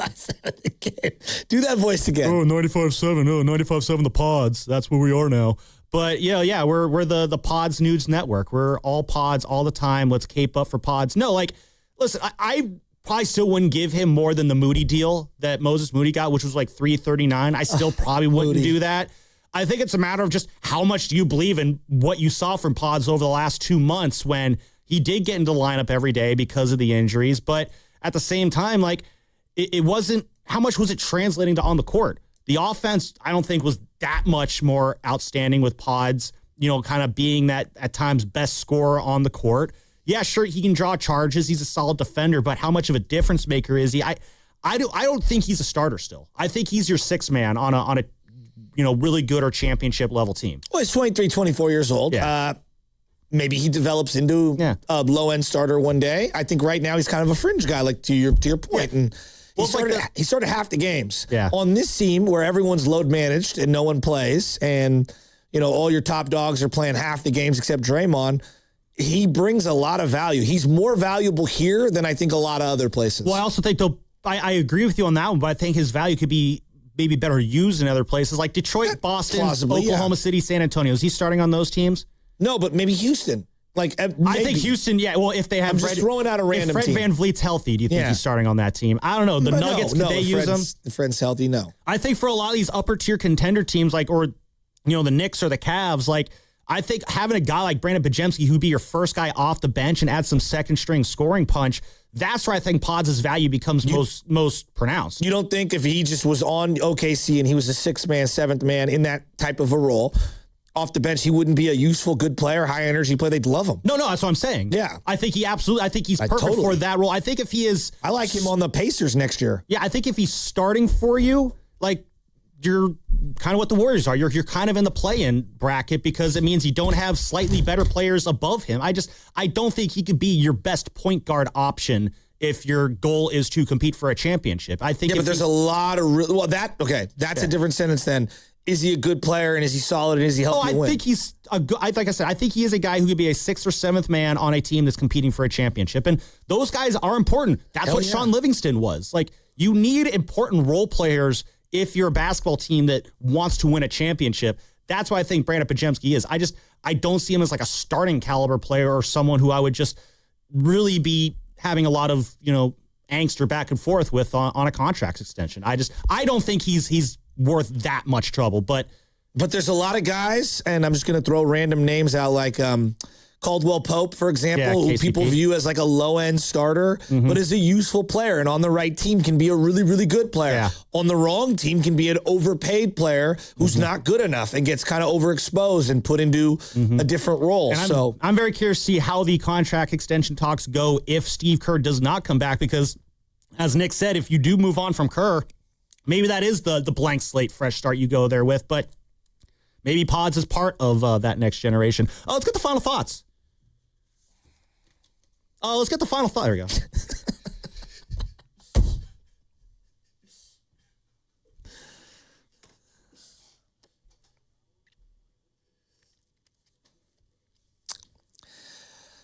I'll start us off. Start us off, Joe.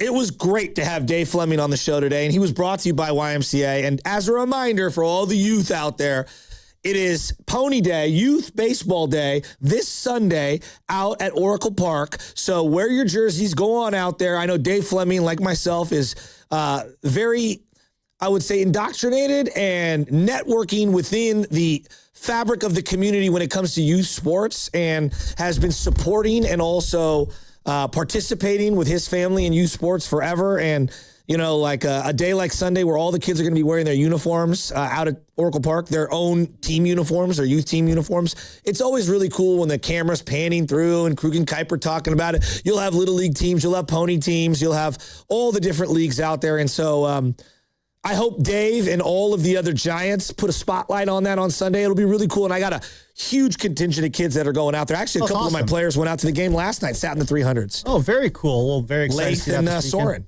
Oh, nice.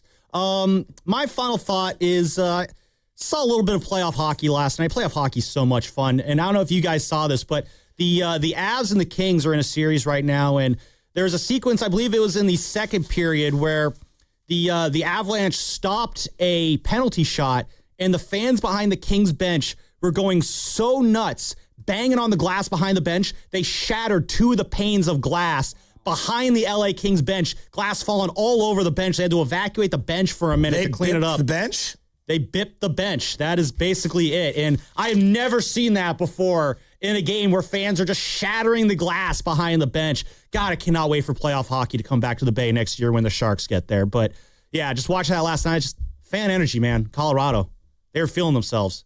Between the Avs and the Nuggets, man, it's pretty fun in Denver right now. Are we taking this bet, you and me, Carter? Ooh, what's this bet? Before the series started, I told everyone I like the Lakers to win that series outright. Oh, I absolutely will take that with you. Oh, yeah, They're Lakers up going to win 2-0. that. That's fine. They'll probably get a sweep, maybe in gentleman's sweep. No, it tells me everything. I'll still take it, even though they're up 2-0. How about that? I think the Rockets hate each other. Because of Katie. The chemistry is so off on that team. They have so much more talent, and they just... And it looks like Amen Thompson just tail tucks because he doesn't want to deal with it. 100%. You know what I mean? It's just, yeah, I'm totally with you. Burrito bet? Burrito bet. I'm in. I'm still taking the Lakers. Yeah, when a Luis Arraez gets above a 2-2 WAR at the end of the year, then Grandy can just give you my burrito bet with him. So it'll be perfect. Mark Grandy punching air over this Luis Arraez start. Yeah, there's a lot of people in this office punching air. Hey, it looked like Grandy hit the fountain of youth. Having 2 days off of Warriors, pre and post. That guy looked so refreshed last night. He needed it. He did. My final thought of the day is, look, these City Connect jerseys are fine. Like, don't bother me really at all. They're okay. I think the history behind it. Game 1 against the Dodgers? It's cool. Thank you. I don't want to see it against Game 1 against the Dodgers. I don't want to see it in one of the most historic rivalries in all of sports. I'm out. Totally agree. Those stupid creamsicle ones that they had a couple years ago. Those were I miss so those. awful. I like them so much. Just to piss you off. Steven Risotto, what's your final thought? Yeah, my final thought is this. I don't think we talked to Dave about him just a little bit, and we mentioned him at the beginning of the show, but Landon Roupp needs some more attention. He is one of the best starters in the National League right now. And by the way, he's thrown almost 28 innings. He's at 27 2/3 without giving up a home run. So think about that for a second. Happy birthday. Thank you. Can you do that same breakdown as Dave Fleming? Oh, please. Well, Landon Roupp, really good from the Hawaiian Airlines booth in San Francisco at the corner of 3rd and King. NBC Sports Bay Area. How you doing, Landon? Just a really good starting pitcher and one of the best in the National League, Sam.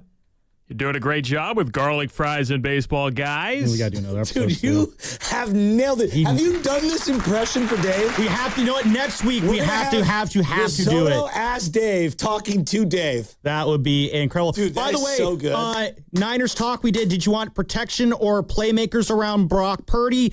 72% of our YouTube poll wants protection. So there you go. That was Final Thoughts. Signy Guru coming up next. Brought to you by Fremont Bank. Here for you, here for good. Dodgers suck, everybody.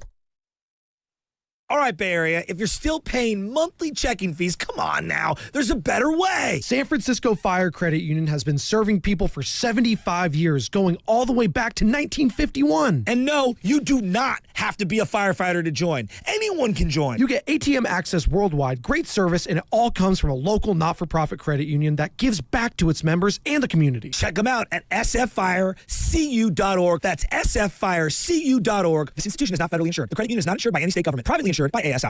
What if you could have the most reliable Wi-Fi? And get this, what if you could keep it at the same price for 5 years? That's the Xfinity 5-year price guarantee. Just 5 years of fiber-powered Wi-Fi that boosts speeds to the devices that need them most. That finds and fixes problems before you even notice them. Like super intelligent Wi-Fi with a sixth sense. And that keeps you gaming in the fast lane, even when the whole family's banking on bandwidth. And here's the best part. No annual contracts, no hidden fees, and our best equipment included. Plus, get online in minutes with same-day Wi-Fi. Hey, let's face it, a lot can change in 5 years. Kids grow taller, dreams grow bigger, but your Wi-Fi? It would stay reliable and the price would stay put. The Xfinity 5-year price guarantee. Lock in your price and unlock the possibilities. Xfinity, imagine that. Select plans only. Restrictions apply. Powered by fiber. Connects to the premises by coaxial cable. Actual speeds vary. With 21 hybrid and electrified Toyota models, it's easy to find the one that fits your drive. Like the 50 MPG Corolla Hybrid or the 51 MPG Camry. Every mile goes further. Or go all electric in the Toyota BZ with up to 314 miles of range. Get 0% APR plus $3,500 finance cash on the all-electric 2026 BZ. Toyota, let's go places. Offer available through TFS to buyers with premium-rated credit and cannot be combined with other offers. Finance cash must be applied to transaction ends 5/4/26. Spring cleaning isn't just for your house, it's for your life. If your job is getting old, it's time to clear the clutter and spring into IT. Go to My Computer Career. My Computer Career helped me get the skills and certifications I needed to start a new life as an IT professional in months, not years. Earn the certifications that top employers are looking for right now. Visit mycomputercareer.edu and take the free career evaluation to see if it's time to spring into IT.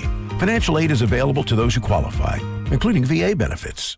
You know the rush when you reach that goal, when something you've worked for pays off. That's success. At University of Maryland Global Campus, we believe you should never stop chasing it. That's why we offer a skills-based education that helps move your career forward. Learn how to apply emerging technologies like AI and data science. Build your leadership and critical thinking skills. Apply now and save with no application fee. Classes start May 13th. Learn more at umgc.edu. Certified to operate in Virginia by SCHEV. This is Vanessa Deniston, senior attorney at the Dolan Law Firm. The Dolan Law Firm handles a diverse line of cases from personal injury to employment law. We're proud to say the Dolan Law Firm is just as diverse in our attorneys and staff. The Dolan Law Firm consistently achieves outstanding results with over $1 billion in verdicts and settlements. The Dolan Law Firm, the best, most diverse personal injury and employment law firm we hope you'll never need. Contact us at dolanlawfirm.com. Brought to you by Bank of America. Turn the house you want into the home you own with help from Bank of America's Community Homeownership Commitment. In select markets, get up to $17,500 when combining down payment and closing cost grants. Visit bankofamerica.com/homeowner. What would you like the power to do? Bank of America is proud to be the official bank of FIFA Club World Cup 2025. Bank of America N.A. Equal housing lender. Credit and collateral are subject to approval. Restrictions apply. This is not a commitment to lend. Bank of America is the official bank of FIFA World Cup 2026. Helping people achieve their goals is what we do. So if your goal is owning a home, we're here to help with guidance and resources, including up to $17,500 in select markets when combining down payment and closing cost grants. Visit BofA.com/home team. What would you like the power to do? Bank of America N.A. Equal housing lender. Credit and collateral is subject to approval. Restrictions apply. This is not a commitment to lend. What's up? It's Draymond Green. I'm back for my 14th NBA season, and my podcast, The Draymond Green Show, is back too. This season, I'm breaking down games, reacting to the biggest NBA stories, and sitting down with teammates, rivals, and culture shapers. And trust me, I'm not holding back, on the court or on the mic. 2 new episodes every week. New segments, big conversations, real basketball talk for the real hoop heads. Listen to and follow The Draymond Green Show wherever you get your podcast. We're back, we're better, Let's get it. Did you know about 1 in 3 people with plaque psoriasis may also develop psoriatic arthritis, which causes joint pain, stiffness, and swelling? Does this sound like you? Listen to what it sounds like to be a million miles away. Tremfya guselkumab, taken by injection, is a prescription medicine for adults with moderate to severe plaque psoriasis who may benefit from taking injections or pills or phototherapy, and for adults with active psoriatic arthritis. Serious allergic reactions and increased risk of infections and liver problems may occur. Before treatment, your doctor should check you for infections and tuberculosis. Tell your doctor if you have an infection, flu-like symptoms, or if you need a vaccine. Imagine being a million miles away.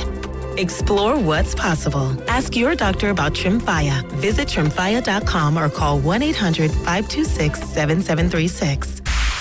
You're listening to 95.7 The Game, KGMZ FM and HD1 San Francisco on Odyssey Sports Station and the home of the Golden State Warriors and Valkyries. Always live on the free Odyssey app and now coming to you live from the Laughing Monk Studios. He brings the passion. For what? I want to know now. I'm mentally invested. Don't tell me to pray and you don't say what for. He brings the perspective. Yeah, I think they both have a great point. Get off me, text line. He's truly one of a kind. That is wow. Oh, my God. Oh. And he's doing a great job. I need you to man up and say what you really want to say. Simon, you're doing a great job. I'm a scientist, and you guys aren't. Together, they're Steiny and Guru. Yeah. On 95.7 The Game. All righty, good morning, everybody. How we doing out there in the world? A little wet, but other than that, happy to be here. Yeah, baby. Sun's out. Looks like the sun's coming out, Goo. Yeah, and, if that's what you call sun, I don't know. Yeah, don't worry about that game tonight. They'll play it. They put the tarp right on the field after that game last night. Yeah, good game. Boy, the field was in great condition last night. And it started coming down at the end, but Giants got what they needed, and that was a dub. Yeah, they beat the Dodgers 3-1, and all 3 runs in the first inning, Steiny.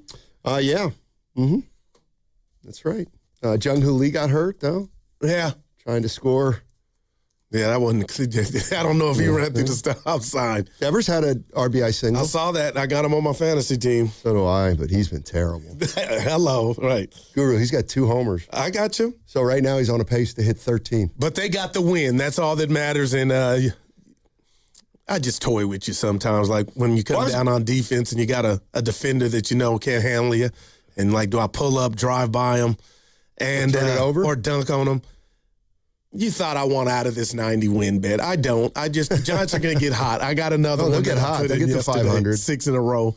But, man, they got Ohtani tonight. You beat the Dodgers. Sonny, what if I told you in the last 10 years, how many times do you think the Giants have won the head-to-head battle with the Dodgers? Oh, over what, last 10? Last 10 years. 9? That they've won the head-to-head battle. 8. That's not once. Not 5. And I think you can guess the year. The year that the Dodgers eliminated them in the postseason. Exactly, 2021. They won that 10-9. But that's a long time. Let me guess. People still upset that Flores got called out. No, it's not. Well, if they had the ABS system this time, you could have challenged that. That's true. Yeah, that is true. Anyway, I'm excited just for the Giants to use the Dodgers because it's more important to me than to the Giants that the Dodgers are the measuring stick, the champs. Okay, you won a game, Steiny. I'm not saying throw a party, but if somehow you can take out Ohtani tonight, who's pitching, I mean, man, that's the beauty of baseball. 162. Yep. There's always tomorrow. Yep, and we got, speaking of tomorrow, the NFL draft starts tomorrow. 49ers with the 27th pick. We'll be talking about that, later on today probably and into tomorrow. There's more buzz about Steve Kerr and what his situation is coming down to. Monty Poole was on with Willard and Dibbs, dropped what I call a bomb. Oh. We don't bury the lead. We live and eat the Warriors, right? We are the flagship for the Golden State Warriors. Okay. Monty Poole, I'm paraphrasing, told the guys. I got it all right here. I'm ready. But I don't know which one you're talking about. The Joe Lake up in regard to Kirby and Jetson, he had thoughts. Okay. This is Kerr's decision? No. philosophical differences? That Joe Lacob had thought about firing Steve Kerr in the past. Oh. Well, I want to make. You don't see that? Well, it's not labeled like that. Okay. How about, you know what? I'll play some sound early here to get us right into it. This is Monty Poole on maybe philosophical differences between Kerr and Lacob. There's been some philosophical stuff about the way the team operates. And essentially, you know, it's been pretty clear that, especially this season, but even before this season, that there have been times when the front office was frustrated. Joe Lacob, the CEO, there's been times when he was frustrated. You could tell, you knew it, you know, and he sort of would hint at it. And so these would be things that both sides would have to be okay with. And that means Steve, it's just not so much about Steve and Mike Dunleavy. It's more about Steve and Joe, you know, and Joe's desire to get the team back on track. And obviously this year, Steve did not do a great job. He's been a great coach, but this year, you can say the roster had some issues, and it did. It did. But go back to the first 2 months of the season, when the roster was relatively healthy, they didn't play well. They were mediocre. And I think there was some disappointments that they didn't play better the first 2 months of the season. That was Monty Poole, NBC Sports Bay Area, talking about how, you know, Joe Lacob probably wasn't happy with the 37 wins, but it was the way the team started maybe the first 6-8 weeks of the season. Yeah, with Butler, and you played some sound in the green room that I alluded to yesterday about, you know, Steve Kerr, Steiny, and Joe Lacob and what he thinks and what he wants from this roster and you know, where they've been here in the past. And it's just kind of funny because you played the sound where Steve said, I still love coaching. And maybe it's just the Bob Myers thing if you think something was there, because it was, I'll use the word weird, that double press conference when they were both there and Joe Lacob was kind of caught off guard. I didn't know if this was serious or I didn't think this was real. But the bottom line is maybe he just thinks he could get more out of head coach in the NBA. And it can't be, let's hug each other and sip some wine and go you know, our separate ways. It sounds like Steve wants to coach. He wants to coach his way and the way he's been doing it, and Joe wants something different. So to me, that equates to a firing or we've ran our course naturally. Yeah, and, you know, the other thing that I think's a factor here is I got to believe there's something to all the names that are coming out. Names. Because we got a new one. Yeah. I love it. I can't stand it. We'll talk about it. There's a name to monitor. Apparently. I am juiced. Andre Iguodala. Let's go. We brought him up yesterday jokingly, but you were like, he doesn't want to do it, Goo, but I guess that's my Chris Mullin. If he wants to do it, because I know he knows what it takes, that's one of my prerequisites. And then 2, he knows high-level hoops. And 3, he will tell you, I believe, about yourself. And that's how you got to be successful talking to these $1 million athletes these days. I believe. I don't like that name. Then why do you think it's come up? Because we know you're different, Steiny. I think it's, you know, Todd Golden's name has come up too. Yeah, Chandler Parsons kind of said that ain't going to happen, but who knows? Todd Golden's name's come up because he's got a relationship with the Lacobs. Iguodala's name's probably coming up because he played here recently and, you know, is considered a mentor. And he's been Evan said he's been coaching the last 2 years of his kind of career. Like, he's been a mentor. I know that's not a head coach, but I kind of feel what he was putting down with. Like, I guess, Donnie, I'm trying to think outside the box, and this is not a guy that was working, and I love Costco, and had no NBA experience, and you say, hey, come coach the Warriors. This is a guy that knows what it takes, doesn't bite his tongue, and it is kind of outside the box, and I would love it. Yeah, I never thought he would be a coach. I never thought he wanted to be a coach. I think he's one of the most cynical players that's ever come out of the NBA. Yeah. In terms of his approach to it being a business. I think that I can't understand why he would want to do this. It seems like he's more into the Silicon Valley business thing. But I mean, I think he'd be the kind of coach where he wouldn't do a whole hell of a lot. He would have an offensive guy and a defensive guy. I just never saw Andre Iguodala after his career saying, I want to be a coach. Right. And that could have changed. See it. You're right. Yeah. But I'll say this, Donnie, I haven't heard him, and correct me if I'm wrong or you have heard him say he never wanted to do it or he couldn't do it. But, he's been out the game a couple years. That would be fascinating to me.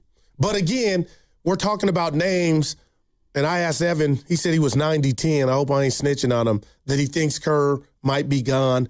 I'm like 60-40 that he might be gone. I felt it, but, we're throwing these names around, but he's still, do you think it's all up to him? No. Well, then that's a problem. He's going to have to say all the right things, and he's going to have to try to convince Joe Lacob that he really wants to do it.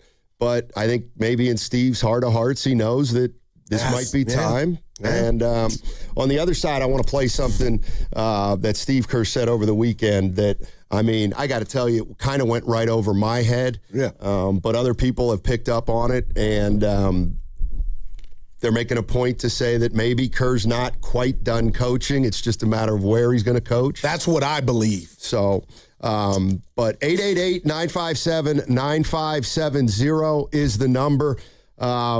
We still got a lot to talk about this offseason. We got some good sound to play. We had Nick Fidell on earlier today. And also Mark Spears was here yesterday. We'll get to some of his sound. Also, we'll get into the San Francisco Giants. We'll get into the draft, which is tomorrow. Yeah. I'm talking about the NFL draft. And we're off and rolling today. Happy birthday, Pasta. It's a birthday today, Risotto's your birthday? Yeah. How old, Risotto? 24. I don't like him. Go to hell. Remember, Evans even said, where were you when you were 24? I know we're up against it. I was in my prime. Yeah. Body looking like Evan. Yeah. 24. Yep. We know your primes. Where were you? We know when your prime was. Painting, huh? It was wreaking havoc. Yeah, all right. 888-957-9570 is the number. What's coming up on the game is brought to you by Fremont Bank. Here for you, here for good. And the third annual Agape Charity Golf Tournament is coming up on Monday, April 27th at Stone Tree Golf Club in Novato. And we'll be out there broadcasting live. And it's presented by Atco and Eclipse Insurance. All proceeds benefit the North Bay and Golden Gate Regional Centers, as well as the Help Fund and the San Francisco Bay Area Autism Society. If you want to play in the tourney, you want to be a sponsor, go to AgapeCharityGolf.com right now. Head to Safeway this week for USDA Choice Boneless Beef Chuck Roast Mega Packs for just $5.99 per pound. Clip coupons from the weekly mailer or download them from the Safeway app. Visit Safeway.com for more details. See you in the aisles. What's your financial future look like? At Pettinelli Financial Partners, we help you shape it. Whether you're planning for retirement, buying a home, or saving for something special, our professionals are here to provide clear guidance and smart strategies. Visit PettinelliFP.com today and take the first step toward a more secure financial future. The financial consultants at Pettinelli Financial Partners are registered representatives with and securities offered through LPL Financial, member FINRA SIPC. Investment advice offered through Stratos Wealth Partners, a registered investment advisor. Stratos and Pettinelli are separate entities from LPL Financial. Are you lacking energy, have low libido, stubborn belly fat that you can't get rid of, working too many hours at the gym with no results? These are warning signs of low testosterone. The doctors at Prime Male Medical can test your testosterone levels and prescribe treatment if needed. For just $99, get a testosterone test, PSA test, Doppler ultrasound, and a full year of free visits. Prime Male Medical, 415-761-4037, or go to PrimeMaleMedical.com, 415-761-4037, with locations in San Francisco, San Jose, and the East Bay. By texting 64,000, you agree to receive recurring automated marketing messages from Real Success. Message and data rates may apply. No purchase required. Terms apply. Available at OurRealSuccess.com. Do you want to learn how to make money flipping houses and acquiring rental properties right here in the Bay Area without using your own money? You'll learn to flip houses and secure rental properties in your spare time to get on track towards real wealth building. We're offering a handful of motivated individuals the opportunity to attend our workshop right here in the Bay Area for free. That's right, we'll give you 2 free tickets when you text FLIP to 64,000. The Bay Area is the perfect market to flip houses and build rental income. Don't miss this opportunity. Come to a